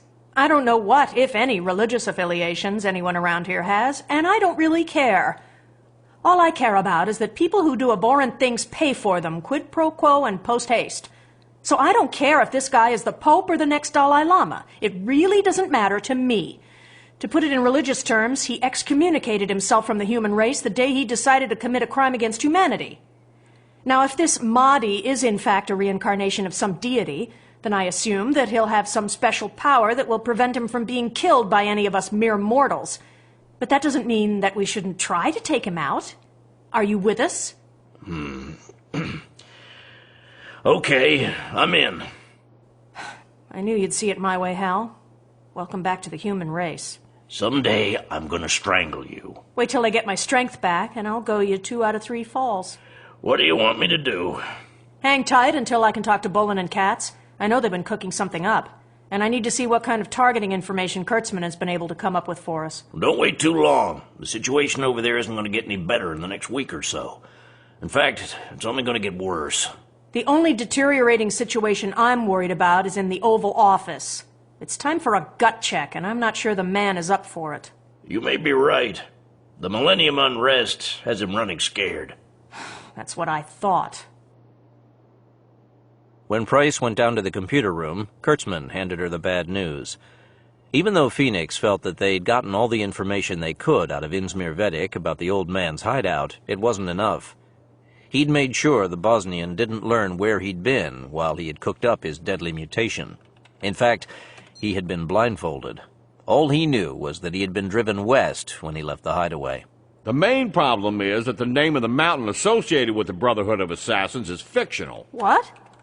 Well, if it existed at all, the original Mount Alamut was in Persia, not Syria. And Alamut was a fortress on a mountain, not the mountain itself. Actually, it's the name of the river that flowed past the castle. Therefore, I can't call up my atlas, type in Alamut, and come up with a set of coordinates. And when I check the historical references, I get 3 different locations where the assassin stronghold might have been. So as David says, we don't have bugger all on that avenue of approach. But I do have a modern anomaly in a mountainous region of northern Syria that looks interesting, and it ties in with what little Katz was able to get out of Vedik. He flashed up a map of the region on the screen. Clicking a pointer at the screen, he drew a circle around a small mountain range where the Syrian border joined those of Iraq and Turkey. This whole region's been a military zone ever since Syria became a modern nation. As you can see, it's isolated. It's desert with no commercial value, and it's too damn close to Iraq and Turkey. It's also a perfect invasion route. More than one army marched through here during ancient times. Knowing their history, the Syrians took the first chance they had to make that area and access to it a military zone. All that being said, something funny has been going on in those mountains since the Gulf War. For instance, take a look at this. The monitor showed an overhead recon satellite shot of a mountain range with a river running along its eastern side. This was taken in the days right after the Gulf War when we were trying to do something useful for those poor Kurds. Now, as you can see, it's the same as any other shot of Middle East desert desolation. But when you run through several weeks' worth of shots of the same area, here's what you get. A freeze-frame montage from the same satellite location showed truck traffic going both toward and away from one of the mountains. Most of these were heavy trucks that one might find at a major construction site. It keeps going this way for a few months and then abruptly ends. And on the next shots, we see the truck tracks are gone. I ran this through every intelligence agency that would talk to me, and the conclusion is that this wasn't a Syrian military operation. Does the Mossad sign off on that? They do now, but this was the first they'd heard of it, and they have very good sources in Damascus. Continue. The region's governor turns out to be an Ismaili Muslim. Now, there aren't too many of them in high positions in the Syrian government, but he's one of them. Apparently, his family's tied somehow to Assad, and he was given the post for his faithful service. So? If you'll remember, the Assassins are an offshoot of the Ismaili sect. So you think that this earth-moving job has something to do with this new Mount Alamut assassin hangout? Is that what you're saying? I'm saying that I'm supposed to be looking for a mythological mountain fortress containing a fanatical Ismaili sect and its bloodthirsty leader, and I come across a mountain that appears to have been tunneled into a remote region of an area governed by an Ismaili. That's a stretch, but it does tie in with what Katz got from Vedik, and it's worth taking a closer look at. Look more closely and do it quickly. We might have to do this one under the table, and time is running out. Tell me about it. You need to read through the last 24 hours' worth of Mahdi Millennium activities. It's really gone crazy over there. I don't have time to waste on that, so I'll take your word for it. Malik al-Ismaili went over the reports from all of his Brotherhood cells in the field. Not only were they his fists, they were his eyes and his ears. The reports pouring into his underground fortress headquarters were more than encouraging. Throughout the Muslim world, the Mahdi's message was being put into action. Sometimes peacefully, but most often by force, and al-Ismaili didn't care just as long as it happened. Not only were the West-leaning governments in trouble, but the Marxist regime of the Sudan had also gone under. Marxism was as much a part of Western decadence as was capitalism, and it too had to go. With the Egyptian downing of that German jetliner, the West had cut off all air traffic to the region. The airlines of the Islamic nations were still flying into the West, but they were only accepting Muslim passengers and only for return flights. This was the great counter-diaspora, a return of the faithful who had, for whatever reason, left their homelands to live in the decadent West. As soon as all those who wanted to return had, that link would be cut as well. There was no place for traffic of any kind with the unbelievers, and that included the traffic in oil. Let the infidels freeze in their northern hells without oil. Let them push their huge cars from place to place if they wanted to flaunt their wealth. And let their ungodly technology grind to a halt. For far too long, the riches of the Middle East had been exploited by the greedy West, but that would soon come to an end. Like all radicals, al-Ismaili had no real idea of how the world worked, and he felt that he didn't need to know. His eye was on God's world, not on the things of the earth. He was well aware that what technology the Muslim world had, it owed completely to the West, and that included the television that made his Holy Crusade possible. But he also intended to bring an end to that technology when the time was right. The only technology that would be necessary would be that needed to defend the lands of the faithful from foreign invasion. Like in the old days, men would take their needs from the earth as God had intended them to. Their fields and their flocks would provide a life for them and their families. It had worked that way for thousands of years, and it would work again. He knew that the Mahdi would have a difficult time getting this message across to the masses. They had been seduced by the West for too long and wanted that which wasn't clean and pure in God's eyes. There were no cars, cellular phones, or television sets in paradise, and there would be none in his lands on earth. There would be no need for so-called Western knowledge when everything that God wanted men to know could be found in the Quran. Until this perfect time came, he would make good use of the Western technology he had acquired. The Mahdi had made an appearance every day at noon, Mecca time, and it was almost time for him to go on the air again. Every time he appeared, the people took strength and renewed their vows to rid God's lands of the infidel and all his works. Miami, Florida. The next morning, most of the crowd that had gathered around the Rainbow Cybertech buildings hoping to see the Virgin Mary had dispersed. Schwartz hadn't caused any more visions to appear on the towers, and even the faithful had jobs and homes to go to. Only 100 or so remained. They'd probably hang around for the next couple of months to pray for forgiveness. The Cybertech compound looked like the aftermath of the world's biggest rock concert. It would take a week to pick up all the trash and several months to restore the grounds. At least, though, the employees could report for work. In Able Team's hotel room command post, Herman Schwartz was linked to Stony Man Farm via modem and was working closely with Akira Tokaido to try to find where Jones had taken the digger. It was a big boat to try to hide, but the Caribbean wasn't a small body of water, and it was dotted with hundreds of islands with thousands of bays and inlets. It would take high-tech diligence and a bit of luck to find him. If, that was, Jones hadn't lit out for the open seas of the South Atlantic. Schwartz was convinced, however, that Jones was still in the area and that he'd soon return to Miami.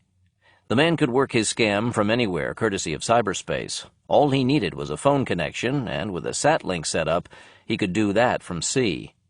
But for something that big to work as Jones intended, he needed to be at the controls to react to the unexpected. It was a law of nature that every plan, no matter how well thought out, ran into the unexpected and needed to be adjusted. Not even a man like Jones would be able to change that. While Schwartz was trekking through cyberspace with Tokaido, seeking the elusive Dingo Jones, Carl Lyons went back into Little Havana. Gutierrez had called to tell him he had some new information on Jones's operations. When Lyons walked into the social club, Gutierrez was sitting at the end of the bar, smiling broadly. I have information about your Dingo Jones, amigo. Now I know why he has always guarded his warehouses so tightly. What do you have? One of his warehouses is full of weapons and military equipment. It looks like he could invade Cuba. Really? Not only does he have the arms and ammunition, he has uniforms, field equipment, combat boots, medical supplies, radios, the whole tamale, and enough to outfit 100 guys or so. All he has to do is run the men in one end of the building, and they come out the other end armed and ready to go to war. Lyons smiled to himself. This was exactly what he had hoped to find. Who made the entry? I did, when I was working for the Contras. I specialized in breaking and entering. No doubt learned in Miami, Lyons thought. But this was one instance where a life of crime had turned out to be useful in the fight against evil. Where is this place? 49197 49th Avenue. Thanks. Now sit tight on this until I can get back to you. I don't have anywhere else to go. When day broke over the Caribbean, Rosario Blancanales finally decided to call it quits. He'd gone throughout the night chasing every blip Tokaido could pick up to no avail. Jones was God only knew where by now. He was tired of running in circles. Time to go back to Miami and start all over again. If Tokaido got a fresh sighting, they'd use an aircraft or a chopper to chase him the next time. Turning the bow of his boat to the northwest, he set the autopilot before going below to find some breakfast. He'd been popping pills all night to stay awake, and the body needed energy if he was to stay awake long enough to get the boat back to Miami in one piece. Paul, he's back. He's coming up behind you bearing 230 on a collision course. Come mierda. On the digger's bridge, Dingo Jones at the helm. Captain Johnson was standing by with a look of horror on his face. Turn aside, man. You're gonna ram him. Gunner, Roy, take Johnson below. He's breaking my concentration. The two Australians grabbed the captain's arms and marched him off the bridge. But... Now Jones could concentrate on whoever was in the damned boat that had dogged him all night. With his stealthing and powerful radar, he'd been able to keep from being seen by the smaller boat's radar while still keeping track of his tormentor. Now it was his turn to be the cat, and he was about to eat the mouse. As he approached, he saw that the boat was moving very slowly, and there was no one behind the wheel. Suddenly, a man rushed up from below and took the helm. Jones instantly recognized him. Perez, time for you to die. When Blancanales turned, the yacht looked as if it were doing over 40 knots as it bore down on a collision course. Shit. He'd had the twin gas engines throttled well back, ticking over at a mere 950 RPM, just enough to maintain steerage. With no power, he had no maneuvering ability. He slammed the throttles up against the stop. Shit! Blancanales barely had time to snatch a life vest and head for the side railing before the digger's bow smashed into his transom. As soon as he hit the water, he was caught in the wake of the bow and dragged under. The smooth hull of the digger slid past his back and cut his rented boat in two pieces without slowing. Kicking as hard as he could to keep from being sucked into the yacht's spinning props, Blancanales broke free of the wake and sputtered to the surface. The yacht continued on course to the north, leaving him behind. He slipped his arms into the life vest. Hopefully, Tokaido had monitored the collision and would get the Coast Guard in the air before he became shark bait. Stony Man Farm, Virginia. Oh my God! Akira Tokaido couldn't believe his eyes. The digger had blatantly rammed Blancanales' smaller craft and cut it in two. There was debris everywhere, and no Blancanales.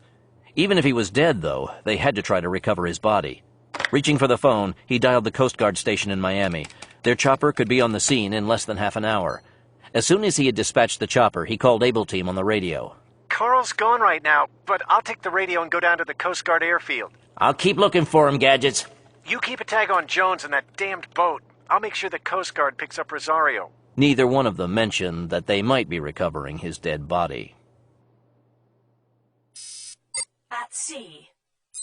What was that bump? It was nothing. Just some flotsam in the water the captain didn't see in time. The yacht wasn't damaged.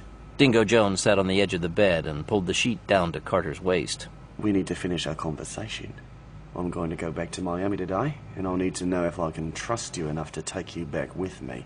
She tried to move over to the edge of the bed. He held her arm and leaned over her. Show me that I can trust you, Anne. Miami, Florida. Herman Schwartz was waiting at the Miami Coast Guard Station helipad when the red rescue chopper touched down. Blancanales stepped down from the chopper with an orange thermal blanket draped over his shoulders. You look a little like shit, amigo. Something about this operation doesn't seem to agree with you. The bastard tried to kill me again. You'd better not give them another chance then, old buddy. You know what they say about the third time being a charm. I'm tired of dicking around with that guy, and he gets no more chances with me. The next time I see him, it's going to be my turn, and I'm sure as hell not going to miss. Now that's the spirit. By the time Blankenellis and Schwartz got back to the hotel, Carl Lyons was waiting for them. After assuring him that he was okay, Blankenellis showered, changed, and ate the takeout Chinese food they had picked up on the way back. Schwartz took Lyons aside and briefed him on the rescue. Akira says that it looks like the digger's coming back. It should make port sometime early this afternoon. Good. As soon as the bastard's back in town, I'm going to do him. Now you're talking, Paul. Now I'm done talking. But you might want to wait a bit before busting down his door. While you were being rescued, Gutierrez called me down to his office, and he had an interesting tale to tell. Apparently, Dingo's got an arms stash bigger than even Israel's. How do you want to work it? Call in the feds? Not yet. I want to keep it to ourselves for now, and see if we can use it to our advantage. I'd rather not get them in on it yet. We can always raid it ourselves, and try to draw him out that way. If we bust his weapons stash, he's going to be really pissed. From what I've seen of him, he's not a man to keep his temper under control. And I like going up against morons who can't keep it together. That might be a plan. I can borrow a few of Gutierrez's better homeboys and make it look like it was a local job. You don't want that kind of firepower out on the street. No. I'll have them load it and drop it off at the nearest cop shop. That's gonna look funny. If the guns are turned in right away, it'll hit the papers, and Jones will know that it wasn't a local raid. He'll smell a Fed. You have a point, Gadgets. We'll stash them ourselves and turn them in later. Let's go talk to Gutierrez. Jeez, Paul, we're not in that big a hurry, are we? Let me finish my damned coffee. Bring it with you. The Able Team trio found Gutierrez in his barrio hangout, holding court over his homeboys. He looked up and smiled when he saw the three men walk in. My friends, come inside. It is hot out there today. Can I offer you a beer? We have an offer for you instead. Oh, this sounds like big business. It's about that warehouse of Jones's you found.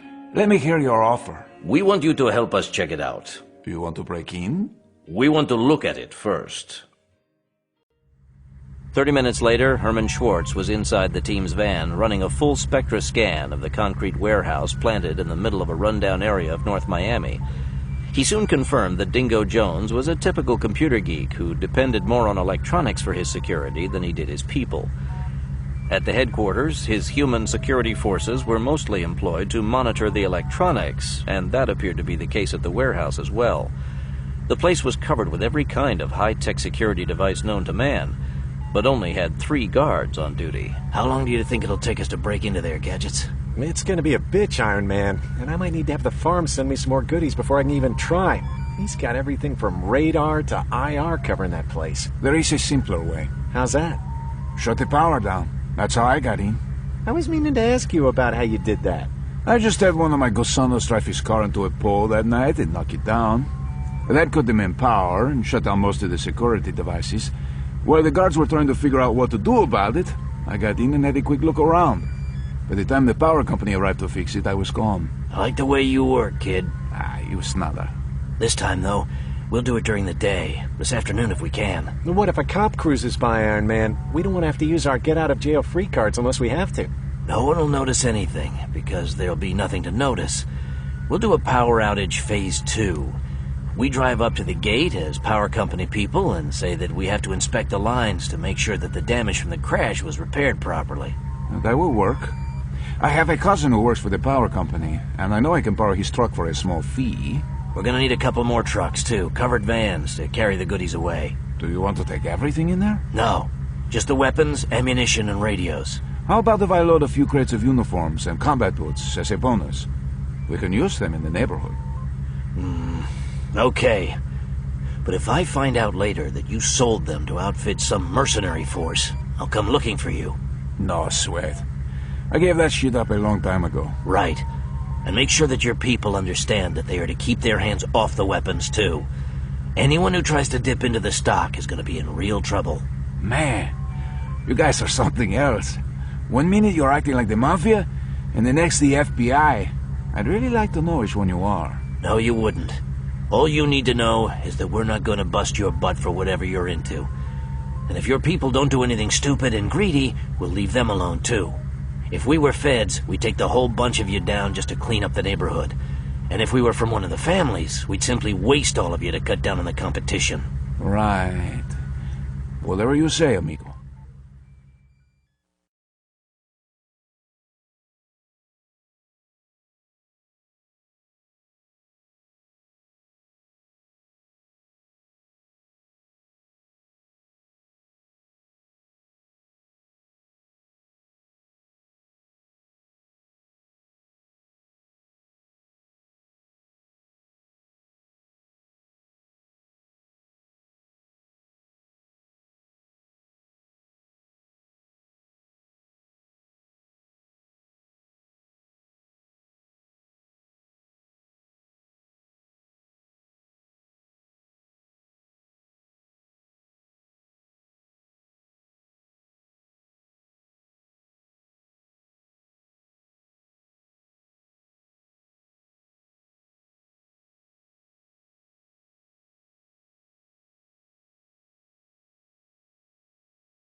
The raid went off without a hitch.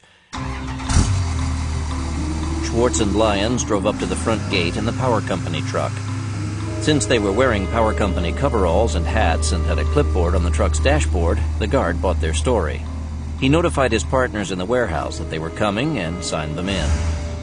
Inside the warehouse, Schwartz hooked up a couple of pieces of equipment to the power leads at the junction box, shook his head, and called over to the two Rainbow Cybertech guards at their monitoring station. Hey guys! Come over here a minute, will you? I want to show you something. The two guards left their station and walked over. What's the problem? Just stand easy.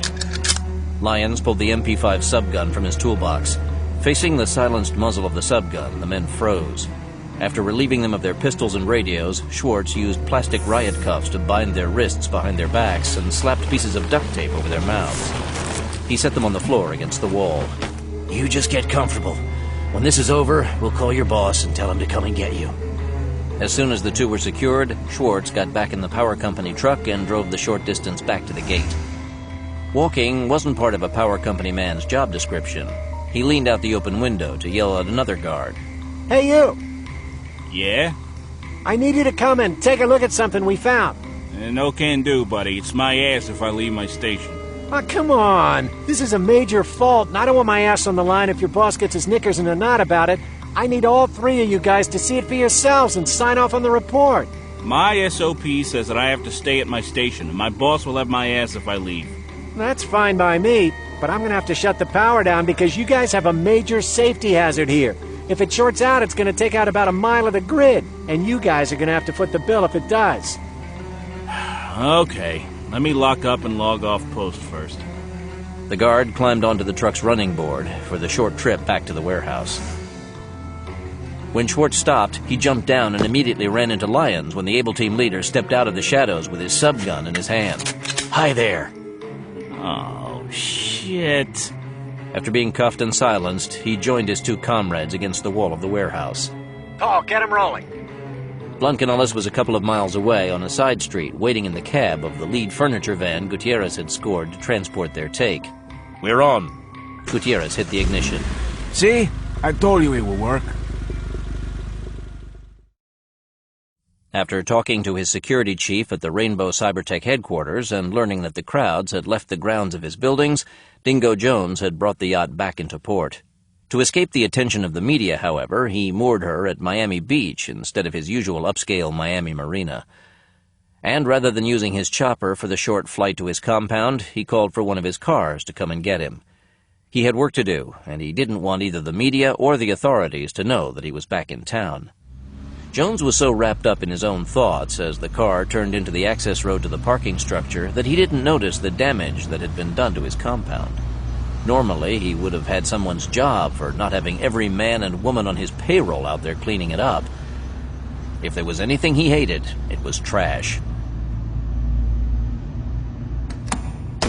This just came in, sir. The Cybertech security chief met Jones in the underground parking structure and handed him a report. Jones's eyes grew wide as he read about the raid on the warehouse. When did this happen? Just an hour ago. It took a while for the guards to free themselves and call me. What's missing? I don't know. The standing operating procedures for the security of that warehouse say that only you and Mr. Caldwell are authorized to inspect the contents. If you'll remember, sir, you signed off on that yourself. Right. Roy and I will look into it, Dingo. Call me from the warehouse, Gunner. I'll be in my office. Taking Carter by the hand, Jones hurried her into the elevator for the quick trip to the executive suites.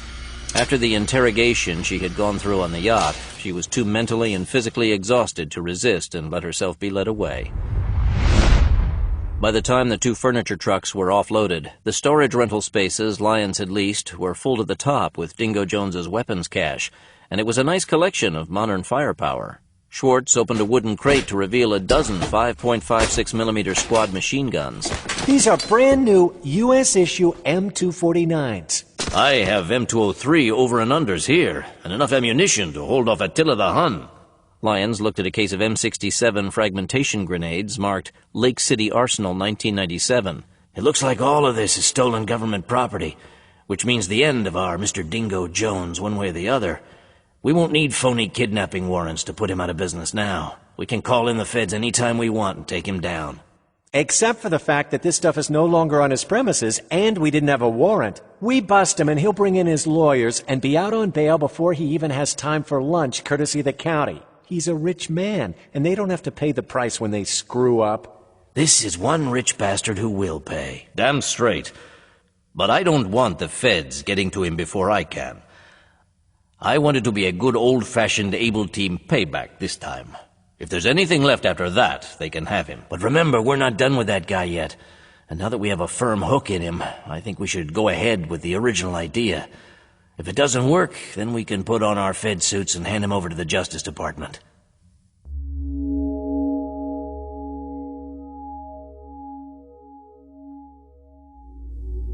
After seeing that Anne was secured in his suite, Dingo Jones went into his secret control room and reviewed the past 2 days of market news.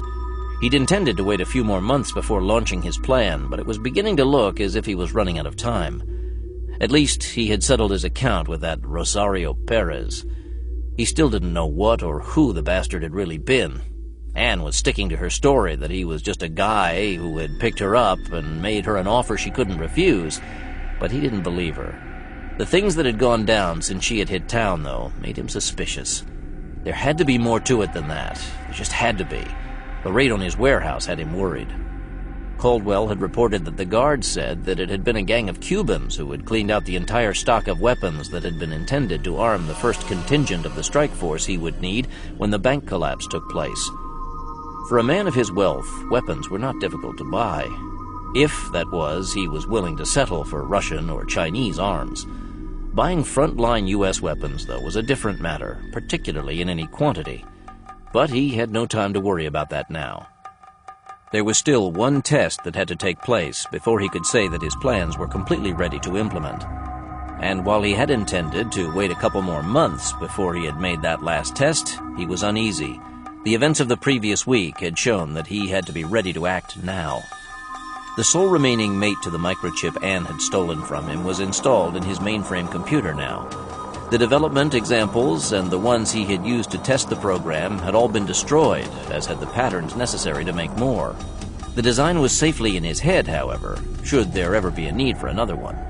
He was confident, though, that he wouldn't, and he was about to put that confidence to the test at the Bank of Rangoon. Myanmar was the least technologically advanced of all the Southeast Asian nations that could conduct their banking online. Its social infrastructure was so deteriorated that it hardly ranked as even a third world nation anymore. Nonetheless, the Bank of Rangoon was able to accept electronic transfers, and that was all he needed. When their system went down, no one would be alarmed. That it was up and running at all was seen as some kind of miracle of will over the forces of social chaos and 50-year-old technology. The financial pundits would figure that some half-trained clerk had done something and fried the network. Dialing up a number, he transferred a few $1,000s from one of his anonymous offshore accounts into the Bank of Rangoon. When the transfer was completed, he sent another signal to read back the account. A brief alphanumeric code after the account number told him that the killer virus had been emplaced in the bank's computer network and was waiting patiently for its orders. After so many years of planning and testing, though, Jones had no patience left. He broke the connection and dialed it up again. When it connected, he initiated a transfer of $6,666.66. Instantly, the connection broke. Sitting back, he smiled and turned his attention to the market information feed. It would take 15 minutes for the news of the Rangoon Bank's wipeout to be reported. Even in the cyberspace age, when information moved at the speed of light, it still took time for some humans to wake up to a disaster. And even when they did, no one would have any comprehension of what had just happened, which was the only reason he had risked this test. As much as he wanted to, he couldn't take it any further just yet. But soon, though, very soon.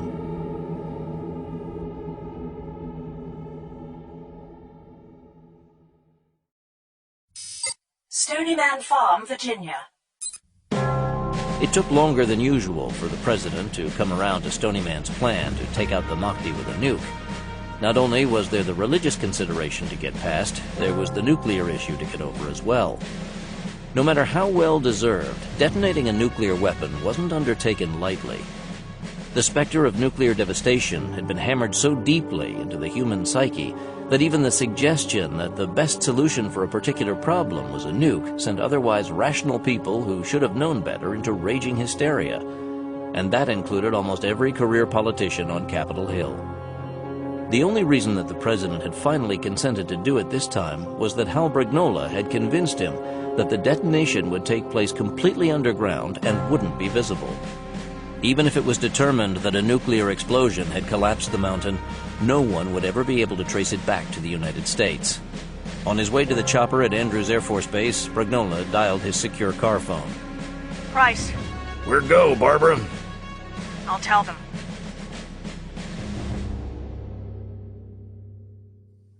Beirut, Lebanon. With the go-ahead from the farm, Bolin and Katz called the whole team together for a briefing. This time, Bolin took the floor. We're going after Vidic's boss and the leader of these assassins we've been dealing with here. The farm agrees with us that they're the same guy.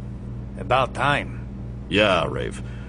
Kurtzman believes that he's based out of a hollowed-out mountain in northern Syria. Apparently this place had been extensively mined in ancient times, and the mine shafts were expanded to create an underground fortress. He also thinks that he's broadcasting the Mahdi messages from there as well, so it'll be a twofer.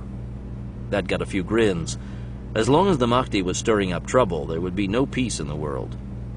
The plan's simple. We'll slip past the border, and after we're in the target area, Jack is going to deliver us a package, and we're going to take it to the mountain and drop it off. What sized package? 1.5 KT tactical nuke. 1.5 KT, Jack? That's a pretty good-sized firecracker you're talking about there. We should be able to flatten garbage cans for miles around with that little cherry bomb. Just like the 4th of July, TJ. We used to make matchstick-head pipe bombs to celebrate when I was a kid. Up north, we used short-fused half-sticks of stumping powder tossed into 55-gallon oil drums. They make a hell of a bang that way. And needed something to keep your Tim Hortons warm, right? Don't you know it? You people are crazy, you know that? Well, JR, my man, you've got to look at it this way. You know how everyone's saying that the world's going to come to an end? Well, we're just going to set off the first firecracker to start the celebration. Hawkins reached over and gave James a high five. Right on, bro. You're all nuts. Completely out of your rabbit-ass minds. You're all going to go up in a radioactive cloud. It's suicide to even think of doing something like this. Oh, no. If it was suicide, we wouldn't do it. No way. That's right. There's nothing in my job description that says I have to kill myself. Rust shook his head. Americans didn't make good suicide troops. This wasn't to say that they didn't perform well under suicidal situations, because they did. The difference was that an American wanted to think that he would survive no matter what, and that's why he fought. Giving up and dying had never been a trait of American fighting men, and it was the same with the Phoenix Force commandos. Since there was nothing else to say, Rust kept quiet while Bolin and Katz went over the details. This was even crazier than the mission to Pakistan that he had undertaken with them. If he thought they were nuts then, he realized now that he hadn't even scratched the surface. At the end of the briefing, Bolin walked up to the Texan. JR, when Phoenix moves out, and Cizo and Katz are going to remain behind to hold down the fort, and I'd like you to stay here and work with them. What's the matter, Stryker? You don't think a company man's good enough to get blown up with the rest of you crazy bastards? It's not that at all, and you know it. You've more than proved yourself with us, both in Pakistan and here. You're as good a man as any, and better than a lot I've worked with. This isn't about how good you are, though. It's a matter, I guess you'd have to say, of family connections. Phoenix and I have worked together for so long that each of us knows what the others are thinking, without asking. An extra gun or two isn't going to make that much of a difference this time, but ultimate teamwork is. Plus, Rafe and I are going to have our hands full here, and we're going to need all the extra firepower you can give us. If Kurtzman's assessment of the assassin mentality is correct, the old man's going to send all of his troops to take us out. He won't be able to maintain discipline among the Brotherhood when the word gets out that we put his nose in the dirt and he didn't try for some payback. If you want a chance to get your ass shot off, you can find that here. Okay, Katz. I'll stay. But I don't ever want to hear anyone say that I didn't step across the line when it was drawn. Believe me, no one's doubting your courage, JR. This is just one of those times that guts is not enough. And I think you'll get more than a chance to show your stuff here. We haven't seen the last of these assassins.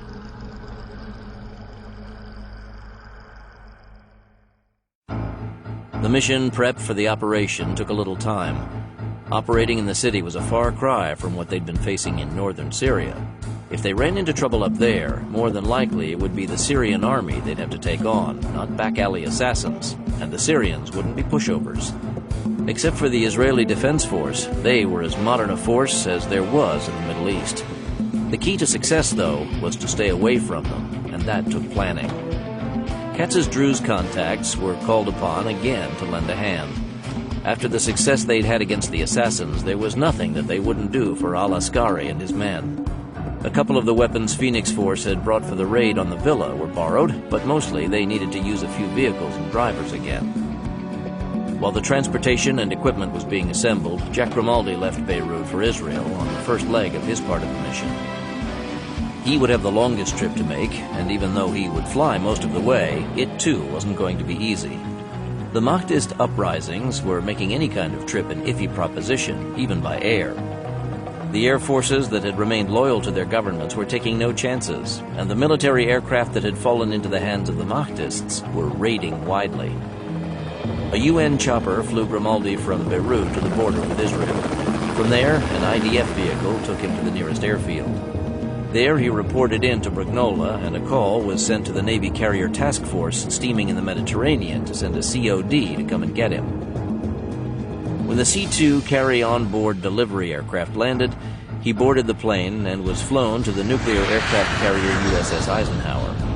On the way, he had changed into a Navy flight suit minus the rank badges and tiger patches. All the flight suit carried for identification was a Velcro name tag reading John Smith.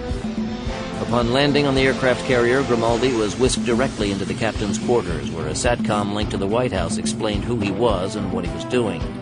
At the end of the conversation, the captain offered the pilot the run of the ship until the FA-18 Hornet could be prepped for the mission. The last thing that needed to be done was to select a pilot to fly into Syria with him. The FA-18F was a two-seat aircraft, and he would need a WSO to watch his back while he delivered the package. When he explained the need, the captain said that he would take care of that immediately and invited Grimaldi to rest in his wardroom until a selection could be made. Grimaldi was enjoying a cup of coffee and a late lunch in the wardroom. The pilot who walked into the room wore the silver oak leaves of a Navy commander on the shoulders of his flight suit, along with the gold wings of a Navy pilot on his chest and the colorful patches of all of the carrier squadrons. Grimaldi instantly recognized him as the ship's CAG, the Commander Air Group. On a Navy carrier, the CAG had a lot of say in what happened to his planes, because without them, a carrier was simply the biggest floating target in the world. His unofficial nickname was Air Boss, and he was addressed as CAG. I'm Barber. Since I'm CAG around here, the captain suggests that I talk to you about this mission. That sounds about right. First off, are you carrier qualified, mister? Commander, as you're well aware, as a civilian, I don't wear the gold wings and I'm not officially carrier qualified. However, this won't be the first time that I've flown fixed-wing naval aircraft. In fact, if I was allowed to show you my classified logbook, which I'm not, you'd see that I've racked up quite a few hours in naval aircraft. You would also find that I have landed a number of various aircraft on U.S. Navy carriers. The last one, by the way, was a Russian Mi-24 Hind gunship, and that was just a couple of weeks ago in the Indian Ocean. But none of that really matters, because I won't be landing back here. After the package is delivered, I will be landing at an Israeli air base, and I will depart, and you will deliver the F-18 back here. If, that is, you turn out to be the flyer I choose to take. I'll need to go over your combat record before I can determine if I want you flying with me. Just who the fuck do you think you are, mister? I don't need some asshole civilian. Put a sock in it, Commander. You're dismissed. God damn it! You don't tell me what to do on my own ship! Would you care to discuss this with the National Command Authority, Commander? If you would like that, I can have the man on the horn in less than 60 seconds. If he thinks that I'm good enough to fly one of his naval aircraft, I think the least you can do is try to go along with the program. The man's face suddenly went pale as he checked himself. He was on the short list to captain's rank, and the last thing he needed was a presidential veto to finish his Navy career. I'm sorry, sir. This is a little unusual, and Don't call me sir, and don't piss on my back and try to tell me that it's raining. You think you're a real Sierra Hotel pilot, and maybe you are, but you need to disengage your ego, Commander, before you find yourself permanently grounded for excess stupidity. Understood? Yes, sir. Now, who can you recommend to accompany me on this mission? I need someone who's pilot qualified, but who can also run the ECM suite on the way into the target. I would like to be considered for the job. I'm sorry, Commander, but I don't fly with people who disagree with me. I find that's a recipe for disaster. I'm going into harm's way to deliver a package over enemy territory, and I won't have time to argue about every little pissant thing I want done.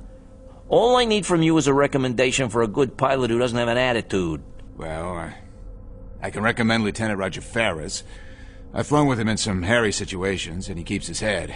Send him in, please. Right away. The man who walked in 5 minutes later didn't look like either Tom Cruise or Val Kilmer, and that was a definite plus in Grimaldi's book. Hollywood had ruined more aviators than bad landings. He stiffened to attention, but didn't salute. Lieutenant Roger Ferris reporting, sir. I understand you need a back seat. What's your call sign, Lieutenant? Merlin. Good. What have you been told about the mission? Only that you're going downtown down low and you need someone to keep your six clear. And that's me. You understand that we're going in sterile, no dog tags, no photos from home, and if we run into a golden BB, no one's gonna come looking for us? That's most affirm. Grimaldi stuck out his hand. Welcome to history, Merlin. If this thing works, we're gonna make the history books. But it's gonna be classified for at least 100 years. That's okay. I plan to live a long time. Good. I'm counting on it. Stony Man Farm, Virginia. As soon as the Phoenix Force convoy left Beirut, Barbara Price moved down into the computer room so she could more easily keep track of their progress. Since she'd been out of action for so long, she didn't have a good feel for what was going on. Being thoroughly briefed had helped, but being a successful mission controller required more than a working knowledge of the facts. To do her job, she had to be zeroed in on the actions of the men in the field as if she were a guardian spirit hovering over them. Aaron Kurtzman had been able to finesse one of the NRO's keyhole spy satellites into position to cover the area Phoenix Force would be passing through. The recent classified space shuttle missions to refuel and service the keyhole satellite network had made that task a lot easier. Every time a satellite was repositioned, it expended maneuvering fuel, and the recon birds could carry only so much on board. Before the refueling missions, several of the deep space satellites had completely run dry and were almost useless. With Keyhole 7 on station over Syria, he now had a full array of data coming in both day and night. He had the photo and digital imaging from KH-7 to match up with the IR and radar imaging from the NASA Vega bird orbiting from deep space. A Vortex military communications satellite also allowed him to intercept any and all electromagnetic signals from the Middle East. Little could go on down there that he couldn't find out about one way or the other. The only thing he couldn't do was send help to Phoenix Force if something went wrong. As deep as they were going in enemy territory with no backup, only God could do that.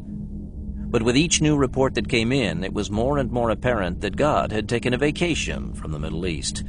Each daily broadcast from the Mahdi sent even more ripples through an already troubled sea.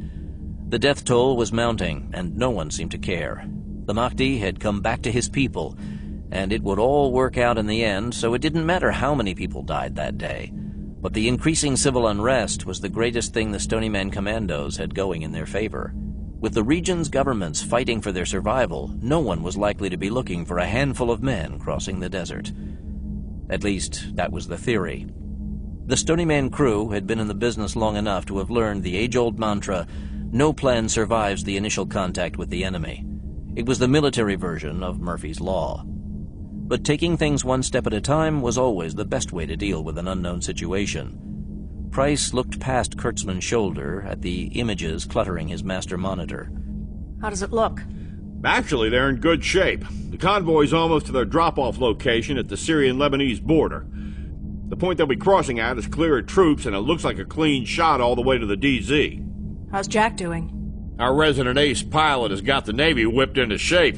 He had to invoke the man's name, however, to get it done. The Carrier Air Group commander got bent out of shape about a civilian flying one of his planes and all the usual crap, but Jack got it sorted out. When Max sends the word, he's ready to launch. I thought we'd have more trouble about getting the weapon released. So did I, but apparently the Navy doesn't care if someone nukes the Middle East. What have you been able to come up with on the target itself? After we decided to look at that mountain, Hunt ran back through a century of archaeology reports and found 2 expeditions that surveyed the region. They both reported that this mountain had extensive copper mine shafts dug into it, dating back some 5,000 years or so. If this is where the Mahdi is hiding out, God only knows what he's done inside there. With all that earth-moving equipment we saw, he could have a small city set up inside there by now. Not much shows up on the optical runs as far as defenses.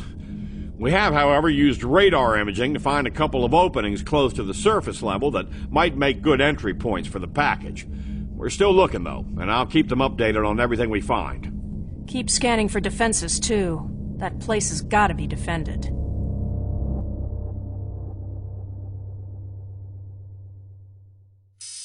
Lebanon.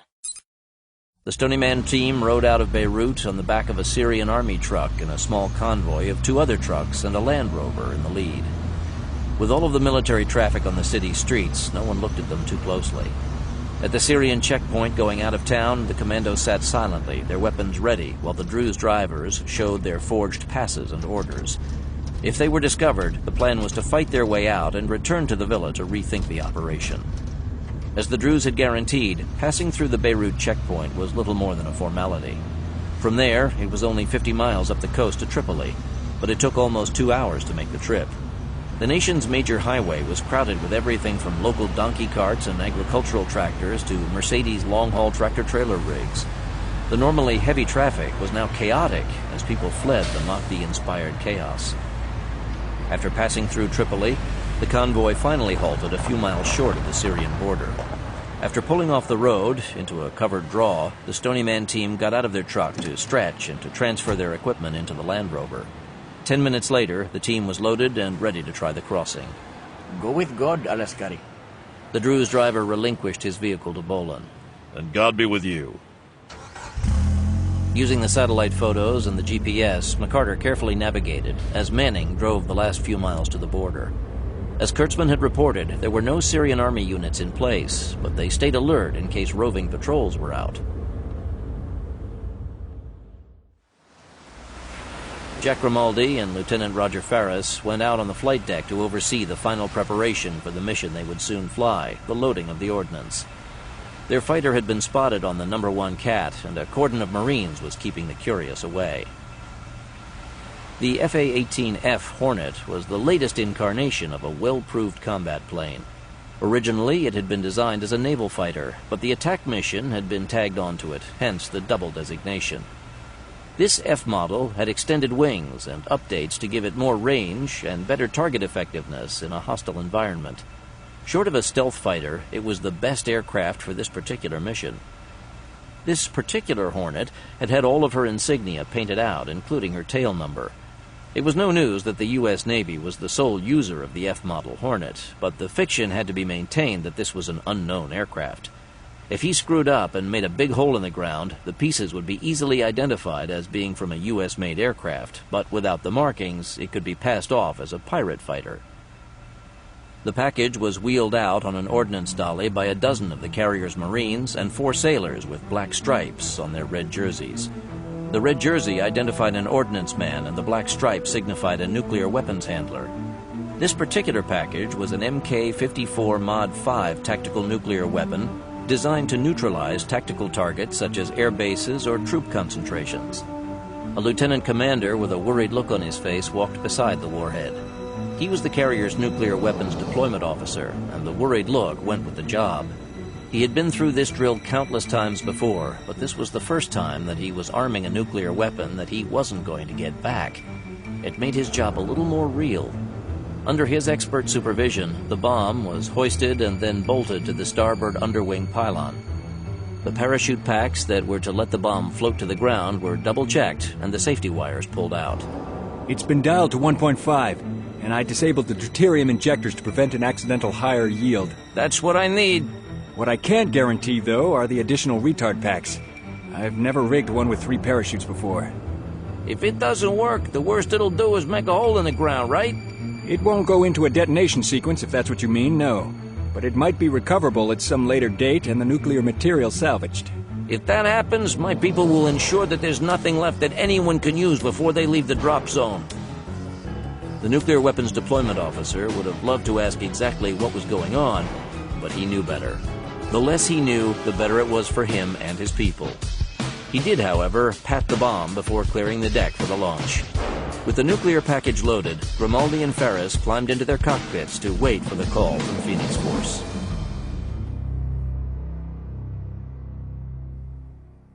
Beirut, Lebanon. It didn't take long for J.R. Russ to come to the realization that Stryker had done him no favors by asking him to stay in Beirut with Katzenellenbogen and Enciso to help them hold down the fort. In fact, it was beginning to look as if this were going to be as much of a suicide mission as the attack on Mount Alamut. Until now, Beirut had been a sea of calm in a Middle East that was going up in flames. While just as passionate about their religious beliefs as any other Middle Easterner, the average Beiruti simply wanted to go about his business in peace. 15 years of bitter religious civil war had driven home to them that how another man talked to God wasn't worth killing him over. But the madness inspired by the appearance of the Mahdi was too powerful to be ignored. The earlier millennium prophecies hadn't been able to greatly disrupt the battle-weary city, but the appearance of a savior was another matter entirely. Against this new unrest, even the Syrian army was powerless to keep order. Almost within hours of the first Mahdi-inspired uprising, Beirut had gone back to the bad old days.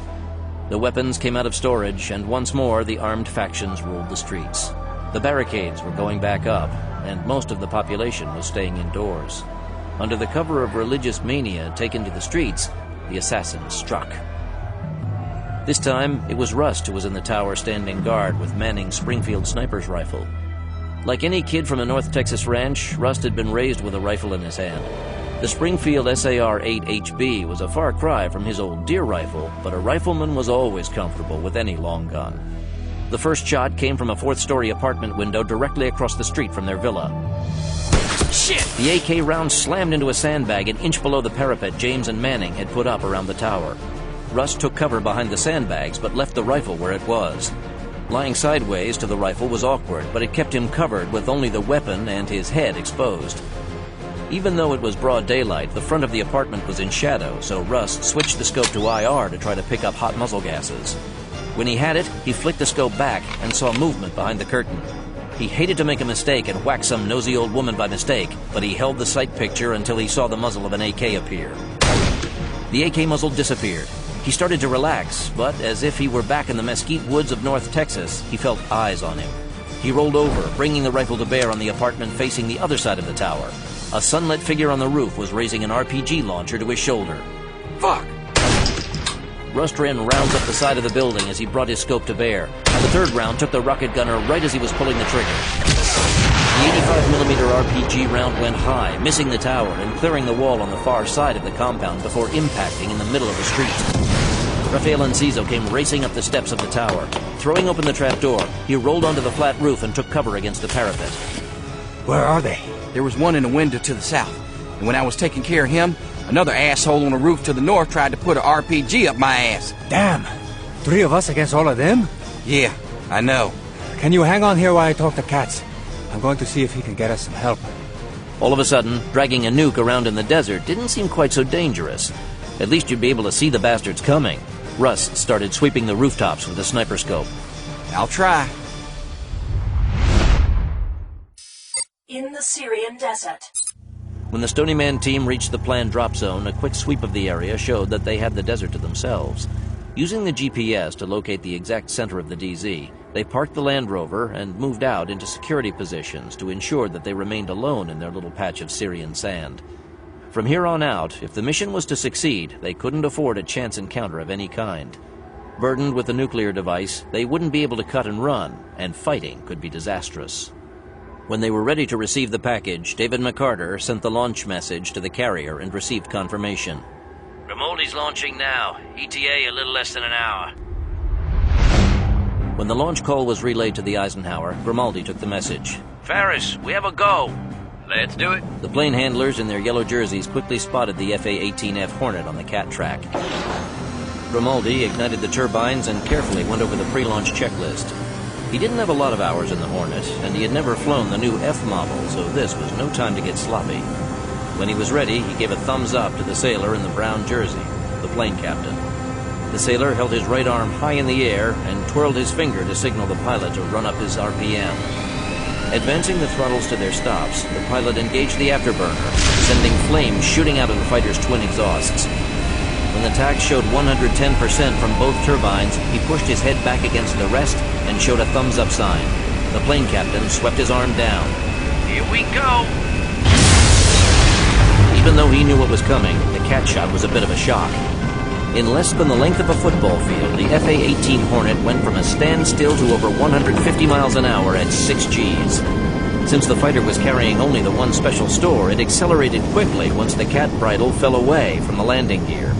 Rather than climbing in a normal takeoff pattern and gaining altitude, though, Grimaldi kept the Hornet close to the water. The entire run into the release point would be made on the deck to avoid showing up on anyone's radar, friendly or enemy. As Ferris settled into the back seat for the long flight, he activated his ECM suite and started looking to see who or what was sharing the skies over the Mediterranean with them. On a mission like this, it was never too soon to start looking for trouble. Grimaldi's on the way. Clean launch. What's his ETA, Bear? I make it a little over 50 minutes, Hal. Are we set up to track him in flight? Not till he gets into Syria. Plausible deniability and all that crap. It would have been easy to have the carrier launch an E-2 Hawkeye Mini AWAC to track him all the way, but that would have meant more people who would know where he's going. Only his backseat knows now, and he only has it as the coordinates for the DZ. Brignola knew that was the best decision. But considering the serious repercussions that would come from a mistake this time, he would have liked to have had a real-time view of what was going on. Once he's crossed into Syria, we'll have him covered. Feet dry. Roger, Merlin. We got a MiG headed our way. Looks like a Fulcrum. The MiG-29 Fulcrum was one of the best dogfighters in the world and was equipped with a look-down, shoot-down fire control system. If he spotted them before they could make the drop, they would have no choice but to turn and run. Dogfighting with the package in place wasn't on. He's painting us. Confuse him. Grimaldi nosed the Hornet closer to the ground. As long as the MiG didn't have a lock, Ferris's ECM sweet wizardry and a little belly-in-the-dirt terrain-following navigation should keep them inconspicuous. The desert and hills on either side were going past in a classic case of tunnel vision blur. Grimaldi could only concentrate on his immediate front and the information ticking off on the HUD screen in front of him.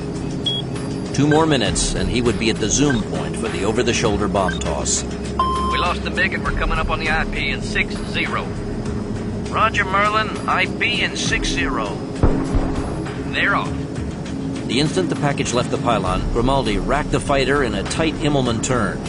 Although that maneuver had been invented by a German ace back in World War I, it was still the fastest way to turn an airplane and get it headed in the opposite direction. The chutes are deployed. I have 3 good canopies.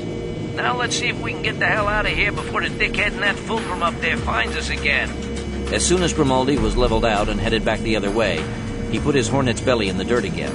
More than anything in the world, he wanted to go up there and tear apart that MiG pilot. He hated letting anyone get away with intimidating him, particularly when he was flying something like a Hornet. Plus, he hadn't yet had a chance to put the new version through its paces. But that wasn't called for today. I think the MiG is back. Oh, shit. They have the package. Hal Brignola automatically thumbed an antacid tablet off the roll in his pocket and put it in his mouth. How calmly it was announced that a nuclear weapon was now on its way to be detonated in an undeclared act of war. And calling it a package, as if it were a 2-pound box of chocolates, instead of 1.5 kilotons of nuclear destruction, was a fine fiction. The target was worthy of destruction, but it was sad that the Millennium was going to be rung in a little early with a mushroom-shaped cloud. He knew, though, that supposedly there wouldn't be the signature cloud of a nuclear detonation when this device was triggered. Since it would be so far underground, it wouldn't be able to form. That was one of the only reasons that the president had gone along with this idea. Anyone with half a brain would know what had happened to Mount Alamut, but without the nuclear cloud advertising it, they could pretend that it hadn't happened. None of the surviving national governments in the region really wanted to fan the rage against the United States at this point in time. If this took the Mahdi out of the picture, they would desperately need all the international aid and support they could get just to survive. Rebuilding would take even more help from the West, and since the West meant the United States, this nuke might actually ring in a new era of peace in the Middle East. If, that was, the team got through and was able to put it in place. How about Grimaldi, Withers? Is he clear of the Syrian airspace yet? Not yet, sir. What's his ETA to feet wet? Another 15 minutes or so. Even flat on the deck, he has to be careful about not being picked up by their local air defense radars, even those of our allies. The Syrians aren't a problem, but there's only one route in and out, and that keeps him out of sight of both the Israeli and Turkish networks. As much as Brignola wanted Grimaldi to get out of there as soon as aeronautically possible, he knew that it wasn't that simple. For the U.S. to be able to successfully say, "What, me?" when asked about a nuclear weapon detonation in the region, the FA-18 had to remain unseen by everyone, friend and foe. We have a problem. I have another aircraft in the area, and Jack's altering his flight path to intercept it. I think he's being forced into a dogfight. Shit! He's painting us again, Jack. Request permission to go weapons hot. Do it, and arm the decoy flares. Bandit has lock on at Fox 1. Shit! Go tracking hot and stand by to launch flares. Grimaldi slammed the fighter into an evasive maneuver to dodge the missile. I'm on the bastard. Go get it. The MiG-29 had fired an AA-7 Apex heat-seeking missile at them, and that was that pilot's second mistake. His first had been engaging them at all. Grimaldi wasn't about to give the guy a chance to make a third one. Grimaldi knew that having a heat-seeking Apex trying to find its way up his tailpipe would make this a little easier. The Apex wasn't to be scoffed at, but it certainly wasn't the best air-to-air missile that had ever come out of Mother Russia. If it had been a beam rider, he might be in major trouble. As it was, he had a patented anti-IR missile routine he had perfected. Launch decoys! He snapped the Hornet into a spiraling climb toward the sun. You've done this before, haven't you? Ferris triggered the decoy flares in pairs. You might say that. When Grimaldi came out of his spiraling climb, the Apex had locked on to one of the flares. When he rolled out, the Hornet was in a firing position to launch a missile of its own. Flicking his selector switch, Grimaldi chose a radar-guided Sparrow missile for his first shot. The Sparrow had an active radar guidance system, and once it was locked, nothing could save the target. When Grimaldi's HUD showed that his fire control had a lock-on, he triggered the missile. Fox 1! Fox 1! The missile shot off the wingtip launch rail and streaked after the MiG, trailing dirty white smoke. The MiG pilot had a lock-on thread warning blaring in his ears as he tried to break the Sparrow's radar beam, but to no avail. The tighter he turned to try to evade it, the closer it came. The missile hit the MiG right behind the wing and tore the fuselage in two. The detonation of the jet fuel engulfed the fulcrum in a boiling fireball. Not bad. Not bad. As the smaller pieces of the MiG fluttered to Earth following the bigger parts, Grimaldi put the Hornet back down on the deck. He still had 100 miles of Syrian desert to get past before he'd be safe, but even then he had to keep low until he was well out to sea. Then he would pop up so he could be identified on Israeli radar and could land at one of their air bases without being blasted out of the sky as an intruder. They had good reason to be a little touchy about people who tried to fly jets into their territory. When Grimaldi arrived at the IAF base, he was directed to taxi the Hornet to a covered revetment. Once inside, he killed the fuel feed to the turbine and opened the canopy. He saw the armed air police surround the fighter. Just stay cool for a moment, Ferris. I need to mellow these guys out before we get too active. He stepped down from the plane first and stood until an officer came to talk to him. As soon as the formalities had been seen to, he motioned to Ferris to climb out and stretch his legs while the FA-18 was being refueled. Make sure that you tell your CAG to credit you with half a kill for that Syrian MiG. The gun's camera tape will confirm it. I didn't do anything except go along for the ride. That was your kill, fair and square. Where I come from, Merlin, the GIB shares anything I have except my women and my last beer. You're one of the better guys in back I've ever flown with. You didn't choke, so we didn't die, and half the kill is yours. I really appreciate that. Not too many hot rocks appreciate what goes on behind them in a dogfight. I still don't know who the hell you are, mister, but if you ever need another GIB, you let me know. Grimaldi shook his hand. Count on it, Merlin. After waiting to make sure that the Hornet got off for its trip back to the carrier, Grimaldi arranged for an immediate ride back to the Lebanese border. Katz was a bit short-handed, and he wanted to help hold down the fort. Go, go, go! After cutting away the parachutes, they saw that the bomb's casing appeared to have survived the landing intact. Beyond scraped paint and a small dent in the nose cone, it showed no damage. Since the weapon had been designed to withstand a carrier catapult launch as well as high-G maneuvering, Gary Manning expected the rest of it to be fully functional as well. He'd find out in a few minutes. Most of the bomb's length was sheet metal streamline and tail fins. 8 bolts were all that held on the tail section, and Manning made short work of them. Next off was the ballistic nose cone covering the instrumentation and fusing needed to detonate the warhead when it was deployed from the air. For their use, that had all been replaced with a simple battery-powered electronic firing system. Examining the built-in readouts for the pit, as the nuclear heart of the weapon was called, Manning found that it had been prepared to their specifications.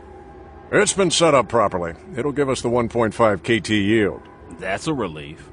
Now when it goes off, it'll only blow us up instead of reducing us to subatomic particles. Bummer. I've never been turned into subatomic particles before, and I wanted to put it on my service record. It's usually called being dead, TJ. Oh, well then, forget it then. Let's rig the slings and get it into the truck. I want to get out of here in case anyone noticed Flying Jack's aerobatic show. Stripped of its aerodynamic shell and excess instrumentation package, the device weighed 184 pounds.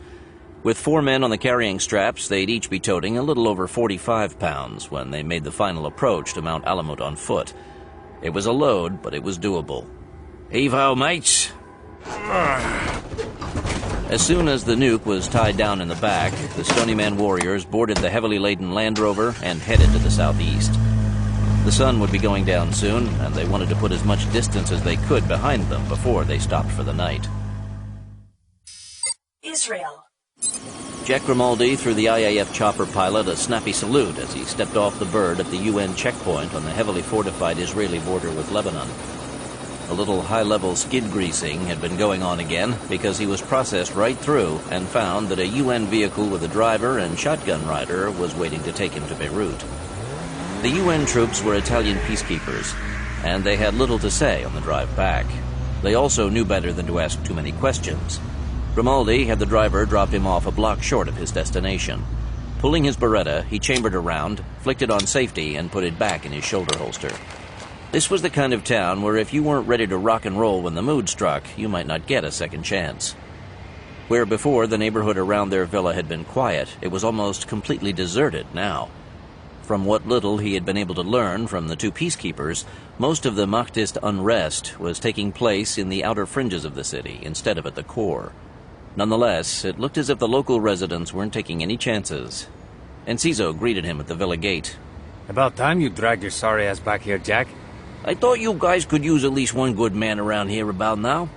Enciso handed him the extra MP5 and a magazine pouch he was carrying. Grab this and pretend that you remember how to use it. That's serious, huh? They figured out that there's only the 3 of us left here, and they're curious.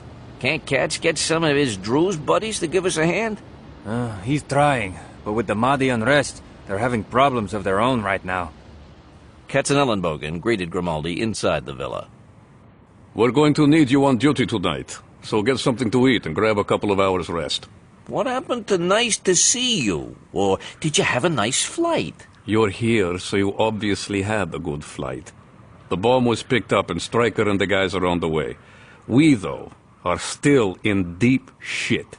So get some rest so I can send you up to the tower to relieve Rust. Right, boss. Inzmir Vedik hadn't been idle while he had been incarcerated in his makeshift cell that had once been the villa's storage room off the kitchen. His captors had severely underestimated him if they thought that he was a helpless man. He was a medical doctor, true, but he was also a Bosnian who came from a long line of fighters, and his people weren't soft. His captors had stripped the room bare before locking him in it, but they hadn't taken out the shelves that lined the walls. It had taken him some time to do it, but he had silently pried up one of the boards and extracted the big nails that had held them together. The villa had been built before World War II, and the nails were hand-forged iron, not machine-made. They weren't as hard as steel, but the forging had made them tougher than modern nails. Taking off his shirt, he had wrapped it around the end of one of the nails to pad the head so it wouldn't tear his skin. Using his improvised tool, he started picking at the plaster around the doorframe lock. It was slow work, and when he reached the limestone blocks that made up the core of the wall, the nails started abrading as well. When it got too short to be of any use, he wrapped another one and continued digging. When the back of the lock was exposed, he used his last nail to try to pick it. As he had expected, it was easy to trip the antiquated mechanism. Ha! He opened the door a crack to make sure that he had in fact unlocked it, then closed it and locked it again. There was no point in his trying to make his escape until night fell. Gathering the plaster and masonry dust into a pile on the floor, he urinated on it to make a thick paste. Scooping it, he spread it over the area that he had chipped away so that when his evening meal was brought to him, his captors wouldn't notice what he had done. Later, he could easily remove it, trip the old lock, and escape. His work camouflaged, the Bosnian laid on the narrow cot in his cell and tried to sleep. He would be busy in a few hours and wanted to be rested. Since there was no window in his cell, Vedik couldn't tell when night fell. When his dinner came, an American Army meal packet called an MRE, and a plastic canteen full of water, he saw that it was dusk. After eating what he could, he laid back on his cot to wait. As he waited, he started making plans for what he would do once he had gained his freedom. The mutated anthrax had worked, but it hadn't been potent enough. He needed to find another pathogen, something he could mutate into an even more effective killer. And this time, he wouldn't work for a madman like Malik al-Ismaili. He would find a more politically savvy leader like Muammar Gaddafi. As soon as it turned completely dark, Jack Grimaldi and J.R. Rust went up into the tower. With the renewed fighting in the city, the power was being cut off at night to limit the damage from short circuits in case gunfire cut the lines. Rust lowered his night vision goggles over his eyes. Damn. It's darker than the inside of a buffalo out there. Grimaldi smiled as he followed suit. That's good for us and bad for them. Unless they got their hands on some of them cheap Russian night optics. The Russians were wholesaling their night vision devices, and while they weren't quite as good as the top-of-the-line U.S. goggles, they worked. They didn't have any the last time they came. Let's hope they don't wise up. Rust was on the Springfield sniper rifle again and was watching the apartment buildings in the south sector. Grimaldi had his MP5 and was keeping an eye on the back of the compound. It would be a long night, and with Katz and Enciso securing the grounds, no one would be getting any sleep.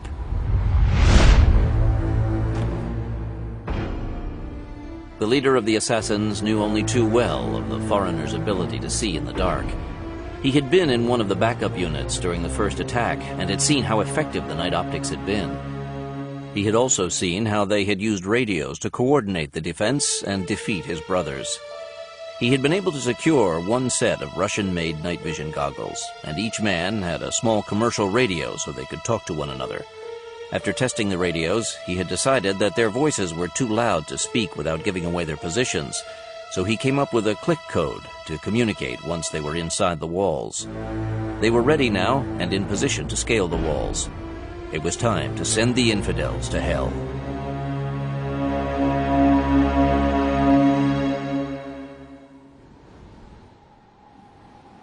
There was a quarter moon, but haze and smoke from fires in the city made it as dark as a moonless night. Raphael and Ciso crouched under one of the decorative shrubs and scanned the section of the perimeter wall in front of him with his night goggles. It was only a little after 10, and he was already tired. It had been days since any of them had had enough sleep, but he had been a soldier long enough to know all the tricks of night combat. He had been in position for about 20 minutes and was standing to go to a new observation point. What the hell is that? Dropping back into cover, he looked in the direction of the sound he had heard. A faint flash of green disappearing into the hedge told him that they had visitors. He tapped his comm link. They're here, on the south side. Roger.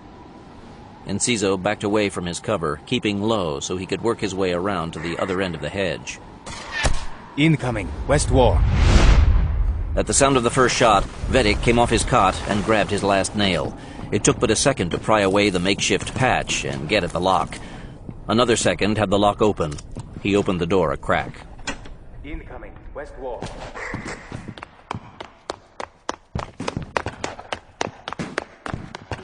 Opening the door farther, he peered around the corner into the darkened house. Seeing no one, he held the long nail as a dagger and slipped into the hall. His eyes were well adjusted to the dark, and he walked as silently as a cat. With the fighting going on outside, he expected the villa to be empty. For him to make his escape, he needed a better weapon than a 60-year-old hand-forged nail. In the living room, he saw a stack of ammunition boxes and other military equipment.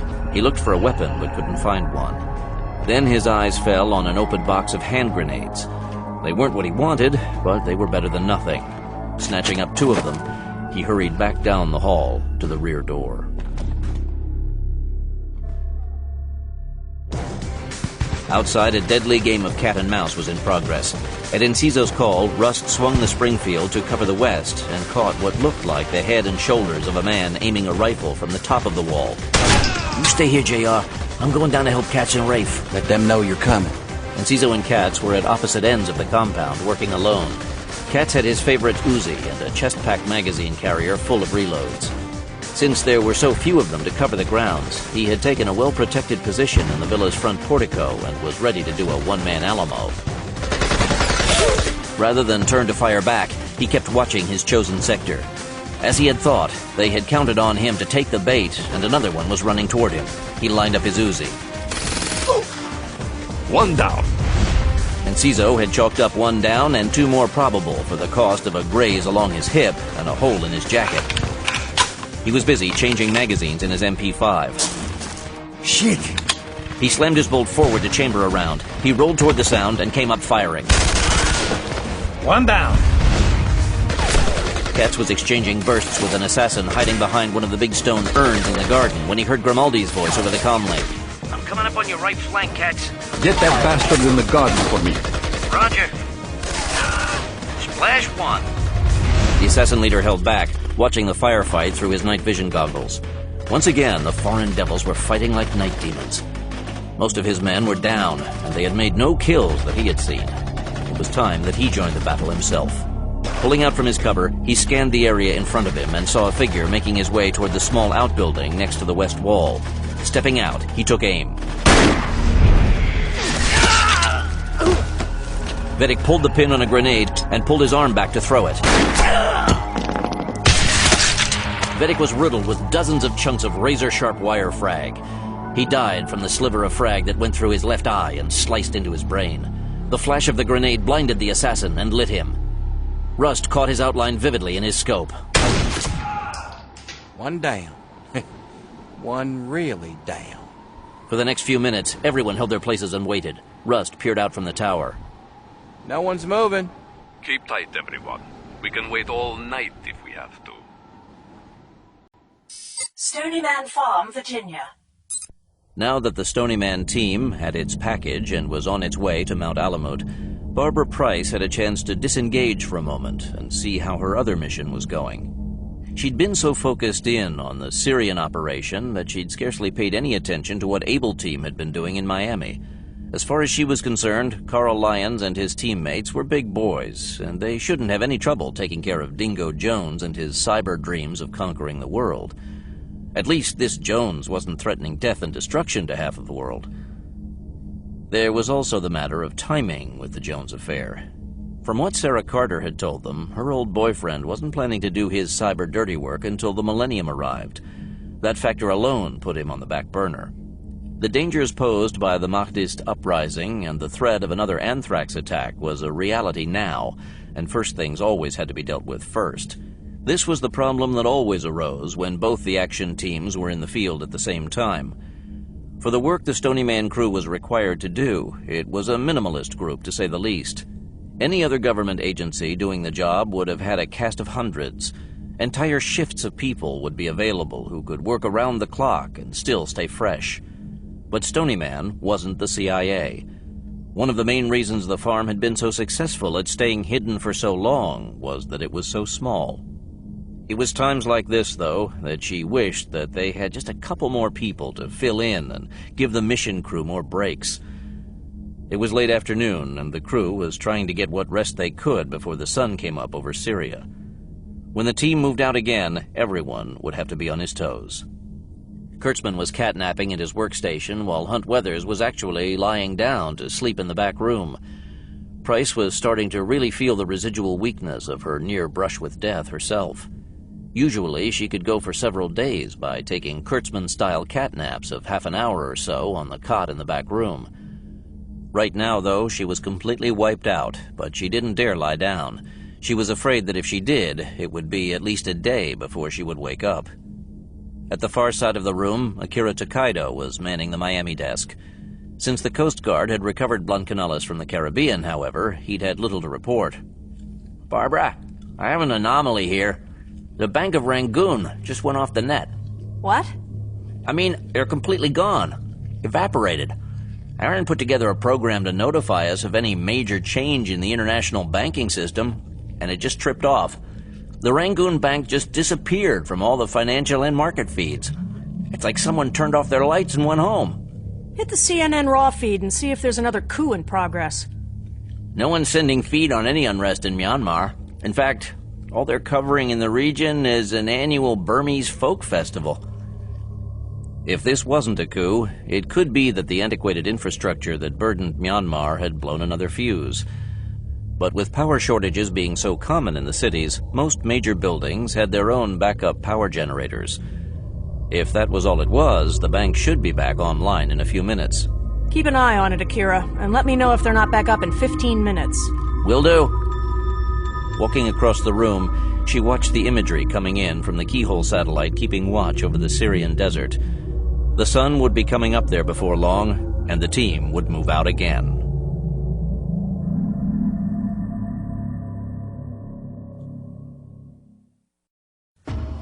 Now that Dingo Jones's computer killer chip had been battle-tested and he could put his plan into operation at a moment's notice, he was free to turn his attention to other matters. The one thing he intended to look into first was the raid on his warehouse. The barrios of Miami were the same as the outback towns of Australia had been. A man could only call his own that which he could protect. The loss of the weapons was bad enough, but sitting by while someone ripped him off would only invite more of the same. First things first. Double the guards at all the other sites, and they are to fire on any intruders. Furthermore, no one's to be allowed into any of my sites without my personal signature on a facility pass. And even then, they will be escorted by armed guards at all times, even when they take a piss. Any questions? No, sir. I'll make these changes immediately. Get back to me when you have. Next, Jones called Gunner Caldwell and Roy Boggs into his office. I want you two to hit Little Havana and find who ripped me off. With that many guns up there, they're going to have to do something with him, pose as buyers, and tell them that you only want US-made pieces, not any of that Chinese or Russian crap. We're gonna need some flash money to make them believe us. Jones unlocked a drawer in his desk, opened it, and pulled out a double handful of bank-wrapped packs of $100 bills. That's 10,000, Gunner. Yeah, that should be enough to spark somebody's interest. Interest the right someone and tell them that you want to buy in quantity. I want those weapons back. And when they're back, make an example of the bastard so no one else gets any ideas about ripping me off. We know the drill. Then why aren't you already gone? With his two able associates put to work, Jones was left with one nagging loose end that needed to be tied up. As hard as he had tried, he hadn't been able to get Rosario Perez out of his mind. Even though the bastard was feeding the sharks in the Gulf Stream right now, he couldn't make the image of him and Anne together go away. Worse than that, he also couldn't shake the feeling that the bastard had had something to do with everything that had gone wrong since he had brought Anne back to Miami. Part of the reason for his uneasiness was that he hadn't been able to find a background on Perez. From everything he had learned, the man barely existed. He had a driver's license, an IRS file, a few credit cards, and that sort of thing, but none of it went back more than a few years. His current mailing address was a P.O. box in Dallas, Texas, but his driver's license had been issued 3 years before in California. Perez had the history of a man who was trying to keep out of sight. And if he was a hustler of some kind, it would fit. He hadn't been able to find him in the National Criminal Register, so if he was on the wrong side of the law, he had never been caught. The other thing his brief resume could indicate, though, was the invented cover of some kind of federal undercover agent. When those two feds had visited him a couple of days ago, he had taken their assertion that Perez was a protected witness at face value, and the computer records of his life would fit that. But what if he wasn't a protected witness, but a fed himself? That would also fit the evidence. What if it wasn't true that he had picked up Anne, as they both had claimed? What if she had gone to the feds and put the finger on him, and Perez had come to investigate what she had told them? Jones knew that he tended toward paranoia, but it had never greatly concerned him. He had been persecuted enough on his way to the top that it had come in handy at times. Beyond Roy Boggs and Gunner Caldwell, he trusted no one, and he had been a fool to have ever talked to Anne about his plans for the killer chip. When he'd asked her about the second copy of the chip she had taken with her, she had claimed to have lost it while she was in California. But now that he'd had time to think about it, he didn't believe her. She had known its unique value, and he had never known her to throw away anything of value. Getting out of his chair, he headed for his bedroom suite to ask her a few more questions. Part of being a good engineer was being persistent when you ran into a problem that looked unsolvable. Yeah? This is Gutierrez. You might want to know that Jones's two gunmen have been in Little Havana asking if anyone knows about any guns for sale. And they're asking about the kinds of guns we lifted from the warehouse. Make sure that no one says a word. That might not be easy. They're offering big money for information. We'll match it, and we'll meet you at your club as soon as we can get there. Hurry, amigo. Money talks big in this neighborhood. You don't need to try to protect your lover anymore. Dingo Jones sneered as the woman he knew as Anne cowered at the foot of the bed. So you might as well tell me who he worked for. Carter didn't even try to hold back her tears, but she wouldn't let him hear her sob with pain. I don't know how many times I've told you, Dingo. I don't know anything about him or his past. He was just a guy I met. That's all there is to it. You still think he's coming back to get you, don't you? He trailed the thin leather lash through the blood oozing from her breasts and ribcage. He drew back the lash for another strike. Don't you? She turned her head aside to protect her face. He lowered the whip and took her jaw in his hand and turned her head toward him. Well, he's not coming back to get you, not now, nor ever. Do you remember that bump you asked me about when we were out in the digger? Her eyes flicked over to his face, and she saw triumph. Your lover, Mr. Perez, followed us out of Miami, but I shook him off during the night. The next morning, I came up behind him while he had his head up his arse, and I cut him in two at better than 40 knots. No! He's dead! He slashed the whip across her as yet unmarked belly. You bitch! You bloody bitch! No!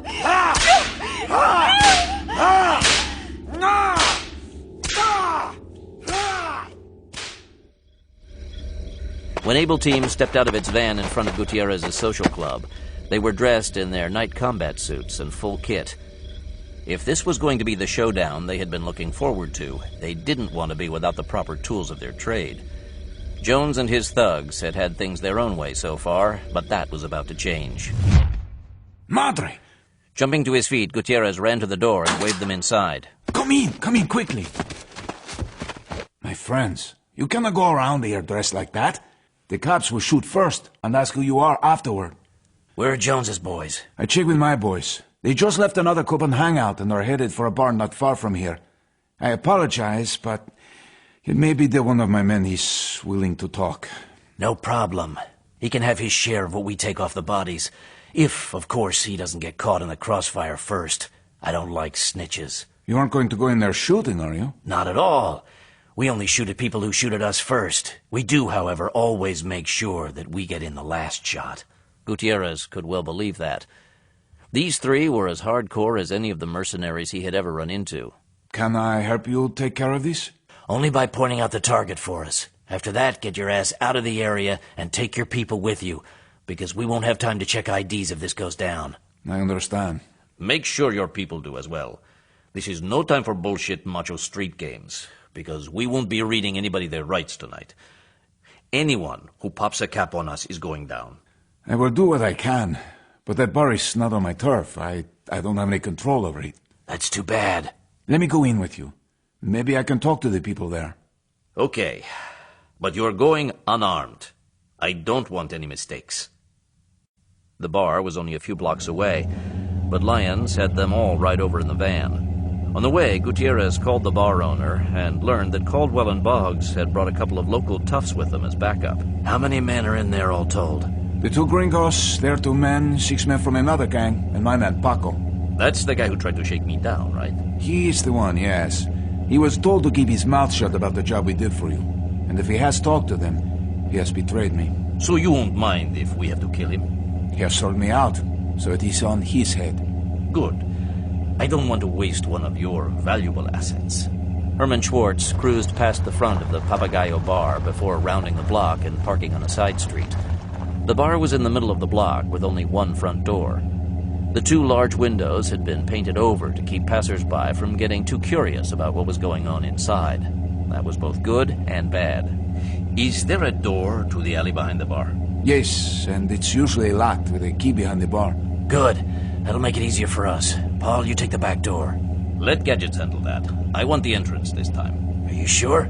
This one's mine. But what are you going to do? There are at least 1,000 people in there, and most of them will be packing. Lyons smiled slowly.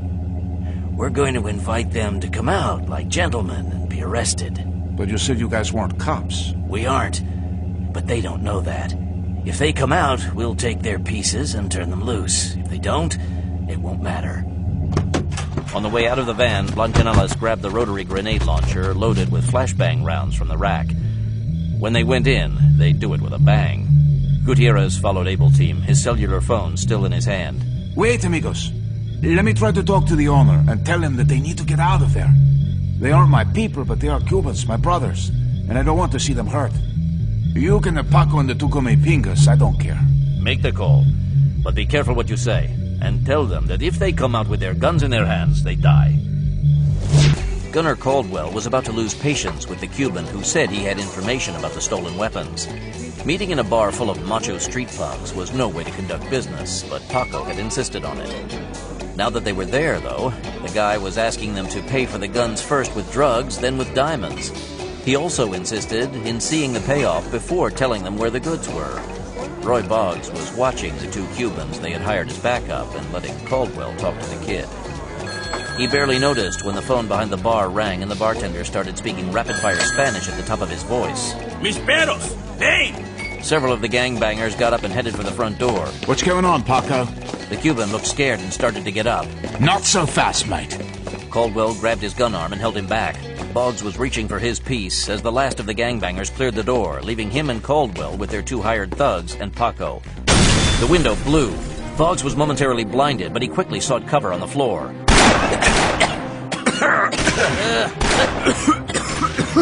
Bloody whacker! When his vision cleared, he saw Caldwell shooting at black figures rushing through the door. He snapped off a couple of rounds, but the return fire drove him back down. Roy Boggs had been with Dingo Jones for a long time, but that didn't mean that he was a brave man. It also didn't mean that he was willing to stand and die for his employer. When he saw Caldwell take a hit, he panicked. Shit! One of their Cuban guards fired his sawed-off shotgun, and the blast took out the front window close to him. Seeing it out, Boggs dove through the empty space, heedless of the glass fragments still in the frame. Rolling as he hit the sidewalk, he scurried out of the line of fire and took off running. The sounds of gunfire followed him down the street. When the last shot echoed away, the silence in the Papagayo bar was eerie. The two hired guns were dead on the floor. Paco had a round in his shoulder and another in his leg, but he was alive. Gunner Caldwell lay slumped over the table in front of him, a dozen exit wounds showing in his back. Blancanales reached down to check Caldwell's pulse. He's dead. Where's Boggs? Lyons looked around and didn't see him either. Damn!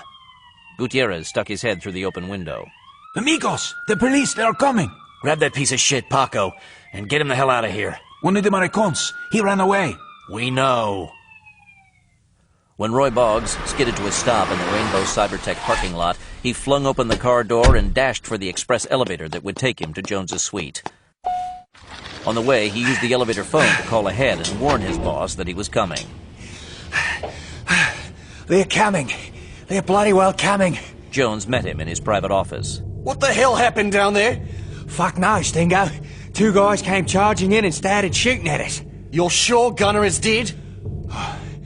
He got hit 3 or 4 times at least. Bloody hell! Jones's eyes darted around as if he expected to see his number 2 man. Who are they? They had masks on, but their builds looked a lot like those two guys who came here claiming to be feds looking for Perez. They had masks on, you say? Right. Black ski masks, like the SAS wear. Reaching for his phone, Jones punched in the number of his command center. Put the facility on full alert. Tell the security chief to make sure that no one gets in without my say-so. And I mean no one! When Jones turned back to Boggs, his face was set. Call the pilot and tell him to get the chopper here immediately. We're going back to the digger. What do you want me to do? Stay here and help me with the woman. Jones turned back to the door of his suite. Boggs just stood there. He had been through some dicey times in his years with Jones, but nothing like this. He didn't know what was going to happen next.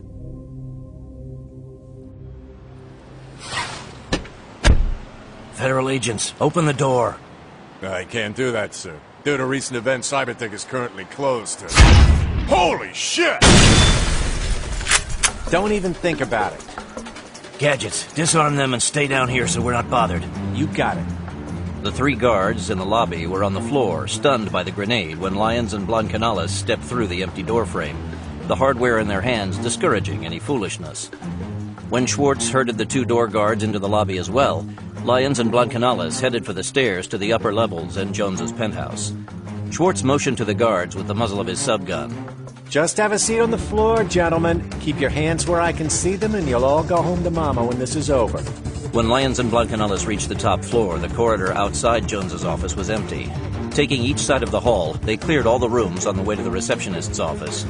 The door leading into Jones's inner sanctum was halfway open, and through the frosted glass they could see a figure. Exchanging hand signals, Blancanales booted the door, and Lyons rushed in. Roy Boggs was standing in the middle of the room with his pistol riding in his belt holster. Freeze, Boggs. It's over. Boggs reacted to the sight of the weapons aimed at him and went for his piece. Dumbass. Help! Dingo came out of his suite, Sarah in front as a human shield. The woman was wearing a bathrobe, but it was hanging open, and Blancanales could see that she had been badly beaten. Fresh blood was running in rivulets down her breasts and belly, and her face was bruised. Reaching up to pull off his balaclava, Blancanales stepped forward. Let her go, Jones. You're dead! Not yet. And it's going to take a better man than you to kill me. He lowered his subgun to hang from its sling.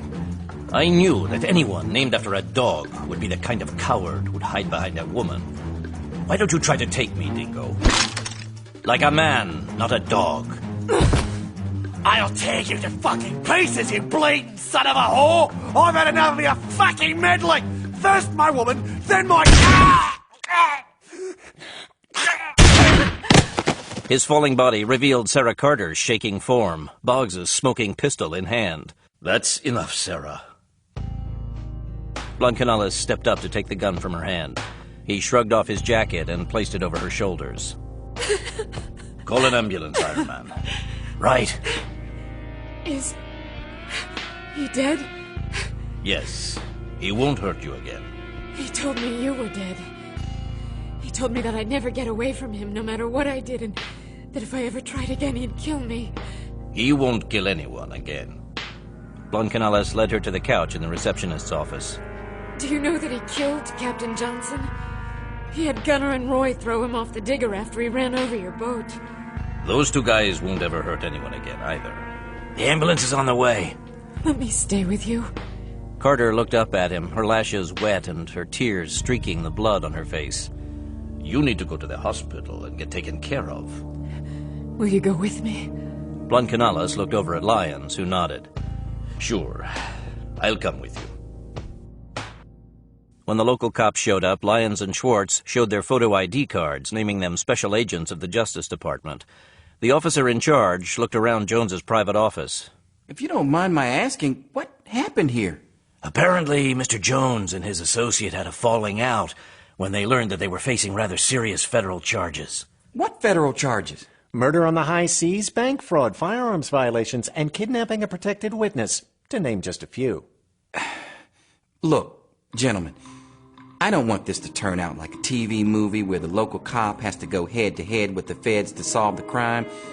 But Mr. Jones falls into what I'd like to call the prominent citizen category around here. And I'm going to have to explain to the city fathers what happened to him. And I assure you that we don't want this to turn out to be the movie where the feds have to bust the local cops because they were in on a major crime committed by a wealthy local citizen. Mr. Ian Dingo Jones was being investigated for serious federal crimes, and in the course of our investigation, we uncovered several more offenses that he had committed. Were he not deceased, he would never be getting out of jail, nor would those two thugs he had working with him ever see the light of day either. But since everyone of interest in this case seems to be dead, I don't see a need for further investigations. However, if the local authorities insist, I can have a federal task force here in the morning. I'm sure that we can interest the DEA, the ATF, and the FBI, as well as the IRS and the INS. As I'm sure you realize, once a task force like that gets started, it can take months, if not years, for them to make sure that all the bases are covered. But, like I said, we're always more than willing to work with the local authorities to the fullest extent of the law.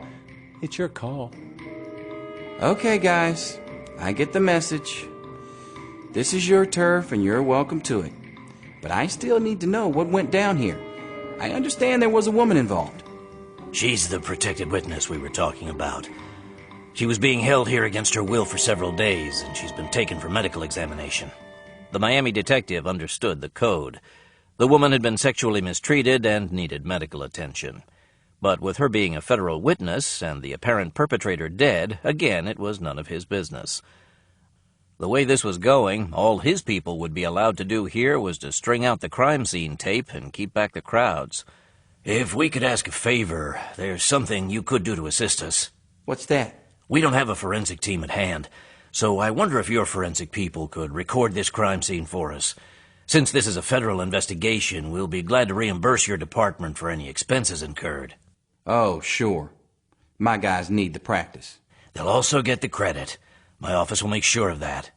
In fact, we know of a rental storage space of his that's full of stolen U.S. military weapons that needs to be recovered if you can spare the personnel. You're kidding. Not at all. That's part of why we wanted to talk to Jones and his associates. We developed a lead on them, and there might even be more contraband in his other warehouses. Your good citizen, Mr. Jones, had been up to a lot of things I sincerely hope that your city fathers don't know about. Give me the address of that storage place, and I'll get someone on those weapons immediately. Perkins here. Yeah, hold on a minute. There's been a shootout at a bar in Little Havana. Is that one of your operations as well? We don't know anything about it. Mount Alamat, Syria. Malik al-Ismaili faced Mecca as he said his early morning prayers. He felt as blessed as any man could ever expect to be. A merciful God had put out his hand and had raised him to be exalted among the faithful as the Mahdi. His inspired message was sweeping from one end of the Muslim world to the other like the sword of God. More and more councils of imams were replacing corrupt governments, and they were ruling their people by the Sharia, the holy law of Islam. The only dark spot on an otherwise bright new dawn that was bringing the faithful out of the darkness of Western corruption came from Beirut. The Lebanese capital had always been a blot on the glory of Islam. The poisons of greed and corruption could be found at all levels there, and it had sunk deeply into the fabric of Beiruti society. The people were so fond of their corruption that they were turning their faces away from God's messenger. He had expected that the Christian population would ignore the Mahdi's words, and he knew that the Sunnis would have to be forced to turn their backs on the Western decadence they had come to enjoy. But even the Shiites of Beirut weren't responding as they were in other Islamic states. God had said that he would bring his vengeance to those who didn't heed his word, and as soon as the rest of Islam had been pacified, Beirut would pay the price for her disobedience. Part of the dark cloud over Beirut was tied to al-Askari and his commandos.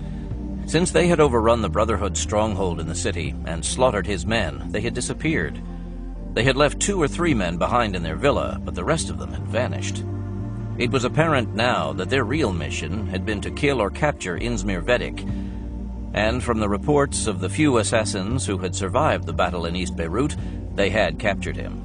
Of itself, that didn't bother Malik. He didn't fear that Vedik would betray him. The Bosnian knew who he was, but the name would mean nothing to any Westerner, and all of the important information had been withheld from him.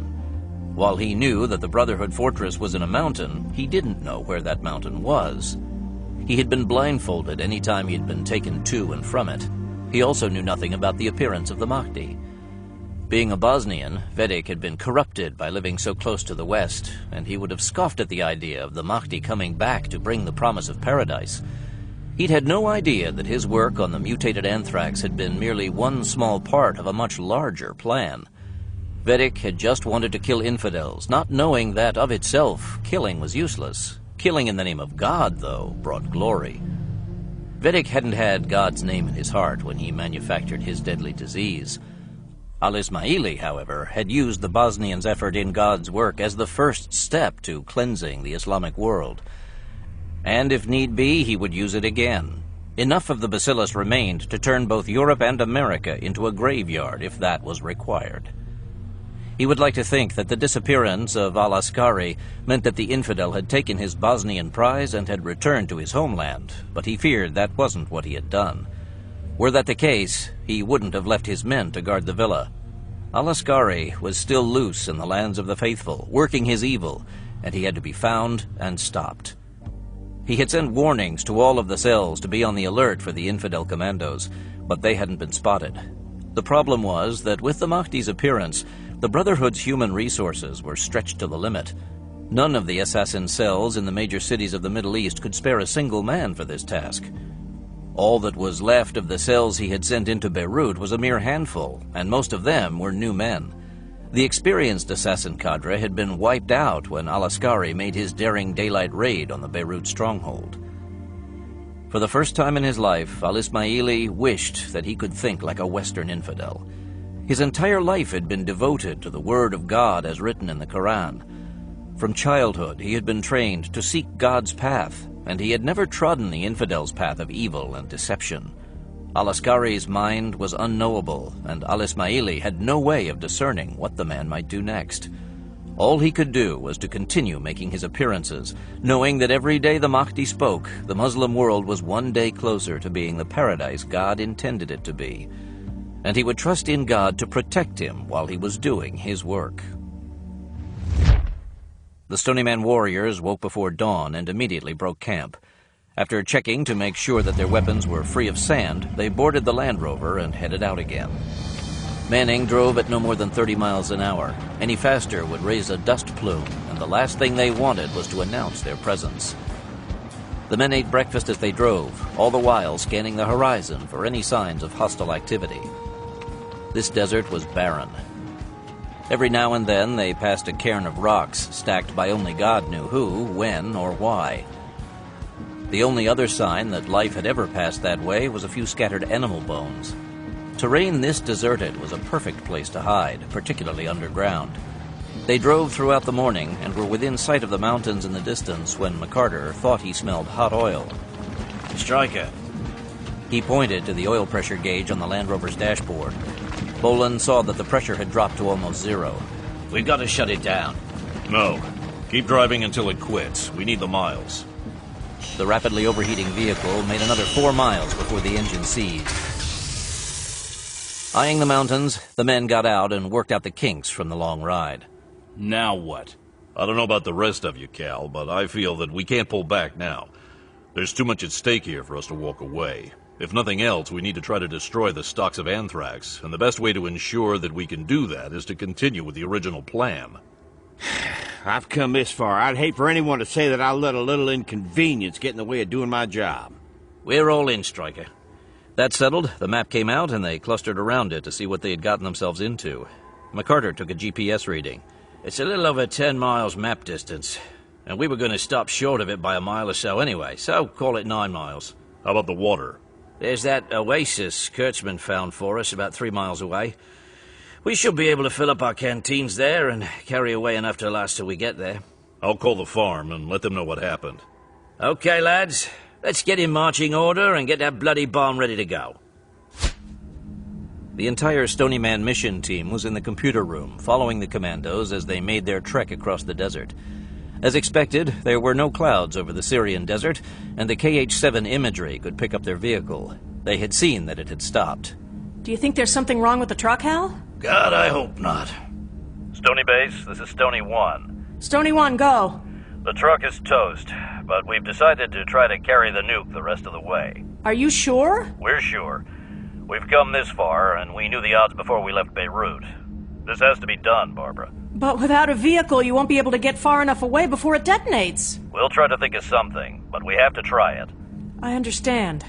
Good luck, old buddy. Thanks. We need all the luck we can muster. Stony 1 out. Hal. I know.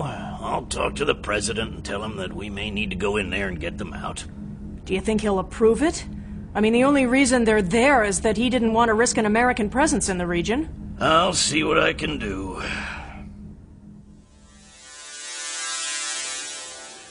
Damn, it's hot. Hawkins wiped his forehead with his hand before changing his grip on the carrying strap. Now that they were into their second hour, the load was starting to tell on all of them.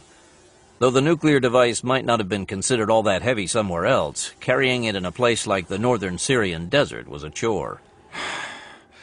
I sure as hell wish some good old boy would mosey past here right about now with an extra donkey he wouldn't mind parting with.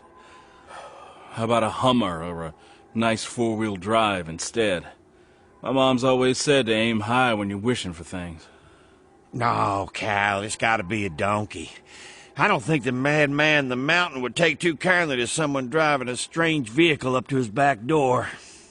I wonder how in the hell he handles his logistics anyway. A place like that has got to be resupplied every now and then. Yeah, well, I'm sure he has his own convoys bring the supplies in, but I'm also sure he keeps them well protected all the way in.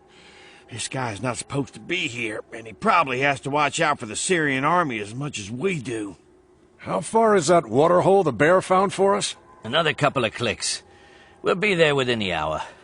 And not a bloody minute too soon. They approached the rise in the ground that the map indicated lay right in front of the oasis. All right, take a break. They had traveled a little over 3 miles and were more than ready to refill their canteens. Since he was the man who hadn't been carrying one of the bomb straps, the Briton went ahead to scout out their hoped-for watering hole. The oasis Kurtzman had picked off the geological survey map wasn't one of those palm tree-shaded spots. It was just a spring that flowed from a rock formation, and not a very large spring at that. The only vegetation it supported was an equally small patch of thorn bushes and one stunted tree of unknown species. As for animal life, none could be seen except for the 3 men with the tan-colored Toyota four-wheel drive pickup parked under the tree. Focusing his glasses, McCarter could see that the men were all dressed in Arab robes, but they were packing what looked like the new favorite tool of the Middle East, Kalashnikov AK-74s. Like the older AK-47s they had replaced, they were almost indestructible and worked well with sand in their guts. The difference was that they fired a 5.45mm high-velocity round instead of a 7.62mm bullet. We're gonna have to fight if we want to drink, lads. Can we leave this damn thing here while we do it? I don't see why not. It's not like anyone's gonna run by and snatch it. Thank you, Jesus. I thought I was gonna have to shoot one-handed. Leaving the bomb sitting in the sun, the 5 commandos moved out in 2 groups. Bolin and Manning in one, McCarter, Hawkins, and James in the other. They weren't planning a fair fight, more of a massacre, as they were still short of their objective and they needed the water. Bolin and Manning went the long way around to set up the anvil while McCarter and his team waited to play the hammer. We're in place. Tea time, lads. When the 3 Phoenix Force commandos rushed the oasis, the Arabs spotted them and went for their weapons. But Manning and Bolin had 2 of them already in their sights. The survivor fired off one long burst from his AK-74 and took off running. James and Hawkins teamed up to put him down. Yep, they're assassins. Hawkins pointed to the curved dagger in the belt of the corpse at his feet. And that means we're inside the old man's security ring. Which also means that he might just send someone to look for these guys when they don't show up as scheduled. But we might be able to sneak this truck in a little closer and cut some time off this jaunt. We can borrow a couple of robes from these guys and see how much closer we can get dressed as them. But there are only 3 robes. Ha! Who's counting? When Bolin nodded, Manning slid behind the wheel of the truck. It's got almost a full tank of gas. We've lucked out. Rubbing sand into the worst of the wet blood, James, Hawkins, and McCarter donned the assassin's robes and drove back to where they had left the nuke. James and Hawkins lifted the device into the Toyota's bed. Now I know why you wanted this truck. I'd forgotten just how heavy this bastard is. I hadn't. With the nuke in the back of the pickup, the Stony Man team headed for Mount Alamut and Armageddon, now only 6 miles away. The Phoenix Commandos had no way of knowing that with so many of al-Ismaili's assassins leading the insurrections in the cities, he didn't have much of a defense force at Mount Alamut. And the fighters he did have were inside the underground fortress. Following the lowest terrain, the commandos cautiously drove to within a mile of the mountain's base, parked the truck in a draw, and offloaded the device. That they had made it that far without being spotted was no guarantee that they were home free. Before we leave, I want to set the last man function on this thing. The electronic detonator that had been fitted to the bomb could be programmed for various functions. The last man setting Manning was referring to would allow it to be instantly detonated if it was in danger of being captured. Okay, lads. Smartly now. McCarter took his place on the end of one of the carrying straps. Just 1 more mile. That's what the farmer told his old horse, and we all know how that turned out. I don't. Well, you don't want to know, Cal.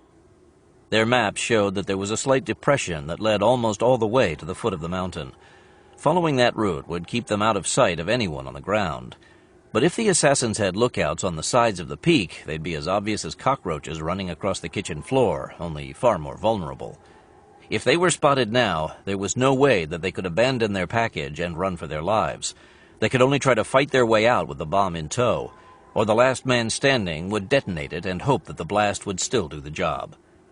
It took almost an hour to reach the base of the mountain, where the commandos turned south and headed for an outcropping a few yards above the desert floor. Kurtzman's space spies had noticed a heat anomaly in that area that might indicate an opening. When they reached the location, McCarter and Bolin stayed with the device while the others fanned out to look for a camouflaged entrance. James peered out from between 2 giant boulders. It's over here. I think it's an air vent, and it's got a grate covering it. The grate turned out to be made of half-inch thick rebar rods embedded in sand-colored concrete. We don't have any way to cut through that. Bolin looked up the side of the mountain but could see no other openings. He knew they had to be there, but not even the sensors on Kurtzman's spy satellites had been able to tell him where they were. It was this or nothing. Can you blow it, TJ? That's kind of like knocking on the front door, isn't it? I can use small cutting charges and tamp them with sand. That should muffle the sound. Do it. While James and Manning worked on the demo job, the 3 other commandos spread out and took security positions around the device. Until it was in place and the detonator set, they couldn't let it out of their sight. With James assisting him, Manning took a small roll of linear-shaped charge out of his demo bag and started to cut it into short lengths. Stripping the tape from the adhesive backing, he wrapped a length of the explosive around each of the bars.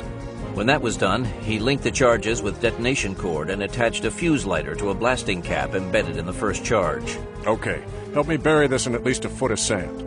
Manning fired the charges a few minutes later. Damn, that was nice. When the dust cleared, the rebar rods had all been cut along the bottom where they went into the concrete. All right. James smiled as he reached to try to bend the rod out of the way. It took all 5 of them to work the rods far enough apart to allow the device to pass through the opening. It was a little less than 3 feet in diameter, but it couldn't snake its way through like the men were doing. Once inside, they continued up the dim tunnel. A dozen yards away, they encountered a ventilation fan the diameter of the tunnel. I knew this was too simple. There's an alcove in the rock over here, and it has a door so we can get around the fan. Again, getting the device past the narrow door was the difficult part.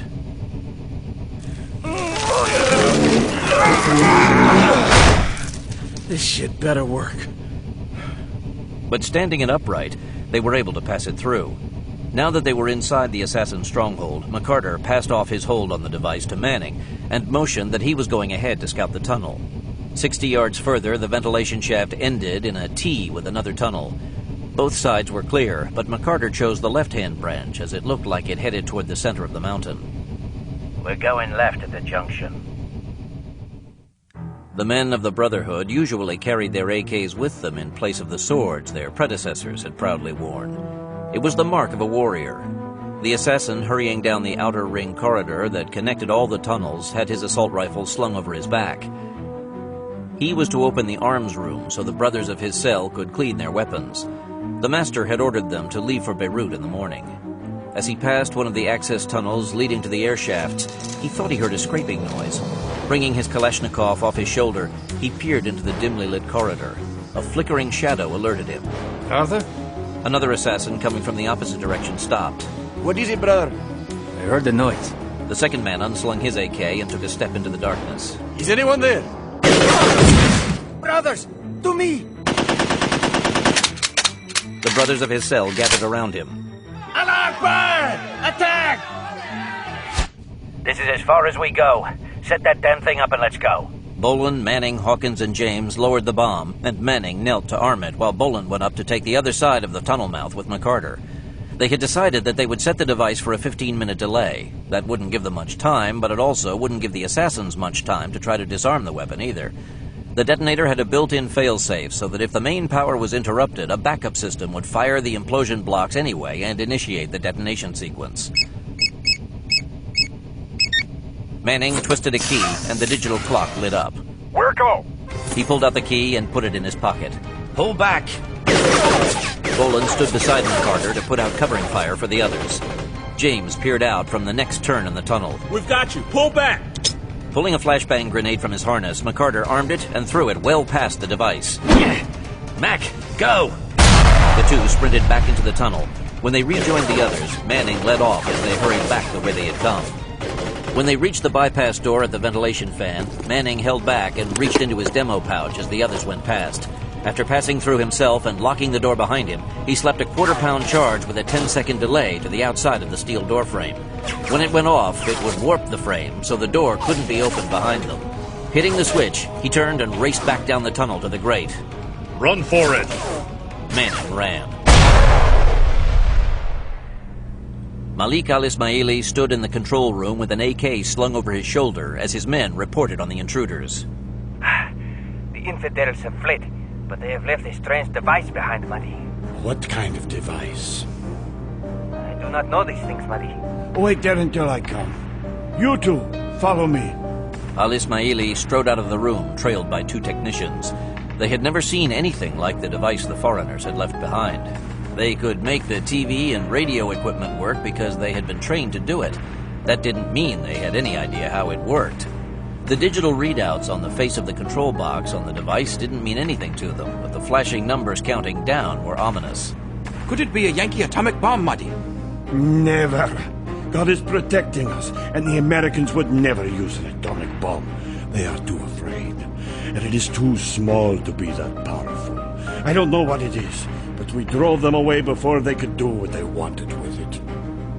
The technician started to back off, avoiding his master's eyes. That demon device looked like it was doing something on its own. Block off this corridor and get back to the control room. The Mahdi must make his appearance on time today. Arms and legs churning, the Stony Man team raced down the side of the mountain, scrambling between the rocks. It was truly a race against the clock. After clearing the rocks, they sprinted flat out over the sand, each step taking them that much farther from the nuclear sun that was going to burst into life deep underground.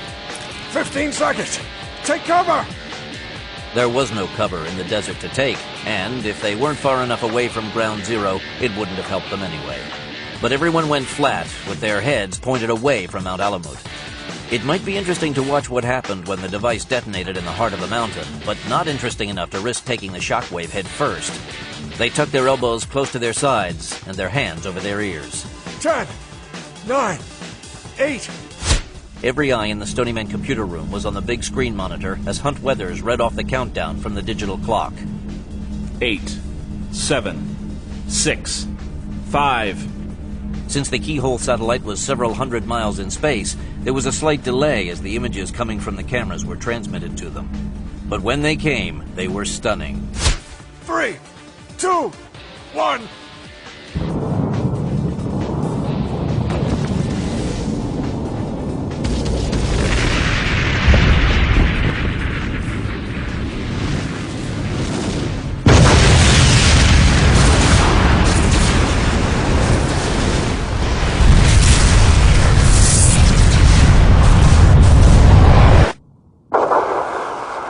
It looked as if Mount Alamut had suddenly jumped into the air. Dust, mixed with smoke and flame, jetted out of several vents around the peak. Solid rock seemed to dance in an ever-growing ring of dust as the shockwave propagated outward, rippling the ground as it grew. When the dust cleared enough for the satellite's cameras to see again, Mount Alamut was gone. It hadn't disappeared, nor had it been blown away. It had been pulverized from within, ground to powder, and the remnants had sunk into the cavern that had been created in its heart. Scattered boulders still showed on the surface, but most of what had been a towering mountain was as smooth as the surrounding desert. Wow. We've lost communication with the team. The dust must be blocking their transmissions. Keep trying. Every eye was on the monitors as if they could spot 5 specks moving in the vast expanse of the Syrian desert. I'm switching to IR. I might be able to pick them up that way. Price knew that trick wasn't going to work this time. The surface temperature of the desert was well above that of the human body, and there was no way he'd be able to pick them out against the sand. But she also knew that he felt like he had to do something. Waiting for the butcher's bill was always the hard part. Jesus. Damn. When the shockwave passed, the 5 men picked themselves up from the sand and looked back toward what had been the Mahdi's hideout. Through the dust that still hung in the air, they could see that the assassins' Mount Alamut fortress was gone, taken down to the level of the surrounding desert. The ground was still rumbling as the shattered rocks settled in the underground crater the bomb had carved from the rock. What a ride! If I could figure out how to package that puppy for amusement parks, we'd all be millionaires. Whew, that beats the hell out of any roller coaster I've ever been on. Not as bad as I expected, though. Considering how close we were to it, I really thought we'd get knocked around a lot more. Speak for yourself, mate. The bloody thing damn near broke my leg. You should have found a softer place to fall. Boland turned and saw Manning was already on the radio to the farm. Are you getting through? Not yet. Either the dust or the ionization in the air is causing too much static. I can't uplink to the satellite. Keep trying. I want to let them know that we're okay. I suggest that we do it on the road. Even with all the local governments going down like 10 pins, someone is bound to notice that one of their mountains just went missing. We need to make ourselves scarce before they start pointing fingers. If the truck will start, we don't know how much EMP that thing put out, and if it was blocked by being underground. It took half an hour to get back to the Toyota pickup.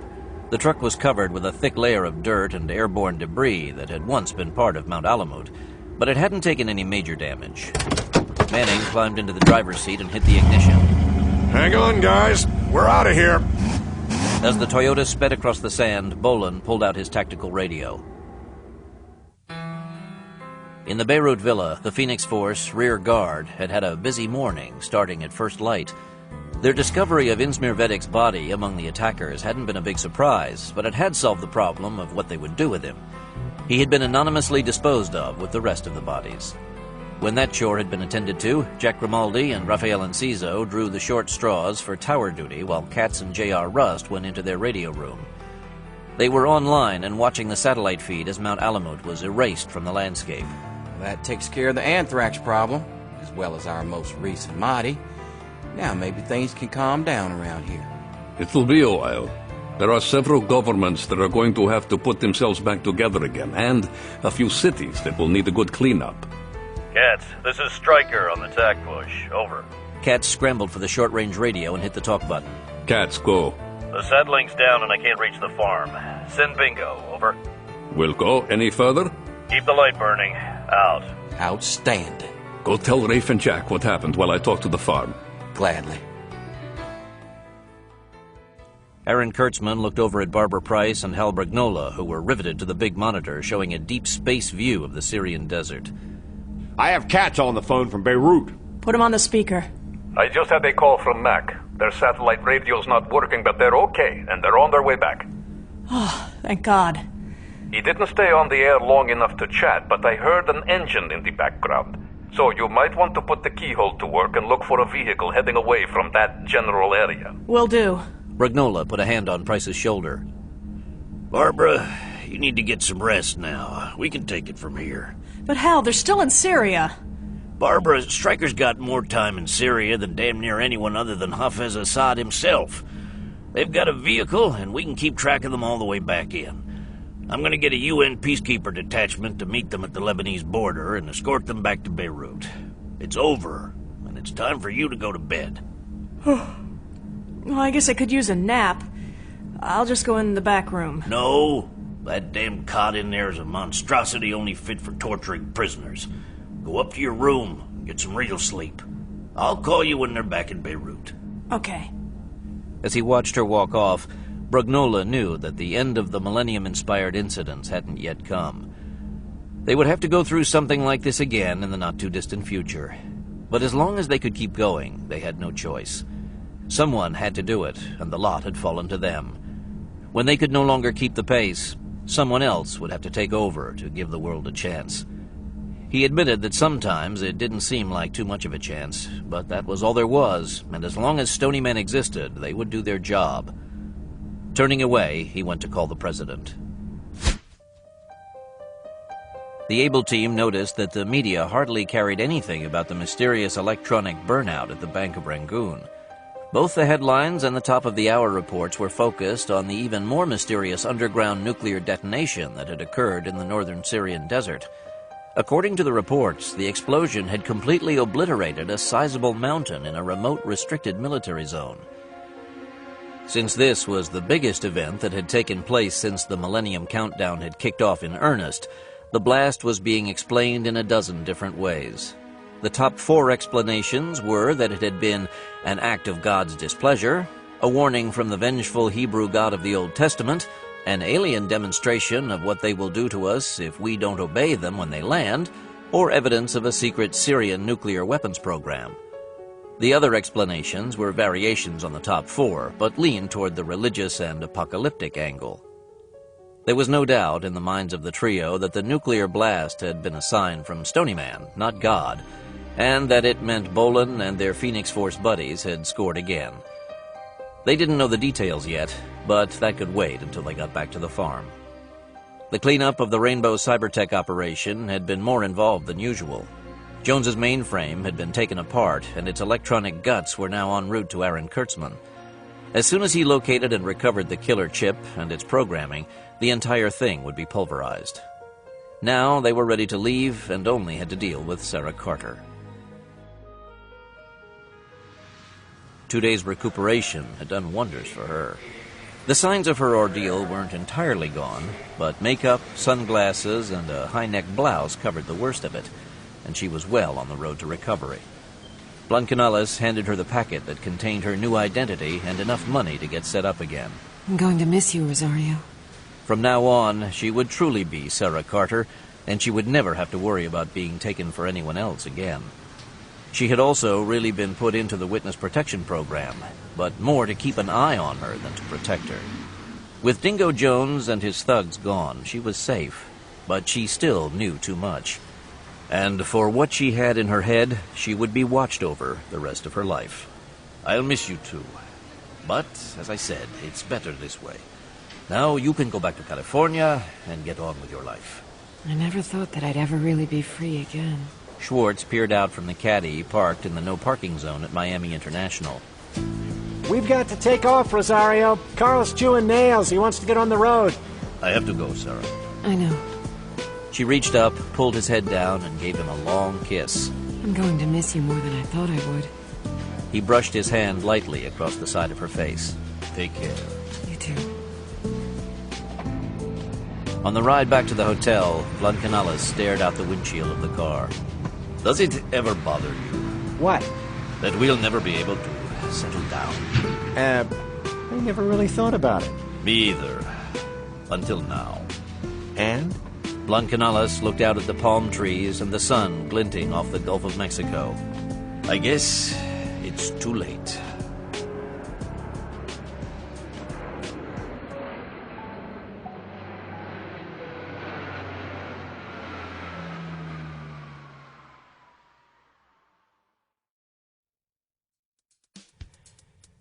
Stony Man Zero Hour is a graphic audio production. Copyright 2007, The Cutting Corporation. Performed by Terence Aselford, Nanette Savard, David Coyne, Jeff Baker, Colleen Delaney, Richard Rowan, Chris Graybill, Thomas Penny, James Lewis, Casey Jones, and Mort Shelby.